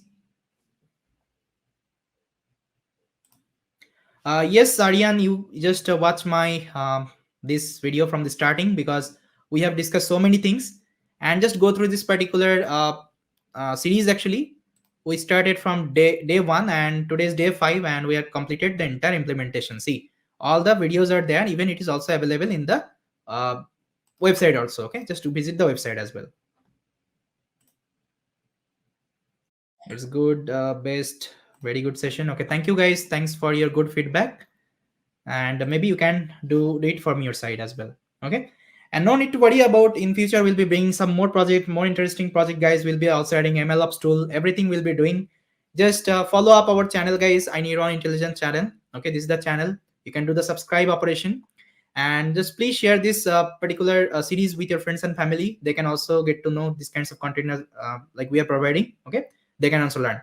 And this is the course, guys, we are launching called MLOps production ready data science project. So here we'll be discussing 5 different projects from 5 different domains, as you can see, from machine learning, deep learning, computer vision, natural language processing, and generative AI. And here we'll be integrating MLOps tool. Even I will also show you how we can create industry ready projects and everything. Okay, we'll be discussing this thing. And course starting from, this is the date, guys, 27 January. Course timing is 8 to 11 p.m. Monday, Wednesday, and Friday. 3 days will be completing one particular projects, and course should be live mode. It's not a recording. Okay, and these are the mentors, guys, and I will be also there.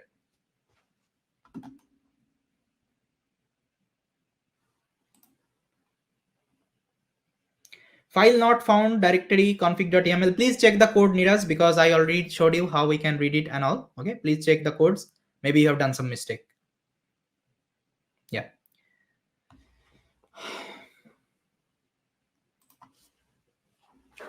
Any session of AWS initial introduction?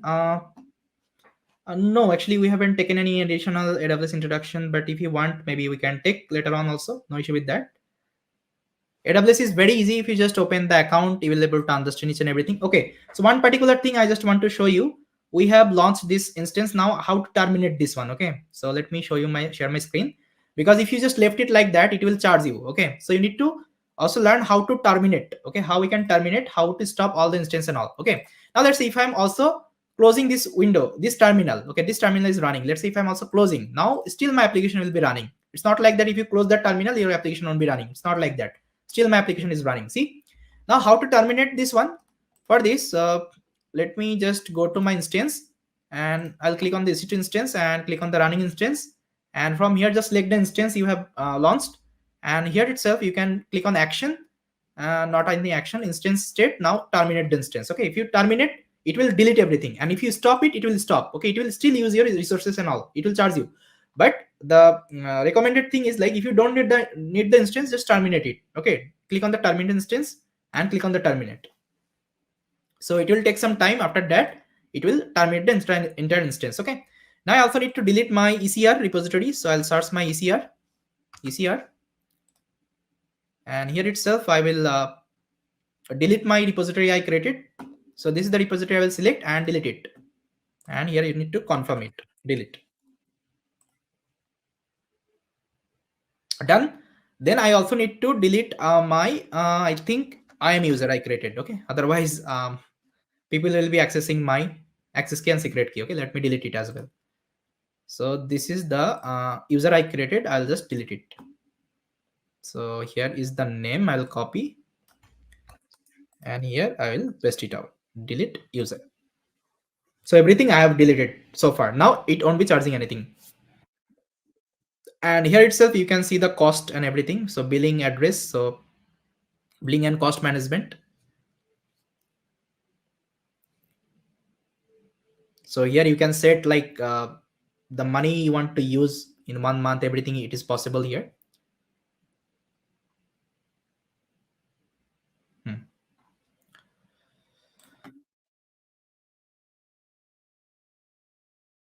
Okay, we can also do the deployment using Elastic Beanstalk and code pipeline, but this should be, let's say, here we don't have any customization option. So it will automatically launch the instance, it will automatically allocate the instance. So there actually you don't have any customization option. Okay, and it will charge a more money from you. But this is a good one. The step I showed you to do the deployment, series deployment, because here we have customization option. We can make the scaling, setup and all, everything we can do as per our requirement. And we can also reduce the cost management, okay, by selecting some lower instance and selecting some lower space. This is the good one I can talk about. Okay, and all the resources has been updated. I have updated all the readme file and everything. So later on, whenever you are doing any kinds of deployment, you can follow this particular GitHub repo. Okay, this particular GitHub repo you can follow, guys. Okay, you just start it or fork it so that you won't be losing this one. And this is my social media link. If you are having still any issue, you can connect with me.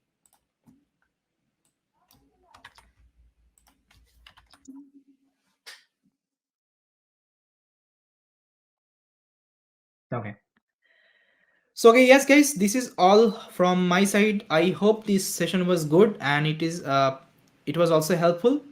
So please keep learning and build something from your side. So with that, guys, I will be ending the session. Thank you guys. Good night everyone. And please join the session after this session. Actually, Krish sir is going to take that generative AI Gemini Pro session. So please attend that particular session if you are interested in generative AI. Maybe you will be learning a lot. Okay. With that, guys, bye bye everyone. Have a nice day. Take care. Bye everyone.